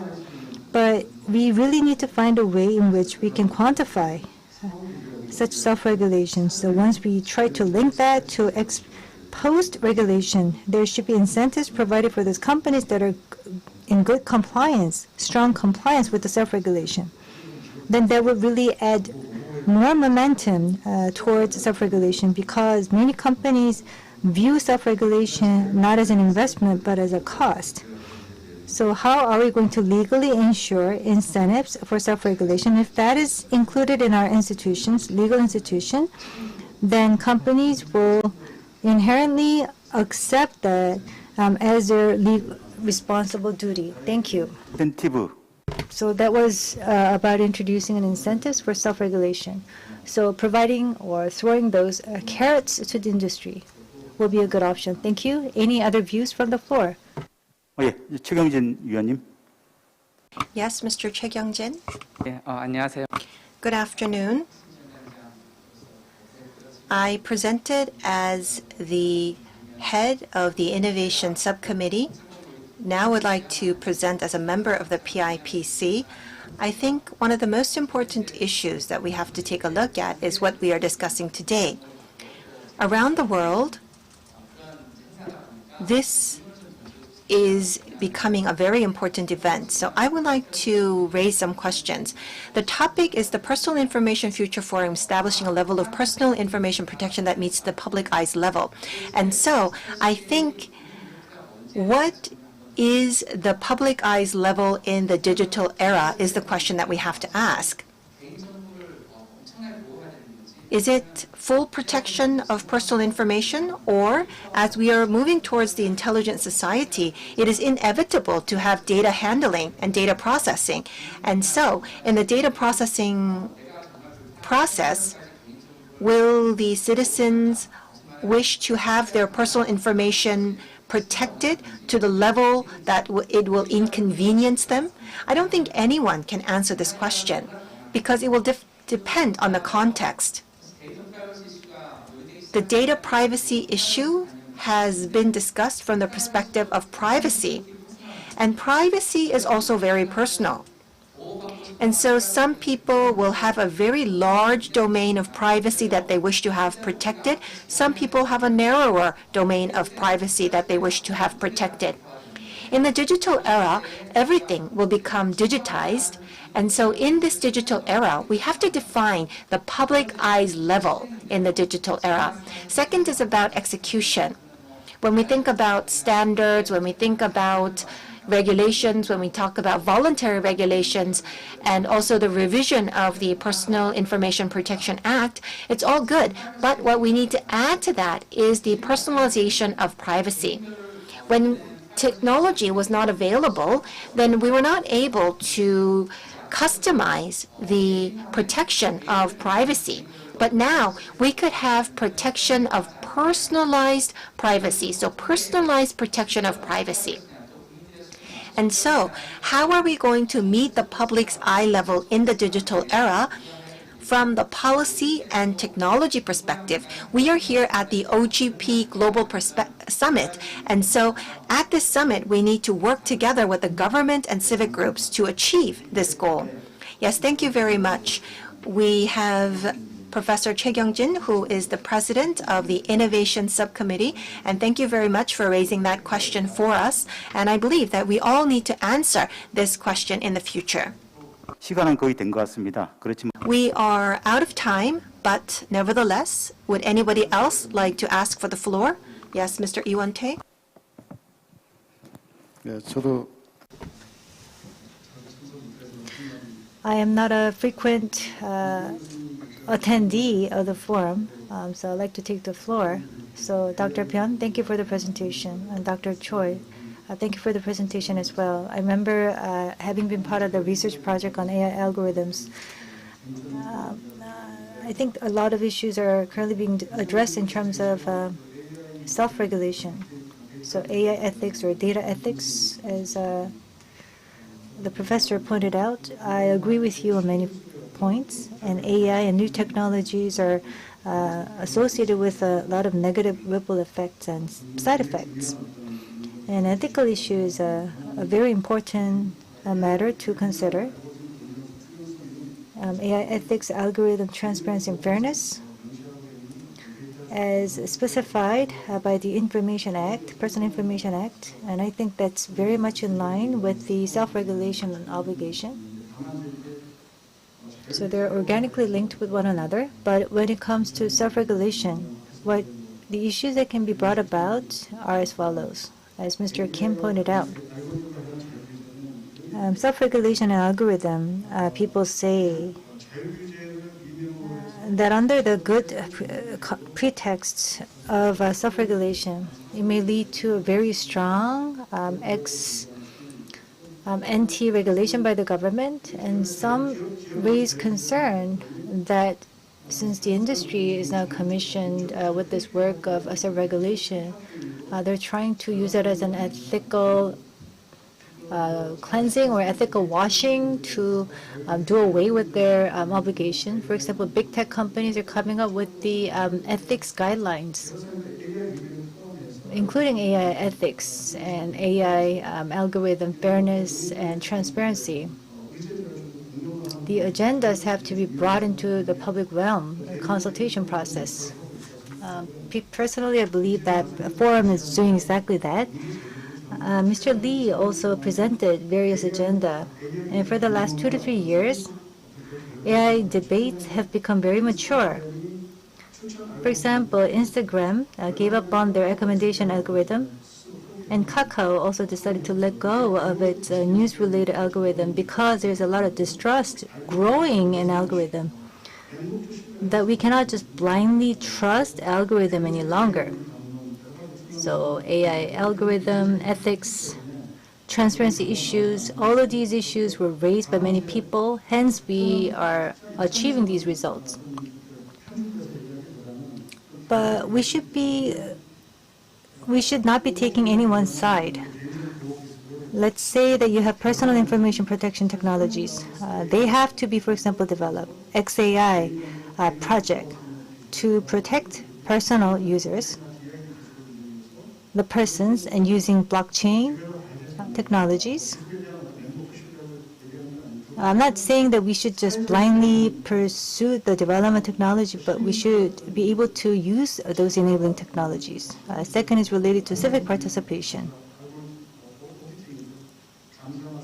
Algorithm auditing and surveys have to engage the public. We need to have a process for that.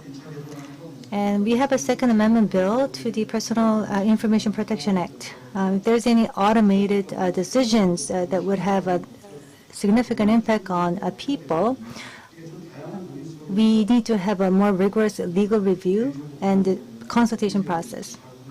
So these agendas really have to be brought into the public realm for further consultation. So thank you very much. Thank you very much. Well, Ms. Dr. Pyun, would you like to add to that? Yes, very briefly.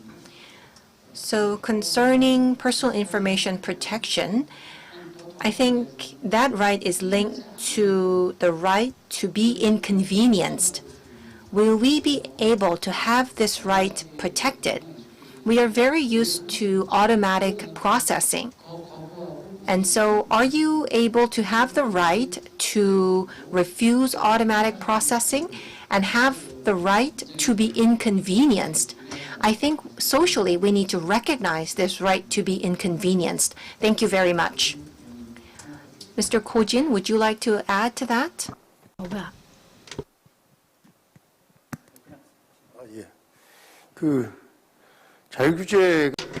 So I know self-regulation is a tricky issue.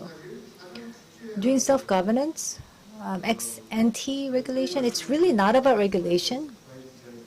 It's like privacy by design. We look at what's included in the design, we review, we do monitoring ex post. So it's actually at a very high level, ex post regulation or review, whether the companies are doing the right work. And when we have different domains doing their own self-governance regulation, it could lead to imbalances, as some people pointed out. There are companies that are in different domains. To them, it's a make or break issue. It's a very sensitive matter to them. For example, if some are very loose and other industries are very tight, that's not going to be sustained because there will be a lot of active discussions among themselves. There will be pressure put on them. So even if the domain-specific or sector-specific associations for self-regulation, they will balance out and they will reach equilibrium. So they're not going to diverge from one another so dramatically. Thank you. By the invisible hands, I think it's going to be self-regulated. Thank you very much. 예, 더 하실 말씀 없으신가요? Are there any other further comments? It seems that we are past our allocated time, so we need to close the forum. Thank you very much to our panelists as well as our audience for sharing your opinions with us. Thank you for joining us across this extended period of time. This brings us to the end of the forum. The 10th forum will be held on January 19th, which is a Wednesday next year. I hope that you are all available at that time. We will take COVID-19 into consideration and decide whether it will be online or offline just before the forum. The videos concerning the forum will be disclosed on the YouTube channel. We look forward to your interest. This brings us to the end of the forum. Thank you very much for your participation.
Hi, Carlotta.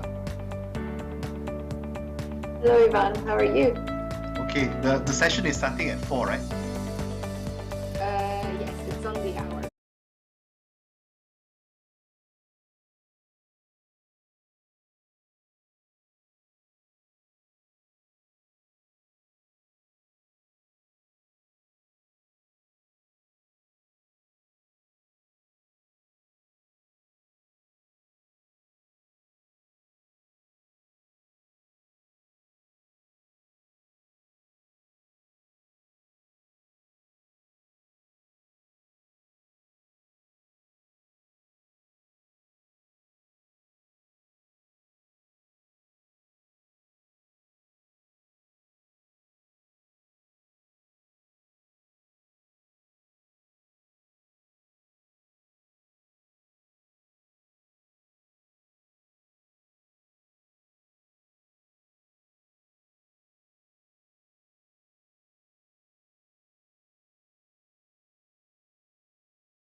We have to make clear that governments exist to serve the interests of citizens and not the other way around.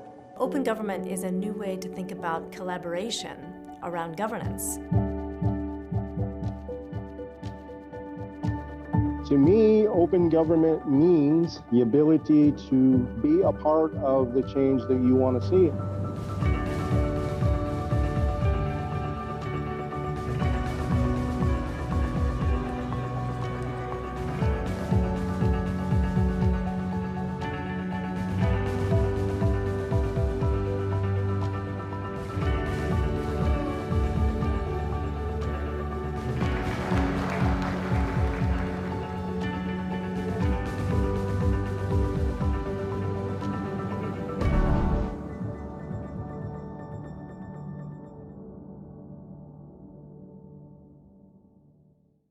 What will it take to solve the biggest challenges of our time?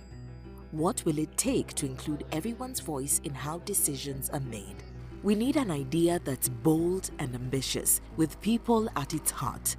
That idea is open government. An open government is transparent, inclusive, participatory, and accountable.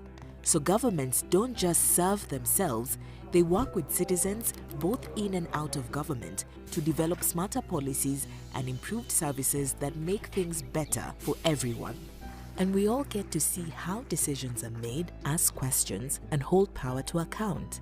People like you are using the Open Government Partnership to create and implement thousands of initiatives that are transforming societies around the world. Open budgets and contracts are ensuring that money isn't lost to corruption. Having a say in public services has let citizens shape the communities they live in. Equal access to the justice system and public information is open to everyone, especially the most vulnerable. The potential of technology is harnessed while safeguarding against digital threats. And our fundamental freedoms are strengthened, letting us voice our needs and concerns safely. OGP provides a platform for reformers to co-create solutions, monitor progress, and share knowledge with peers across the globe. But for this to work, we need more reformers in government to open new doors, allies outside government to help find ambitious solutions, and partners around the world to support these efforts. We need you. Join us in building a better, more open world.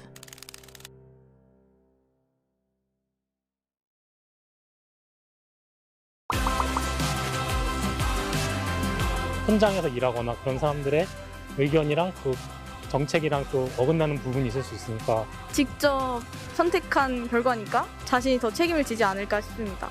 내가 얘기해가지고 좋아질 건 없겠지만은 그래도 하고 싶은 말을 하면은 속이라도 시원할 것 같아요. 서민들의 현장 그리고 실생활 일부분들은 대의를 반영하지 못하는 부분이 분명 있을 것 같아서 충분한 의견 수렴이 필요하다고 생각합니다.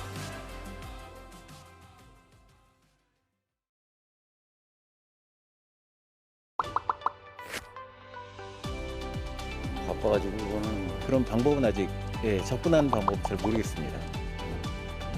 우리 일상 속에서 찾아볼 수 있는 거의 모든 공공행정 분야가 바로 시민참여 영역이라고 할 수 있습니다. 저희 홈페이지를 방문하셔서 새로운 제안을 하실 수도 있고 일단 본인이 관심 있는 주제를 좀 조사하시면 관계가 있는 NGO들이 있어요. 그렇게 참여하는 방법이 있을 수 있고요. 또는 자기가 속해 있는 지역의 지자체에 관심 있는 법이라든지 예산이라든지 이런 데에 참여하시는 분들 굉장히 많습니다.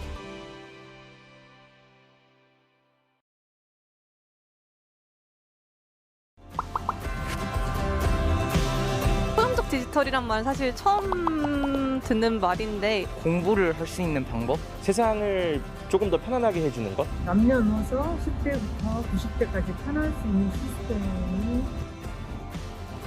디지털 혁신이라고 하는 기술과 방법과 절차들이 활용되는 것이 디지털 혁신에 의한 민주주의라고 할 수 있고요. 여기에서 포용적이라는 것은 국민 누구도 한 명이라도 소외되지 않고 모두 다 민주주의에 참여할 수 있도록 만들어준다는 측면에서 포용적 디지털 혁신이라고 할 수 있겠습니다.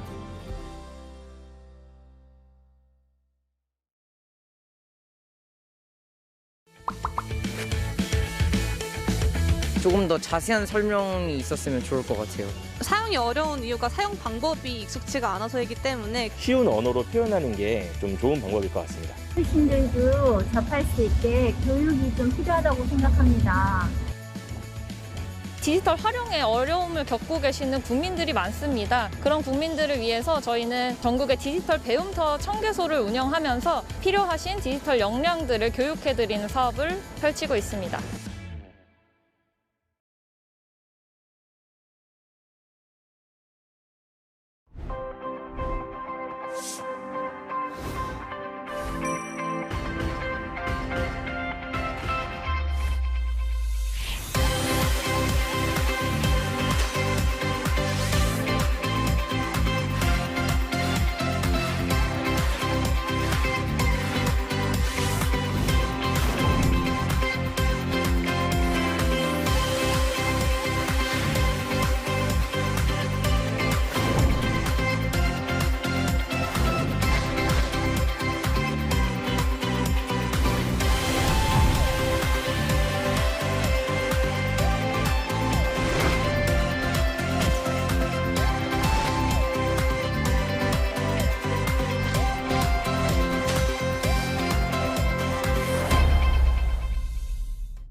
보이는 것, 다 알 수 있는 것. 거짓이 없어야 되고 사실대로 말하는 것. 맑은 신현물같이 다 보여지는 것을 말합니다.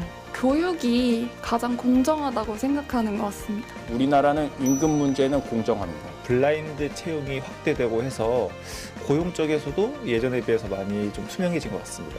약간 새치기 안 하는 거. 이런 거 해도 되나?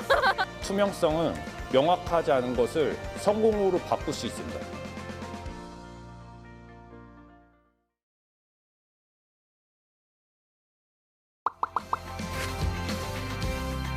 포장된 말을 하지 않고 원래 하고 싶은 말 하는 그런. 좀 일부러 숨기는 게 없어야 하지 않을까요?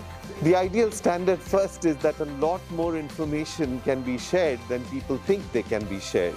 I think the information that certainly should be shared is about government operations.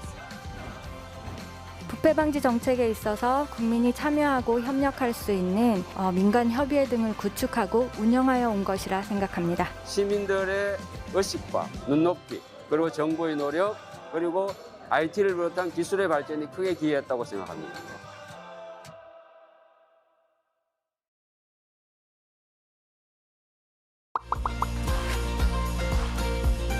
좀 자유롭고 숨기는 게 없는 그런. 국민들과 잘 소통할 수 있는 정부가 열린 정부라고 생각합니다. 열린 정부는 협력이다라고 생각합니다. 모든 국민들이 같이 할 수 있는. 다 얘기해주는 거, 투명하게 공개하는 거. 국민이 정책에 참여할 수 있는 정부가 아닐까요? 정부가 우선 국민들의 불편함이나 의견을 어느 정도 수용할 수 있고 들어줄 수 있는 그런 정부가 아닐까 싶습니다.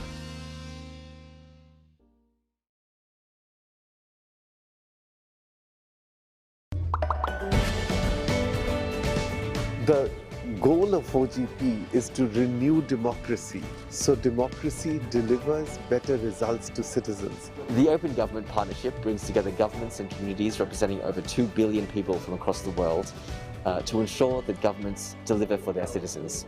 It is to make governments more open, accountable, and responsive to its citizens.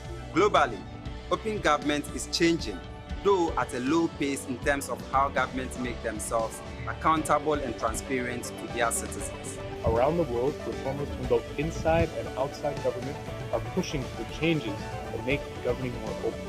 Then together that we'll be able to build the kind of open government we want. 결국 세상은 사람이 이끌어가는데 이 모두가 다 연결되어 있잖아요. 그래서 OGP에서 함께하는 그러한 시스템을 만든 그런 열린 정부는 굉장히 중요한 것 같습니다. 전 세계적으로 투명한 행정에 대한 시민들의 요구가 확산되고 있습니다. 이런 환경에서 OGP의 역할이 중요할 것이라고 생각합니다. 기후변화라든지 디지털 전환과 같은 전 세계가 공통적으로 직면한 문제를 해결하기 위해서 OGP가 반드시 필요하다고 생각합니다.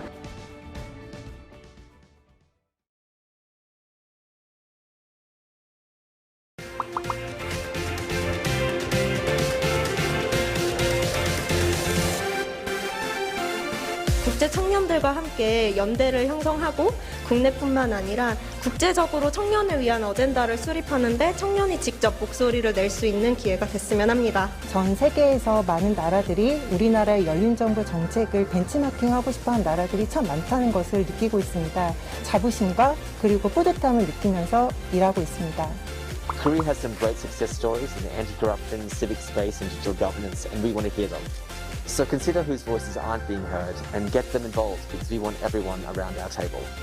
First, convene a strong global coalition for democracy to fight back against the rise of authoritarianism. The second role, which Government of Korea has already played, is it has issued a call to action for all OGP members to advance ambitious reforms to renew democracy through openness and citizen participation.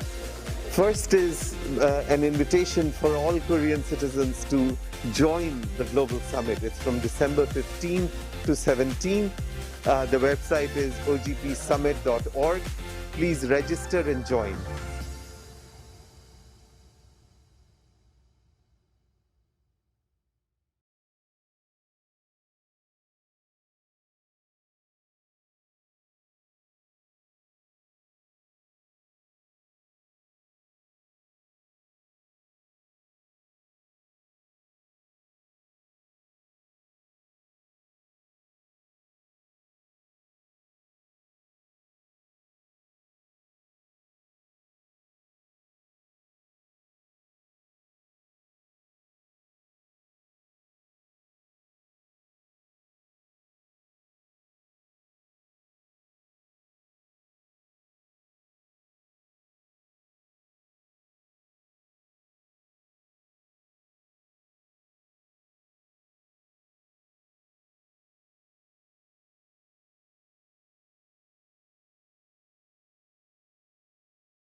on communication as listening. As the title of the session says, for the next hour and a half, we will have a conversation about how governments can be better communicators by being good listeners, to be receptive to the feedback and preference of citizens, as well as to respond to citizens themselves. My name is Carlotta Alfonsi. I'm a policy analyst at the OECD's Open Government Unit. I will also be your moderator for this session, and I will try to steer the discussion with the excellent speakers that we have joining us today. I also like to acknowledge the OECD Korea Policy Center, who have been our partners in organizing this session and our collaborators on an interesting piece of research that you will hear a little bit about shortly. I'll just add a reminder that interpretation is available on the platform if you need it, but then we can get right to it. So we should start with a brief recorded introduction by Alessandro Bellantoni, who heads the OECD's Open Government Unit and Civic Space Unit. And he will provide a little bit of the context for our focus on communication and how the pandemic especially has accelerated some of the promising trends that can make communication more impactful. Then I will be delighted to give the floor to our keynote speaker, who is distinguished Professor Jim McNamara of the University of Technology of Sydney, who will illustrate the theory and practice of organizational listening that he has pioneered. Following his presentation, we will then have a discussion of how these concepts are being applied in a number of countries. And for that, I will be happy to welcome 4 practitioners who work across the governments of Korea, Singapore, New South Wales in Australia, and from the European Commission. We have a very exciting discussion ahead, so please don't hesitate to contribute to it as well by posting your questions in the platform, and we will pick them up and discuss them with the speakers today. Now we can start. I will kindly ask the technical team if they can go ahead with Alessandro's message, please.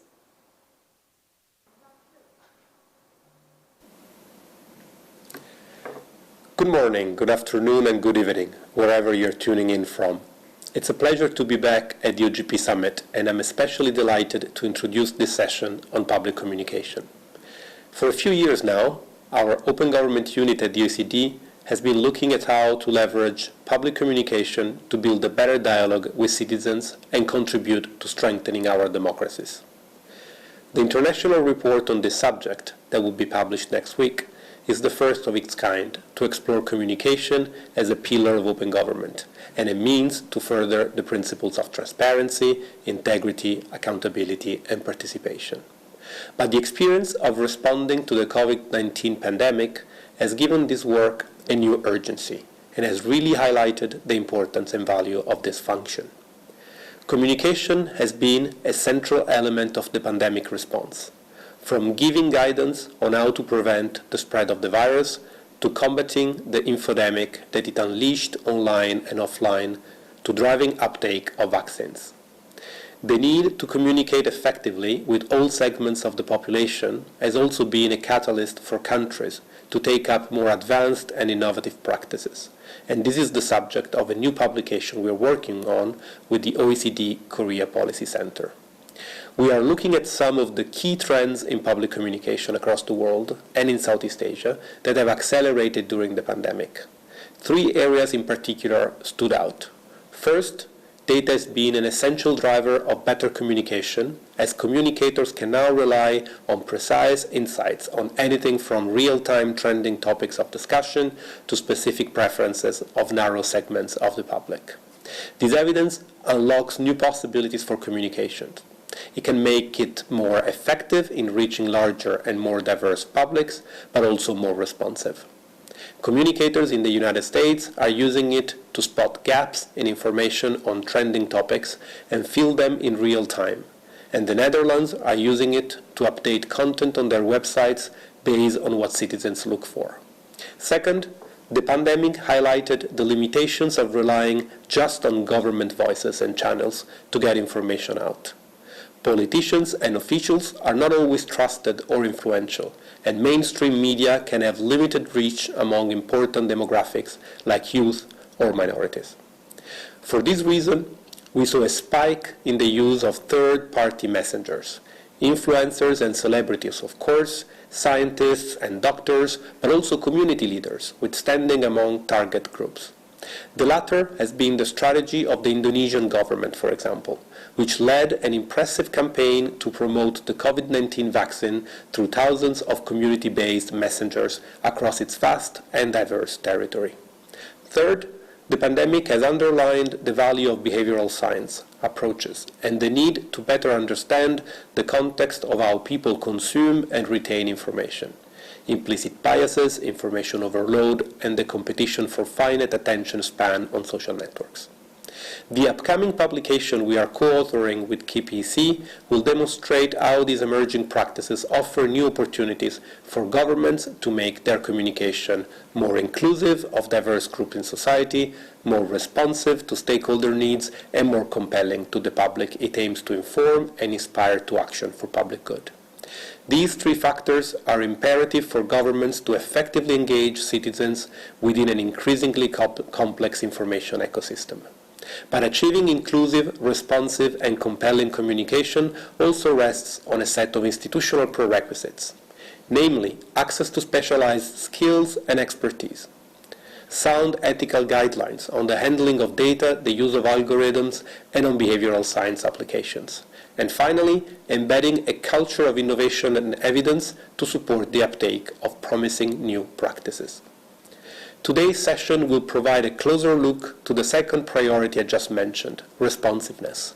To be responsive, governments need to first listen openly and attentively to citizens, understand what their attitudes and concerns are, their demands for information and engagement, and ultimately turn this listening exercise into the basis for better policies. This listening is key to strengthening our democracy. It is the basis for the Conference on the Future of Europe that we will hear about, and it is fundamental to steer global recovery efforts around the world to meet citizens' needs. Thank you. Thank you to Alessandro, and I'm now pleased to welcome Professor Jim McNamara. Professor McNamara is one of the foremost researchers and experts on public communication, and he has advised numerous governments and institutions around the world on making communication more impactful, including some excellent work helping, nonetheless, the World Health Organization in its efforts to navigate the pandemic and drive vaccine uptake around the world. So he's also the mind behind the theory of organizational listening, and this is what he will be presenting for us today. So thank you, Jim, you have the floor. Thank you very much, Carlotta, and thank you for having me. I'm very pleased to be able to talk about listening, particularly in an organizational concept or context. And so my presentation today is focused on looking at the case for or the argument of why we need to do listening perhaps better, and some of the methods that can apply in an organizational context. In terms of setting the scene, it's useful just to remind ourselves of where communication sits and what is communication. And these are things that we all know, but it's useful to remind ourselves, as John Dewey said, society exists in and through communication. Without good communication, we don't actually have society. But of course, communication is not speaking and information dissemination, even though it's very often positioned that way. When people speak about they are communicating, they're often referring to distributing information. As an eminent communication theorist, Robert Craig, says, communication, in very simple terms, is speaking and listening. It's also useful to remind ourselves that the term communication is derived from the Latin noun communicatio, which means sharing.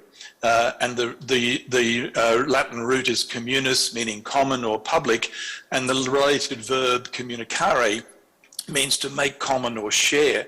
So it's about sharing, meaning sharing understanding. Communication is also identified as a two-way dialogic process.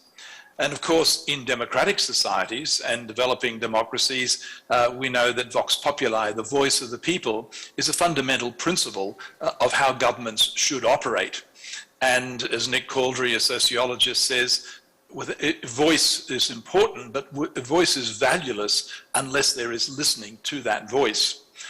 Now, an important point I wanted to make right from the beginning is that the term hearing is often used, but hearing is not the same thing as listening. Hearing is very simply the receipt of signals. In the case of humans, it's a sound bouncing on our eardrum that may or may not send an interpretation to the brain. In an organizational context, it's the arrival of information, whether they are letters or emails or submissions to consultations or complaints and so on. But what happens with those, what we do with those, is what constitutes the listening. So when I started looking at listening in a public communication context, what I found is there's an enormous amount of literature on interpersonal listening. And so there should be, because we deal with human beings every day and we need in our own lives to listen. So it's not surprising that in psychology, and in leadership studies, in HR, and certainly in therapeutic fields, there is a vast amount of study of listening. But what I found interesting is how organizations might listen or not is largely ignored. And yet we know in our modern contemporary societies that organizations are central to these societies. Government organizations and agencies, non-government organizations, corporations, local government authorities, non-profit organizations. People have to deal with organizations every day, and organizations influence and shape our lives. What I found in a large literature review, that in politics, there's evidence that listening has been ignored, first signaled by Susan Bickford back in the 1990s, and a very interesting book written by Andrew Dobson in 2014 highlighted a lack of listening in politics, but also in sociology, in media studies, in business and management, and interestingly, in public relations and corporate communication, we find a focus on how to help organizations speak, but very little discussion of how they might listen to their stakeholders and communities. And I just include this one quote said at a recent conference, and this is from a corporate person, but it's interesting to this comment that they say communicators are the megaphones of the company. In other words, communication is often associated with shouting. And of course, that's something that I challenge and that my research challenges. And so why does this matter? Well, we know that we have declining trust in government and many institutions in our media. We're seeing that in successive years. We're also seeing in many areas a decline in participation and engagement. Many political scientists are talking about the democratic deficit. And in particular, we know that marginalized and disenfranchised groups are particularly missing out, resulting in social inequity, and loss of social capital, and a loss of social cohesion. And in important areas like health communication, it's not just a matter of distributing messages, we need to be listening to groups and to communities.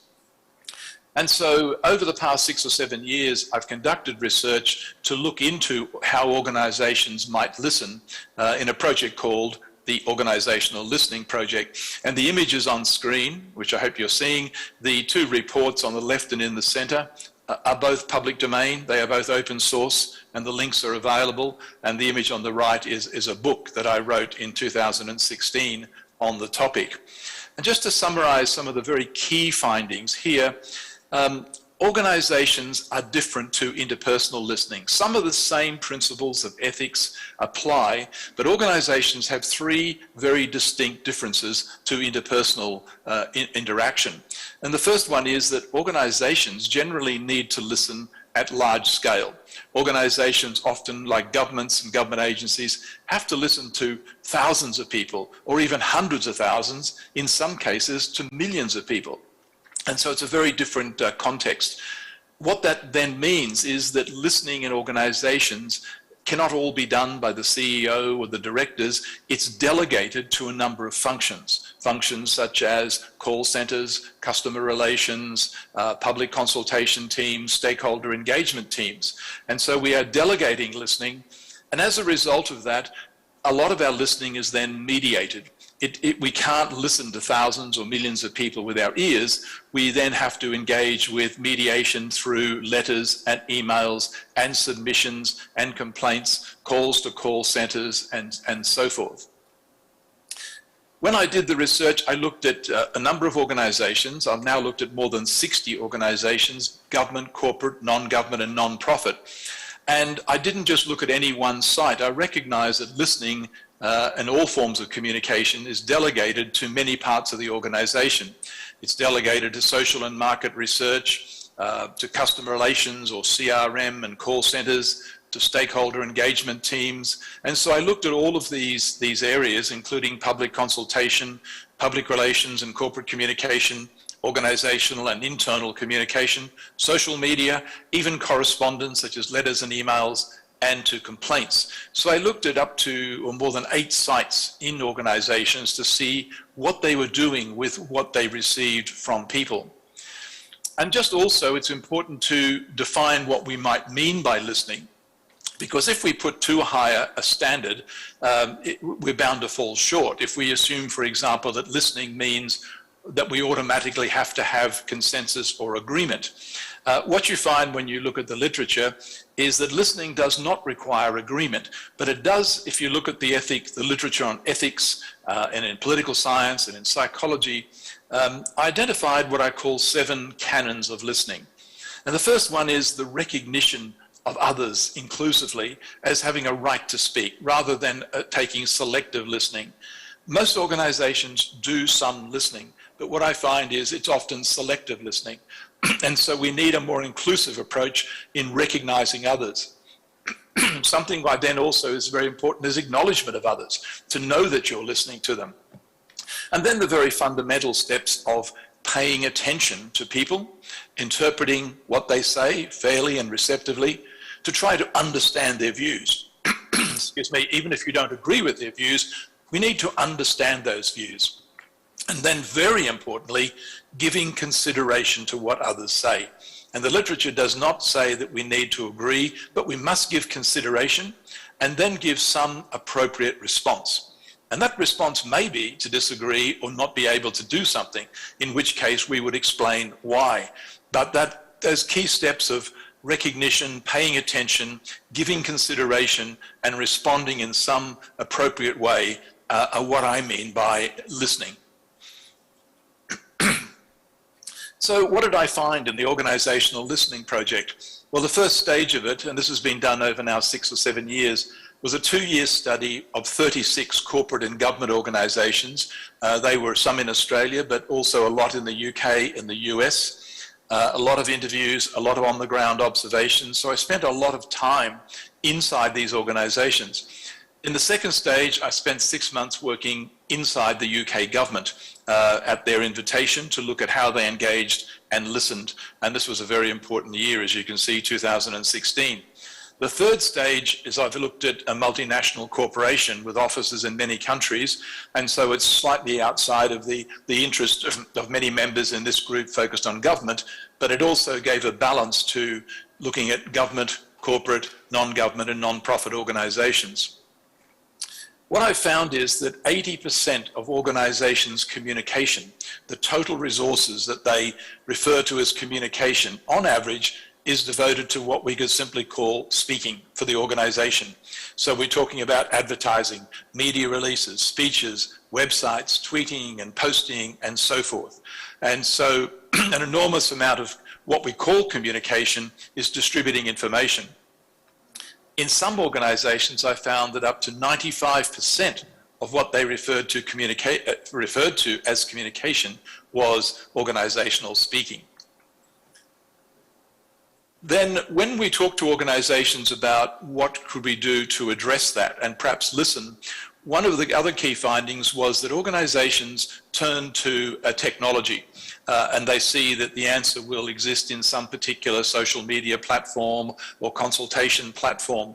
And what I have found is that organizational listening can't be resolved simply with technology. It needs to be designed into an organization in what I call an architecture of listening, where I identified a number of elements.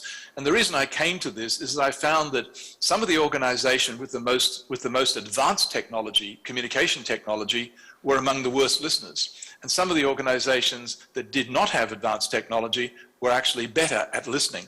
And so it caused me to dig deeper to find out what it is that creates an organization that can listen, a listening organization.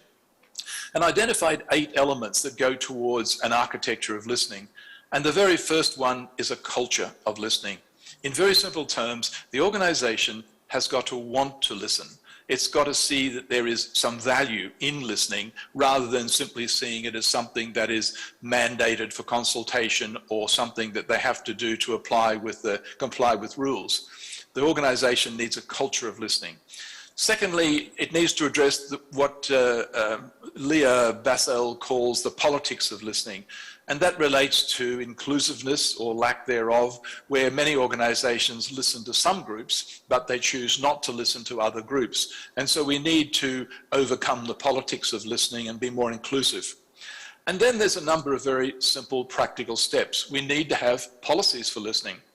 All of the organizations I've studied, more than 60, have clear policies for communication in terms of distributing information. They have policies for their advertising and their public relations and their corporate communication and so on. But very often there is no specific policies to say how and why they might listen. And there needs to be structures and processes for listening. Technologies can play an important role, but they need to be within the framework of a culture of listening and policies for listening with adequate structures and processes. And then you need to apply resources for listening, people and tools, and we need to have the skills for listening. And interestingly, the skills for listening are actually quite different to the skills of writing and distributing information that many communication professionals are very, very skilled at. The final step that I decided in the architecture of listening is there needs to be articulation of what we hear and learn to decision making and policy making. Remember that organizational listening is very often delegated to stakeholder engagement teams and customer relations and so forth, and there needs to be articulation of what they are hearing and learning and discovering to policy making.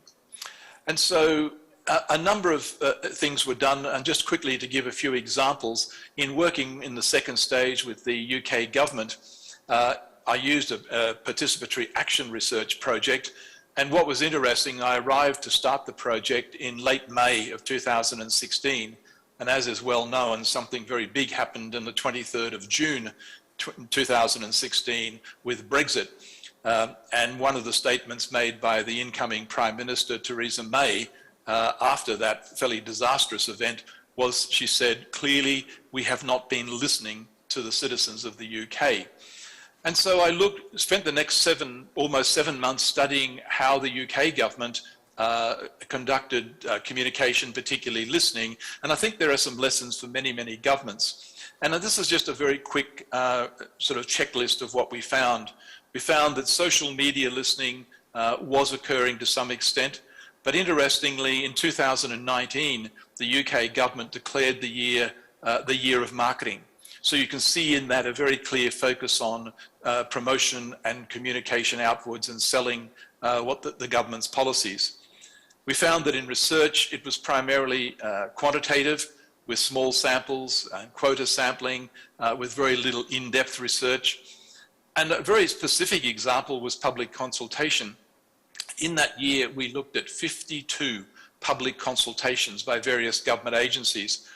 And what we found is that they mostly attracted the usual suspects. So they were passive consultations, mostly online, that invited submissions. And of course, those submissions came from major organizations and lobby groups that you could refer to as the loud voices. There was no outreach. And I believe that outreach is critical because many marginalized groups and the silent majority will not proactively come forward and speak to governments. And so we need to have some form of outreach, whether it's digital or physical. There was a lack of acknowledgement to submissions. And very, very critically, there was a lack of analysis of submissions. And I'm going to give you an example in a moment. Also, there was a lack of reporting back. When I arrived in 2016, I discovered that the year before there had been a very, very large public consultation by the National Health Service of the UK. That consultation, to everyone's surprise, received 127,400 submissions, a very, very large number.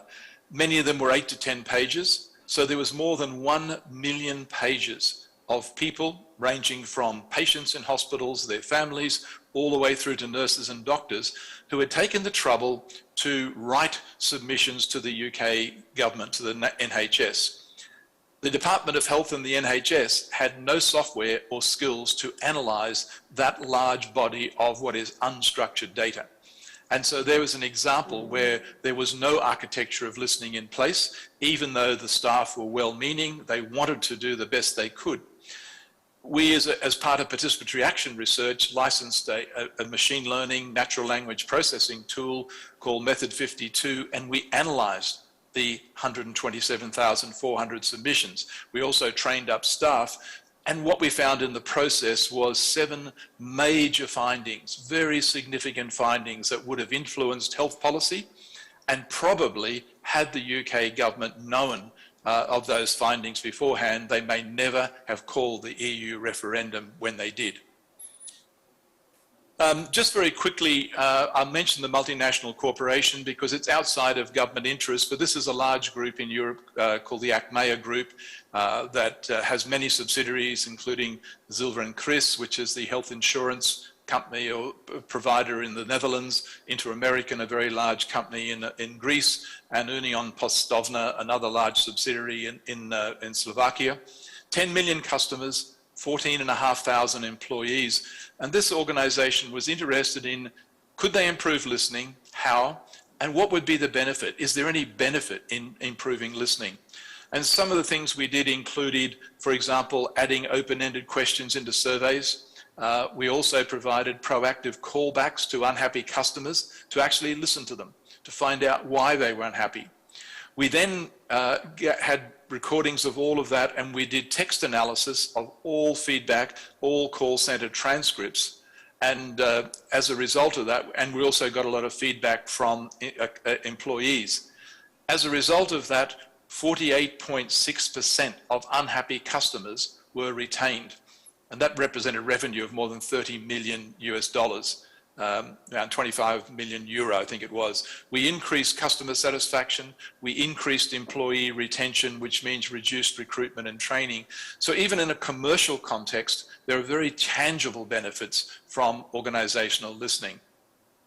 So in drawing this together and summarizing, I argue for an architecture of listening in organization, just to make that a little bigger, reminding you that it's having a culture of listening as the foundation, addressing the politics, and then having policies, systems, technologies, resources, skills for listening, and then finally articulating what is said to the organization to senior policy makers and decision makers. And I'm going to just finish on this slide, which is very busy, but just to give a few very specific and tangible examples of what an architecture of listening in an organization might look like. What do I mean? What am I talking about? Some of the things that comprise an architecture of listening already exist but can be improved. So social and market research is done by governments around the world, but including qualitative as well as quantitative work. There is very often a focus on quantitative, reducing people to numbers. And it's very important to include qualitative. Simple things like advisory boards and committees, social media monitoring and analysis can be used. Stakeholder engagement is a common practice, but it needs to be proactive and it needs to be inclusive. Very often we find there is stakeholder engagement, but the loud voices and the usual suspects tend to dominate. In public consultation, which is an important government strategy for listening, it needs to be open and there does need to be outreach beyond the usual suspects, because passive consultations tend to be dominated by the organized lobby groups.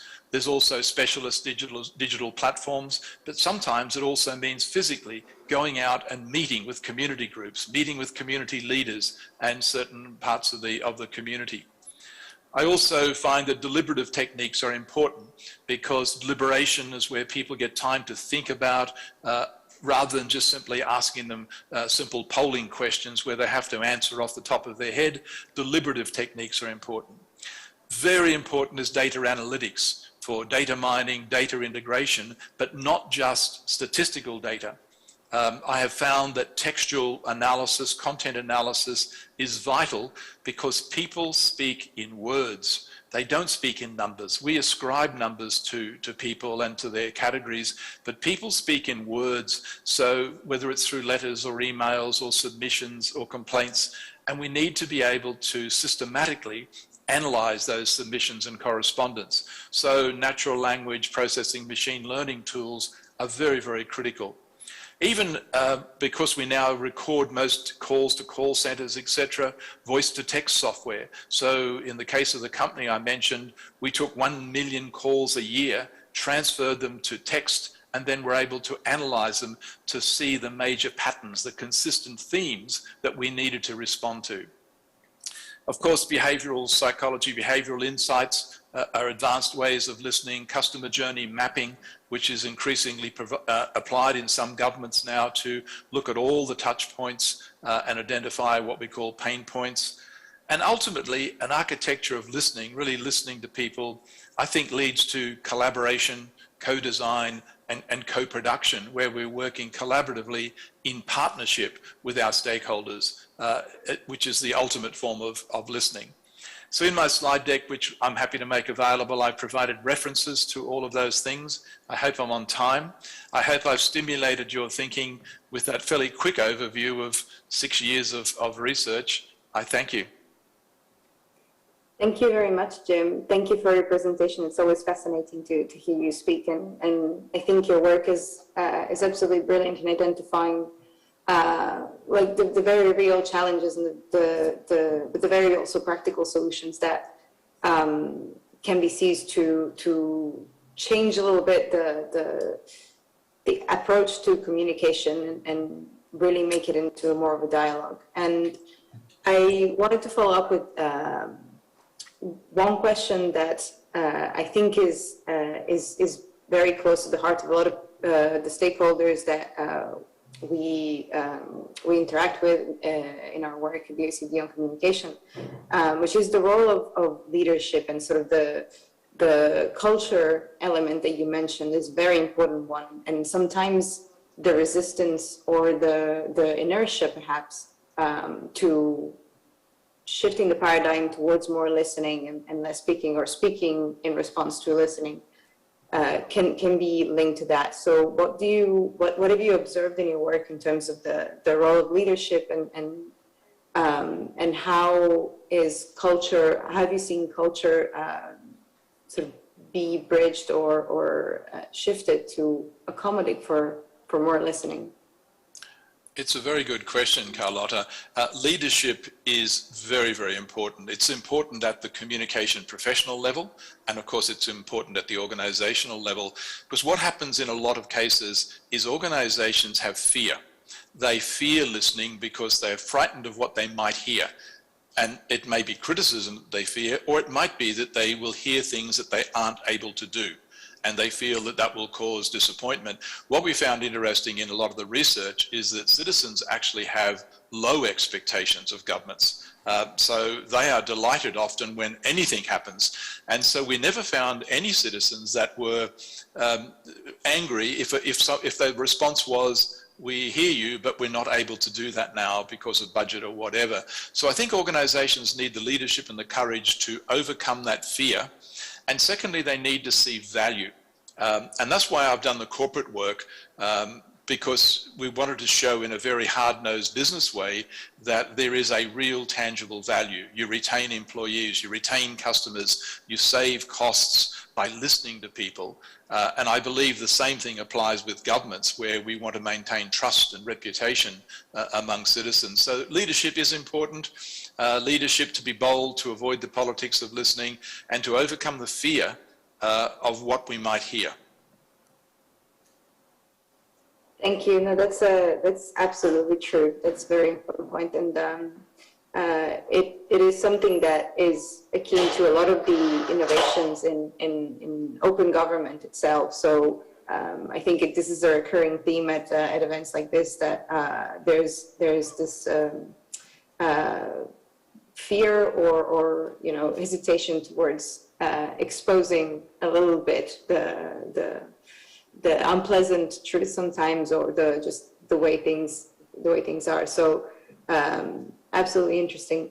The next point I wanted to follow up maybe is on how organizations, in your experience, see the responsibility for listening. So it's very clear there's communication officers who are tasked with doing the speaking, so issuing media releases, dealing, especially with media, there tends to be a very heavy focus, which is part of the legacy of media as the gatekeeper to public information. But then, especially when we speak to colleagues who work in citizen engagement, they may often be in separate offices who deal primarily with citizens, who see their role not as communicators, but as citizen engagement teams. And I think this is a little bit different country by country, organization by organization, and also depending on the level of government, from the subnational to the national. So in your work and experience, how have you seen this sort of lack of clarity over the responsibility for listening and engaging? Have you seen it play out, and when does that constitute a challenge in the more practical organizational sense? Yes, organizations are complex and they vary around the world. But one of the reasons when I come to look at organizational listening, I had to look at 8 or more units and functional units within organizations, because there were many, like stakeholder engagement, there were separate research teams, there were separate social media teams. A couple of issues come out of that. I think it is appropriate to have specialists. We do need to specialize. Some people specialize in media relations, some will specialize in stakeholder engagement, but there does need to be integration within organizations. And many organizations that I found received a huge amount of information, but they didn't collect it and put it together. And very often, government departments were going out and repeating what another government agency or department had already asked people. They weren't even sharing research. So, for example, in the UK government now, there is a central insights and intelligence team within the Cabinet Office where all findings and research, at least the summaries, are shared. So I think integration is important. But I do think there's a challenge. I do think we need to transform communication practices, whether you call them government communication or public relations or strategic communication, because communication is a two-way process. It's hearing and listening. And I think we have approached our work, because many of us came from media backgrounds. I did. I put my hand up. I came from a journalist background. But communication is not just distributing information. And I think we've fallen into the trap of thinking that communication is just putting out information. And if people are not responding, put out more information and put out more information. And I'm recently doing research with called communities, or BAME communities as they're called in the UK, in why COVID-19 vaccination rates are lower in some communities. And we've been running TV ads, we've been just putting out information. You've got to go and listen to those people and find out how they receive information, who they trust. And in the introduction, we heard about the importance of influencers. So what influencers do they listen to? And so by listening, we actually identify strategy. And I think as communication professionals, we need to move away from a very media-centric focus and a speaking focus to understand true communication and be better advisors to our organizations. Thank you very much, Jim. That's an excellent reflection. And I think, unfortunately, this is all we have time for to keep on the very packed schedule that we have for this session. But thank you very much. I really appreciate your inspiring keynote, and I think we'll have plenty to reflect on with the speakers who are going to discuss listening in the panel. So we have some practitioners who are working on communicating and listening day to day, which I will start by introducing briefly. So I would like to welcome first Young-Jo Chae, who is the director of the OECD Career Policy Center, working on public governance. And Young-Jo has also worked at Korea's Ministry of Interior and Safety, and she had a portfolio on digital government and communication precisely. Then I would like to welcome Gaetan Ricard Niul, who is working in the Common Secretariat of the Conference on the Future of Europe. And for anyone who is not familiar with it, the conference is a major participatory initiative of the European Union, which seeks to channel the voices and aspirations of millions of Europeans on the future they want for the continent. And it's a unique exercise of engagement at such a scale. I am then also pleased to welcome Angela Camper, who's the Executive Director for Brand, Digital and Communications in the Customer Service Department of the Australian State of New South Wales. And as we will hear, Angela's team is also behind some of the innovative practices that are transforming interaction between government and citizens. And last but not least, welcome to Ivan Yeo, the Senior Director at the Ministry of Information and Communication of the Government of Singapore.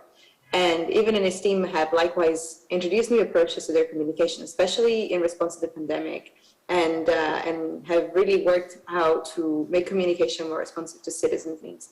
So thank you all for joining today. And we'll start with a round of, with the first question that I would like to pose to you all, to introduce yourself and the work that you do. But then I would like to keep this this portion of the session interactive. So I'll just invite you to jump in after each of the speakers, and if you want to add any observations and reflect on what's been discussed so far. So I'll pose the same question to all of you in turn. And we just heard about the work of Professor McNamara on advancing architecture of listening across institutions. So yourself as practitioners at the intersection of communication and policy, I would like to ask you, what does listening to citizens mean to you, and how does it relate to the mission of your organizations? Let's perhaps start with Young Ju. Well, yes, thank you for introducing me. And well, I think the meaning of listening to citizens have been changed. Well, in the past years, listening has been done one-sided, and for example, if citizens feel uncomfortable about something, then they complain about this by phone call or web page of the government, and then public servants usually says, I'm sorry, I cannot accept your opinion or something like that. But, well, on the other hand, governments also usually notify something that is important, but it doesn't seem to be responsive to citizens.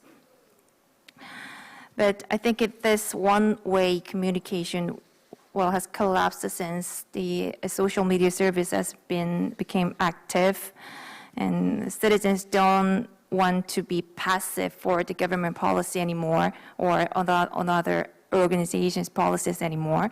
And then they started to actively present their opinions on through online community or their private channel.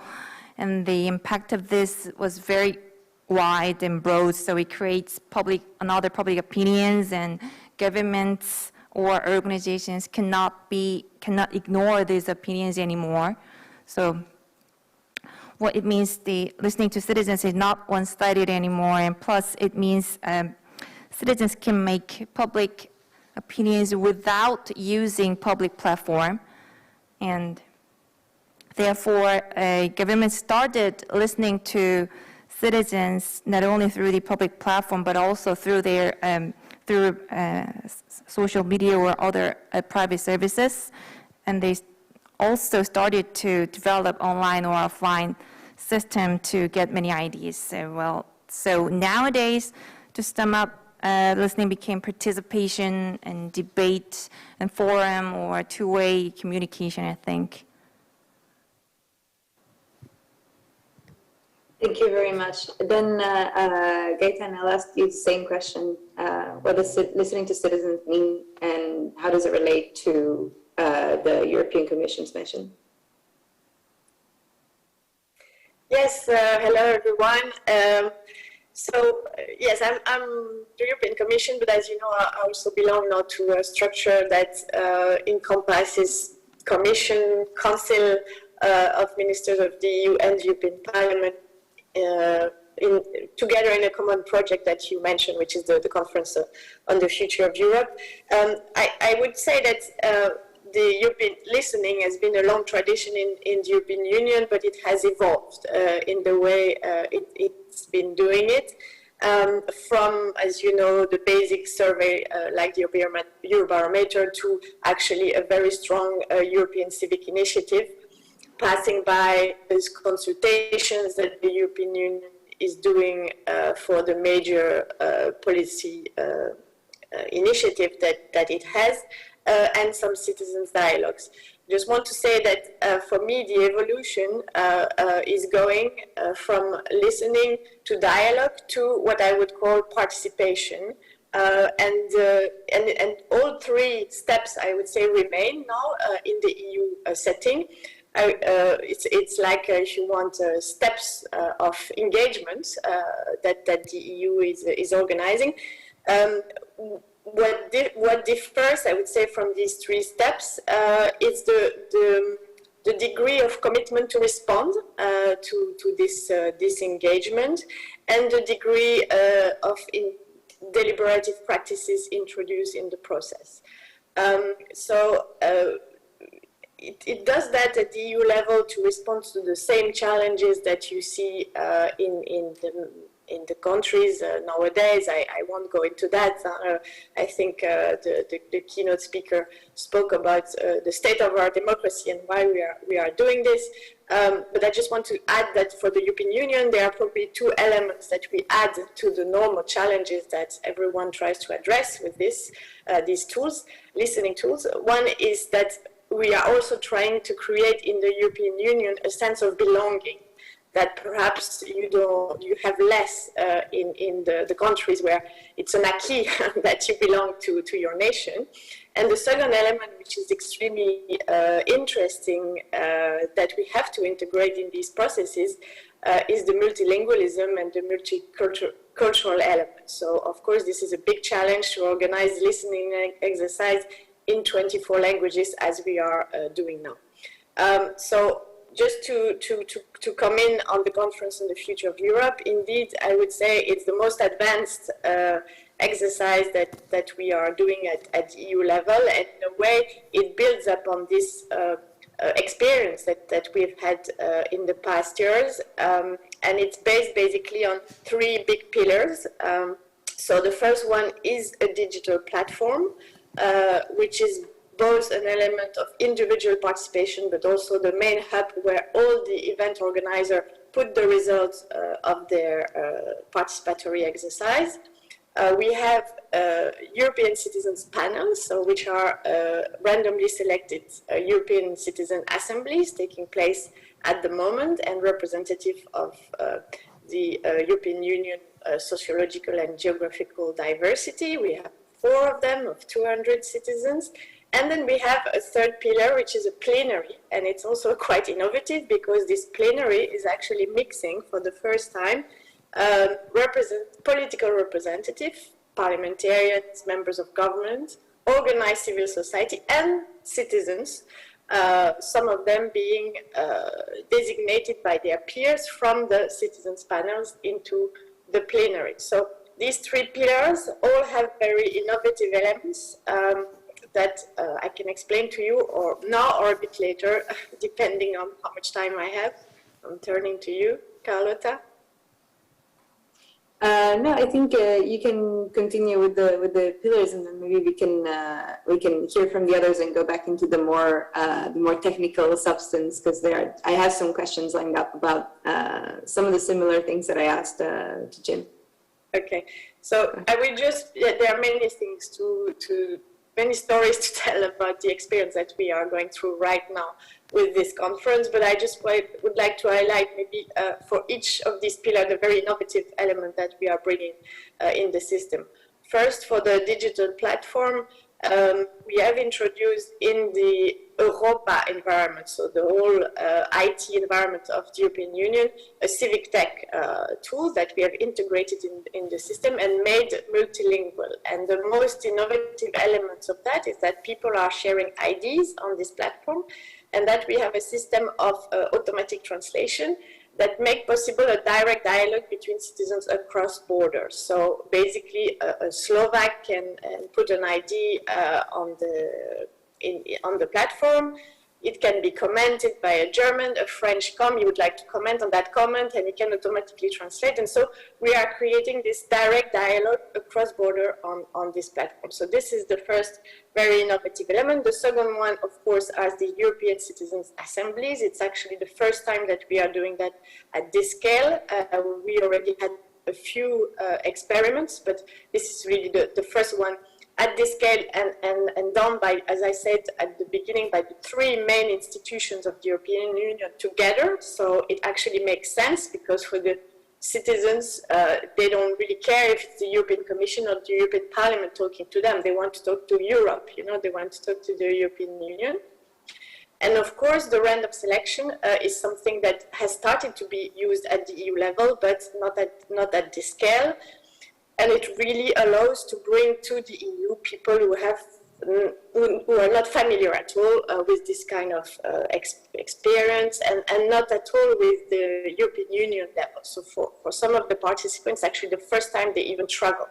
This is extremely interesting. And as I was saying earlier, the multilingual element is also very challenging. We have basically interpretation is part of the process, it's part of the methodology.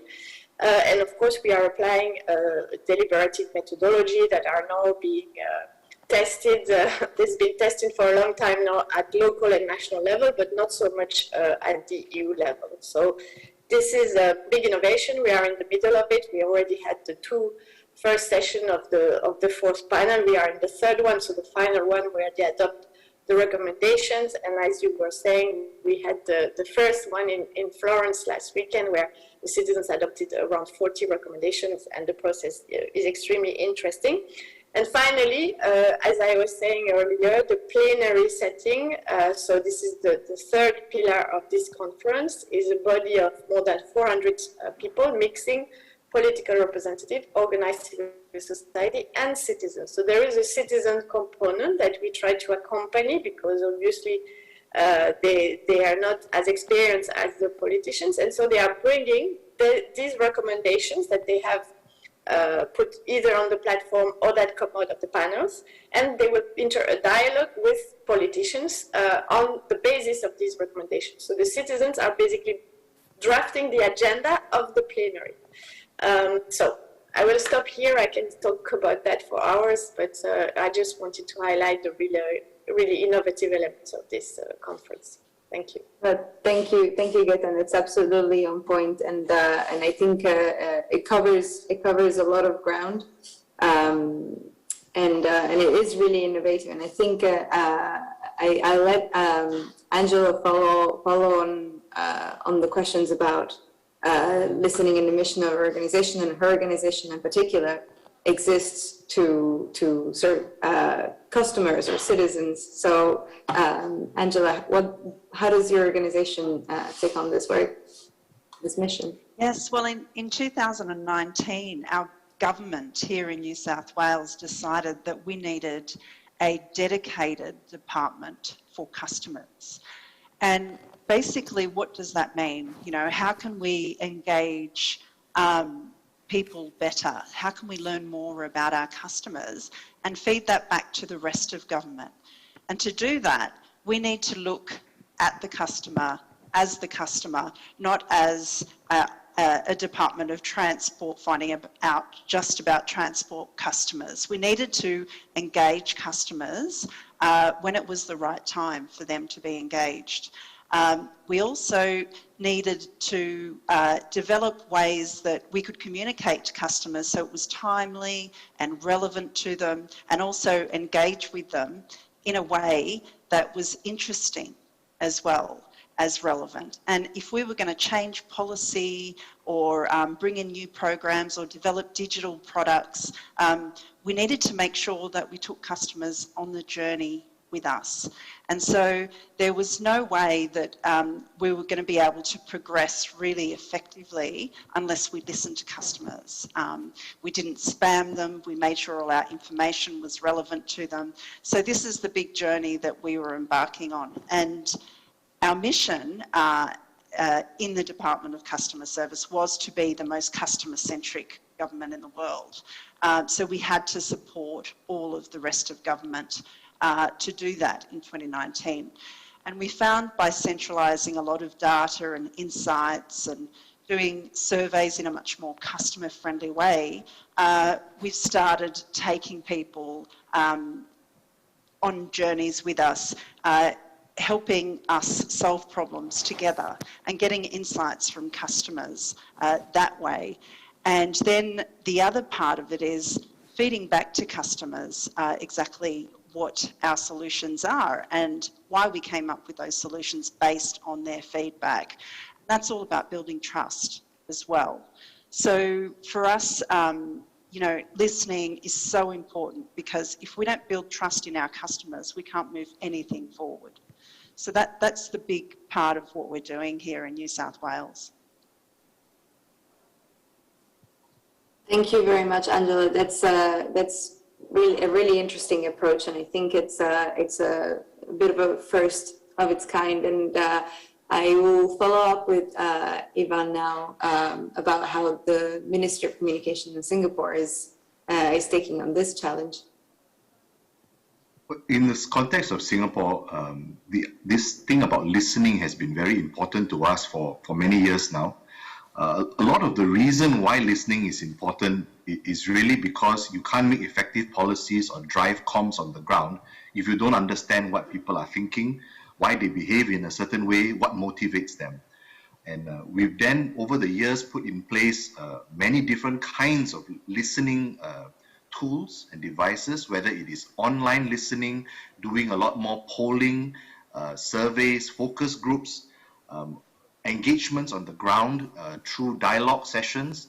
But over the last couple of years in particular, the tempo has shifted from gathering feedback and information to being able to engage with the public on a range of different things in order to co-create policies and programs on a variety of different issues that range from housing to the environment, climate change, land planning.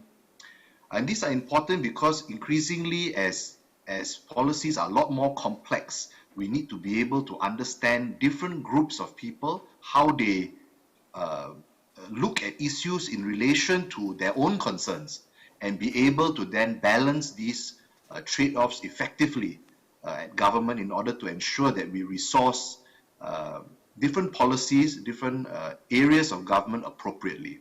And we can talk a little bit more about that later on. Thanks.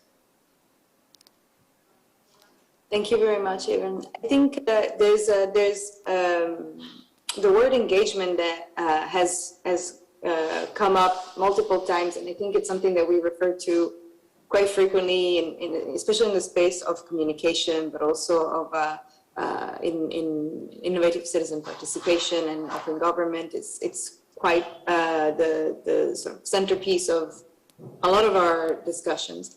And I think a lot of the time that we talk about engagement as a metric of success of public communication by governments and institutions, we don't quite know how to define it in a consistent way. And we also know that engagement implies a dimension of listening to be effective, but also there's an element of continuity. Is this engagement something that happens as a one-off or at specific times? And I think here is something that Professor McNamara has also highlighted in his work, is sometimes institutions set the time where the engagement happens. They decide to conduct an activity or take out an initiative, and that becomes the moment for engagement. So in your work and in your practice, what has engagement? What does engagement mean, and how do you practically work to achieve it? How do you, in your work, how do you define when you've achieved engagement and what success looks like? I don't know who wants to maybe jump in first on this question. It can be a bit of a tricky one. Angela, perhaps? Yeah, I suppose engagement, we've embarked on a bit of a exercise of improving how we engage on different policy and programs. And one of the things we realised, and Jim touched on this earlier, was that quite often when we were asking the community to engage on a particular policy, we'd put something up on a website and ask people to provide submissions. And it wasn't done in a customer-friendly way where people could easily respond. But the other thing too was we'd get a couple of responses from peak bodies. But now what we're doing is we have a database of more than 5 million people. And when we're engaging on something, and that database, by the way, is an email that we send to citizens across New South Wales on different services on offer to citizens of New South Wales. And that we saw that as an opportunity to actually do greater outreach on things that we're engaging on. So if we're engaging on something really important, like one engagement we did recently on the laws between landlords and tenants. When we did this engagement some years ago, we had about 7,000 people come to our website, and only 1% of people actually engaged and gave us feedback. But when we did the engagement this time, going out broadly to the community, we had 35,000 people come to our website, and 77% of people gave us feedback.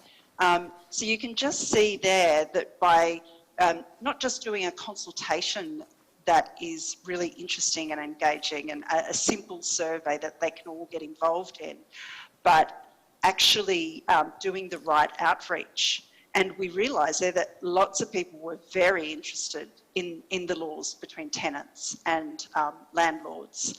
And we found out something new, that they were very interested in, the majority of those people really came back and said, what are we doing about animals in apartments? And so then we did another survey after listening to that, so that we can work out the rules around that. So involving people in that, but also clearly communicating that when the survey is over, what are we going to do about it? And when are we going to make the change? And what is the change? And that is the key thing about building trust. Thank you, Angela. That's a very interesting example. I think it's part of just how you frame it, and if you tap into something that citizens have, like the relatability of it as well. So that's a very good case. I don't know if anyone else wants to follow up on the question of engagement and defining it and measuring what constitutes good engagement for their purposes. Maybe I can say something, because this is exactly what I was trying to say when I proposed this scale from listening to dialogue to participation. And I think what I was saying is that the degree of engagement actually increases with the scale. And for me, the two criteria, as I was saying, is to say to what extent does the institution commit to respond, is really where the engagement is the most fulfilling for the citizens, because the more they engage, the more they expect the institution to respond and to be clear on the response. So this is really something that goes together, I think, the engagement. And the second element, I think, which increases in this scale is the degree of the introduction of more deliberative practices. So engagement also means engagement not only between the institution and the citizens, but between the citizens themselves. So they are really deepening their conversation, basically, and the deliberative practice for that are really key. So I think, this is what I was already trying to point to in my introduction. Thank you, Gaetan. I wanted to, Yeonju, please. Yes, I really absolutely I really agree to Gaetani. And well, continues to be continuous. I think there has to be a firm and well-known channel to participate, to engage. And the other thing, citizens have to feel the government or the organization is responsive to them. And well, for example, in 2017, Ministry of Interior and Safety in Korea created a platform that is open to citizens so that they can offer many kinds of policy ideas. Well, citizens cannot engage directly to the policy making, but they can provide or propose some good ideas to the platform. And this platform was operated online, both online and offline, and the offline platform was set in front of the government building that is located in the city center. So many people can aware that, oh, there is a platform, a participation platform. And then for 2 months, about 1 million people visited that venue, and then 180 proposals have been submitted, and then 99 proposals were adopted. So people felt they can get a response from the government, and then so I think it stimulates the participation and engagement of policy in Korea. Thank you, Anju. And I think you kind of tapped into one of the questions that I wanted to follow up on, which is about the methods. Because I think also what you talk about is very obvious in a pre-COVID world, but now we're seeing more and more a mix of technology, also because of the issue of scale, with which we heard about. Both from Gaetan, due to the size and multilingual dimension of the Conference on the Future of Europe, but also Jim mentioned that, you know, when an organization needs to listen, it goes beyond what just a small number of staff can process on their own. So technology is an obvious asset to scale up efforts to capture voices and perspectives of larger and more diverse groups, and then translate them into insights for policymakers and for responsive communication. But also, I remember I spoke about this with Ivan when we met, and he mentioned that the officials in Singapore were actually going to meet people during the pandemic to have face-to-face conversations and explain to them how to stay safe and prevent the spread of the virus. So data and technologies affected how we listen, and there's also a dimension that technology cannot fully accomplish. But what is the potential for technology? What are the shortcomings? In your experiences, what do you see as the balance to bridge between what can be done face to face and intelligibly by teams within governments, especially considering the resources, and then the potential for you know, machine learning and more innovative tools? Who wants to tackle this one first? Angela?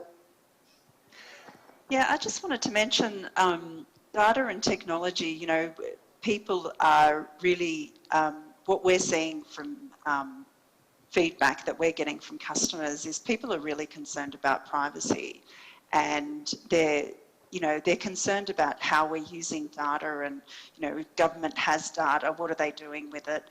And we really need to be transparent about what we're doing with it. We really need, it's so important that when we're building something, we give people choice.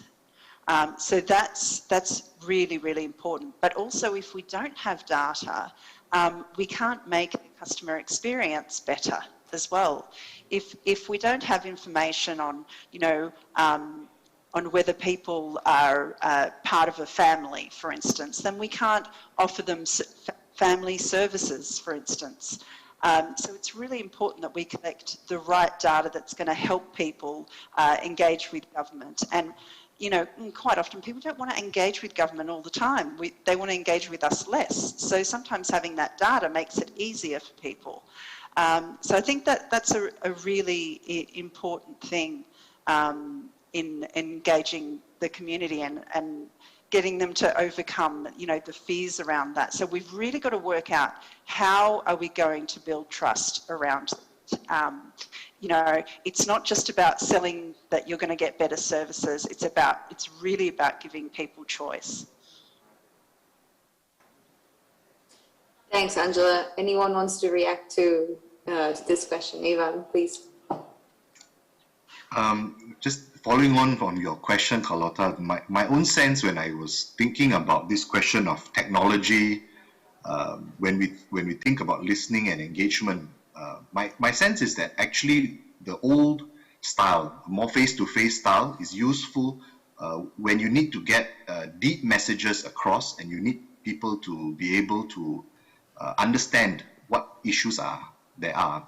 However, the technology allows us to reach a lot more people a lot more quickly. Social media, Instagram, whatnot, and you actually can reach a much wider group of people quickly on a range of topics, including something like COVID. But sometimes when you want to change behavior, you really need to go the last mile. And so that fine balance between being able to use technology in the first instance and yet to figure out where the important points are to do more targeted engagement in order to reach specific segments. I think that's the interesting balance and the challenge that many governments face today. And for us in Singapore, a lot of time actually is spent going down to the ground to close the last mile gap where comms alone, broad comms alone, may not be sufficient. Thanks.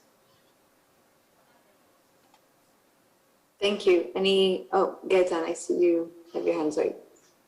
Yes, I just wanted to say along the same line that the best way to engage, to listen to citizens really should involve both online and on-site, I would say, tools. It's really the combination of both that allow the best modalities, I think. First, because as Ivan was saying, online you reach a much wider audience, obviously, but there are also limitations, as everyone knows. The type of people you can reach is a bit biased because not everyone has access to digital tools. So it can never be, I think, the only way you want to consult and listen to people, and it has to be linked, combined with physical ways of listening. I think that the platform from the Conference of Europe has that inbuilt in its system, because it's both a digital tool and a place where people report on the events that they organize. So you have these two elements. Plus, we have added the citizens' assemblies. And I think the two together make sure that the biases and the imperfection of each of these processes cancel each other out a little bit, because then you have a broad picture with these different modalities. Thank you.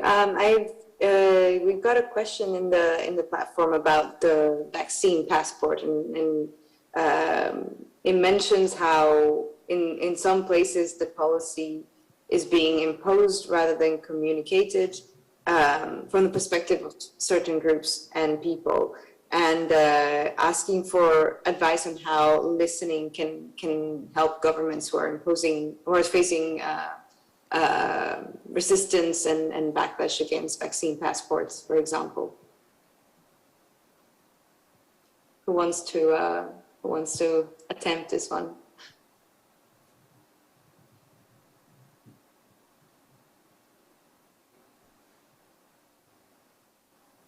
I think, yeah, Ivan, please. one of the things I observed in COVID is perhaps trying to find the right balance in giving people choice where it is possible versus making something mandatory. One of the observations I had is that when you want to make something mandatory, the bar is a lot higher. It requires us to communicate, engage a lot more. But even before you make something mandatory, it really is important to understand how people are likely to feel about it so that you can design the policy and the comms appropriately. And so even though it may be mandatory, it is possible actually to get significant buy-in from the public in terms of the design of the policy in and of itself. However, if something is not going to be made compulsory, then the question is whether options are possible. For example, one of the things I found early on when we were talking about vaccination was that when we offered people more choices for vaccination, somehow it gave people greater comfort that they had the choice. They picked between 1, 2, or 3 different kinds of vaccines based on their own reading and study, and that was important. And so choice architecture is important in this whole conversation where it is possible. Thank you. And also I think choice and with that comes a sense of agency that makes people, even though it's not equivalent to participation, but it's part of their own reaction to the options that are provided for them. Angela. One of the issues we had before introducing some mandatory rules around vaccine passports in New South Wales, one of the issues we had is we had to get people on board with being vaccinated in the first place. And we used a lot of our data and insights, and we found that in some communities and many multicultural communities, they weren't convinced that vaccination was the right thing to do. And there was a lot of misinformation. And the reason why they were getting that misinformation from overseas a lot as well, and not what was happening in Australia, was because they weren't engaging with our content. And they weren't engaging with the communications we were doing. And we picked that up very quickly by going out and talking to the community through multiple government channels and finding out, what were their concerns. And we met every day with multicultural communities in particular and fed that back centrally here at the Department of Customer Service so that we could change our communications. And eventually, those communities now have the highest vaccination rates. We're at 93% in New South Wales at the moment. That all happened because we made that change. And then when we introduced the vaccination passport, it was a lot easier.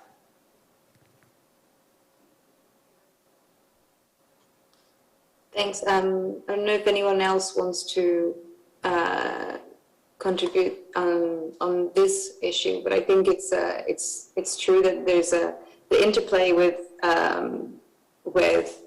misinformation has complicated obviously what was previously sort of communication from governments was never happening in a vacuum, but now there's actively hostile messages that are undermining what would previously be less controversial or less contested as a policy choice.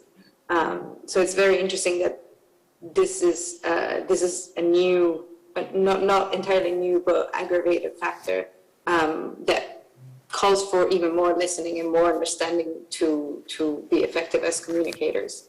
But I wanted to maybe put to you another question about a little bit why we've talked about listening, and obviously the people on this on the line at the moment have all had a direct approach to it and work on it. But for as much as this is a focus of democratic governance, And there is demand from the side of citizens asking to be heard and feed into dialogue with governments. We still don't see that organizational listening, in the sense of what Jim discussed earlier, is not a common practice, even in mature democracies, say. So what do you see as the barriers and challenges, and also, how it relates to your experience, but also what you observe in the field? I don't know, perhaps Youngju, would you like to start with this one? Yes. Okay, it seems quite consequential, but I think there is a concern that citizens' opinions may be biased. I think the opinions of classes or generations who are active in civic participation, engagement, and those who are familiar with digital tools can emerge more. And then therefore, I think there is a question that how can the organization listen to silent majority? And I think there isn't a certain practical solution to listen to silent majority. So that is the issue, and the representative issue might arise. That's what I think. Yes. Thank you. No, absolutely. And anyone else on what they see as the barriers and challenges, or react to Youngju's point? Gaetan? Yes, because I think it's a very good point. Obviously, first is who you are listening to is obviously the first question you need to ask, and it's not a rhetorical question. You need to have the tools that allow you to reach beyond those that are familiar with the consultation that you do, and this is a huge challenge, especially at the European Union level. But maybe I would say. When the problem is when you have sometimes a citizens issue, the barrier coming from the citizens, when they feel that your listening exercise is too much linked to communication and not really listening, because then they are suspicious. They think, what are you trying to sell to me? Are you listening, or are you trying to sell something to me? So this is the barrier that we will hear from citizens. And then when you go further in the listening into more participation, more deliberative practices, then you have two other kind of barriers. One coming from the representatives who say, but we are representing citizens, why do you have to establish new forms of listening exercise with citizens directly when we represent the citizens? So it's one barrier that we hear a lot. It's the classical dialogue between participatory and representative democracy, and of course the moment that they meet, so when you have to devise a response, is always the most difficult one. And then strangely enough, and this is a real issue, we also have a barrier coming from organized civil society, who says, but we are the one also representing the citizens, and you are bypassing us by going straight to the citizens. So it's another barrier that we see, and I think that if we want to deepen these citizen dialogue engagement directly with the institutions, we have to also continue the dialogue between the representatives, whether they are from civil society or from parliaments, to kill a little bit these fears, and just to explain that in nowadays democracies there is space for everyone, because I mean the flux of information is so dense, is so that we need to find ways to enter a dialogue with citizens on a much more regular basis, and there is really space for everyone. There is no incompatibility, and this is this articulation between these different kind of legitimacy and level of dialogues that we really need to work on.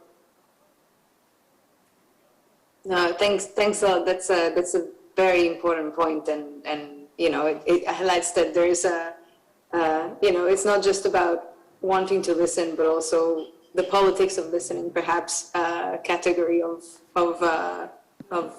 challenges that Jim was mentioning in his presentation, which comes from all angles as well.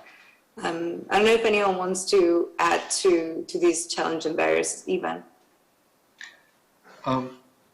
it's interesting. We were discussing a couple of policy areas over the last few years, and one thing I observed is that you will always get feedback from people who are interested, lobby groups, interested parties, and it's very hard to figure out if that's representative. And one of the things we've started doing in the last couple of years is doing a lot more representative research, whether it's polling or surveys, in order to also share with these stakeholders what the rest of the population thinks.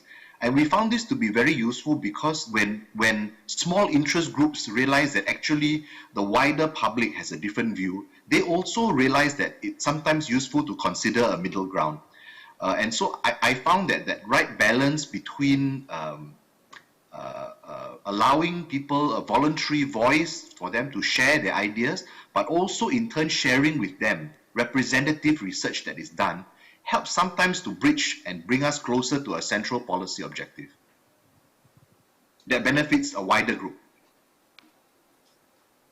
No, thanks. That's a very important takeaway. And I think since we're on the note, we only have a few minutes left, unfortunately. So I wanted to maybe end the discussion with asking each of you to give your one takeaway that can be useful to colleagues who are following online, who maybe are developing initiatives for organizational listening or similar in that sense. So what would be your one takeaway to share with them?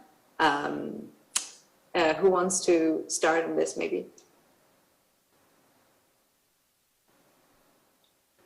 Angela. I think it's really good to commit to listening, but you also have to do the action later. And because if you don't do that, then the trust is all gone, and then it becomes we get that cynicism about that PR spin. And the other thing too that I have to say is you have to build a culture of listening within your organisation. So you actually have to listen to your own people who work in your organisation as well, so that they can do the same with our customers.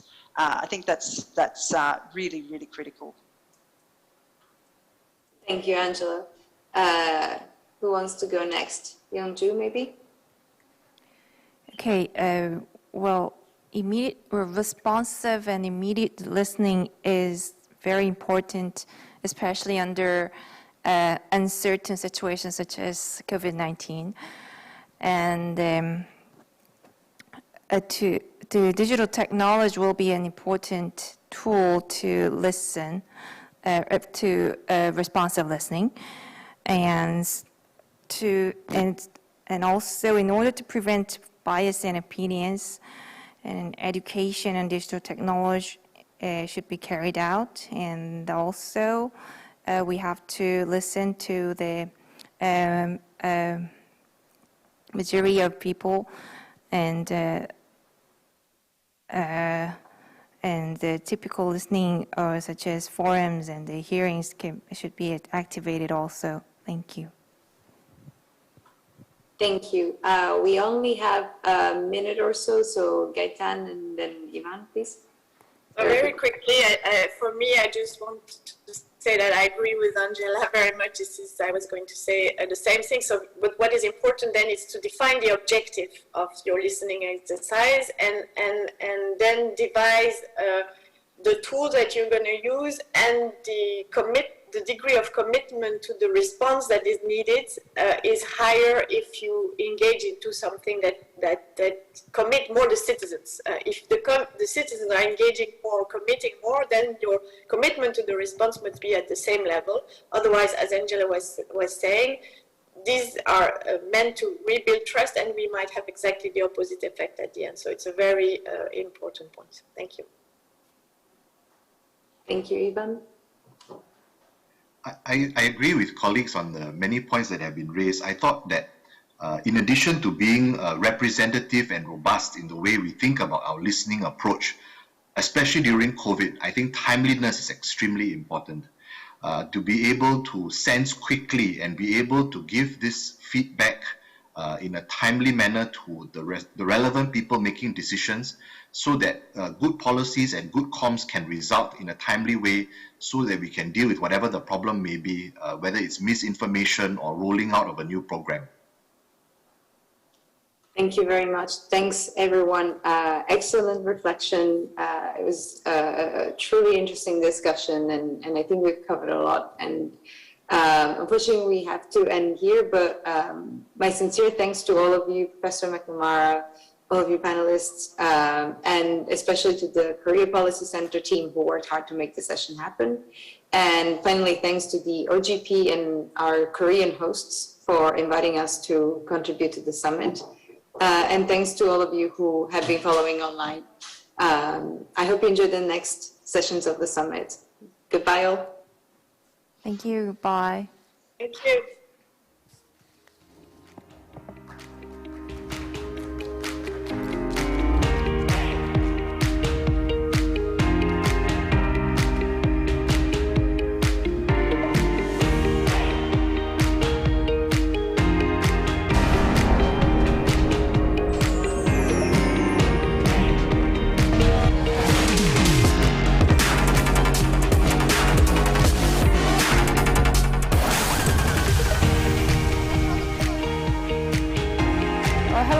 I'm Rose again.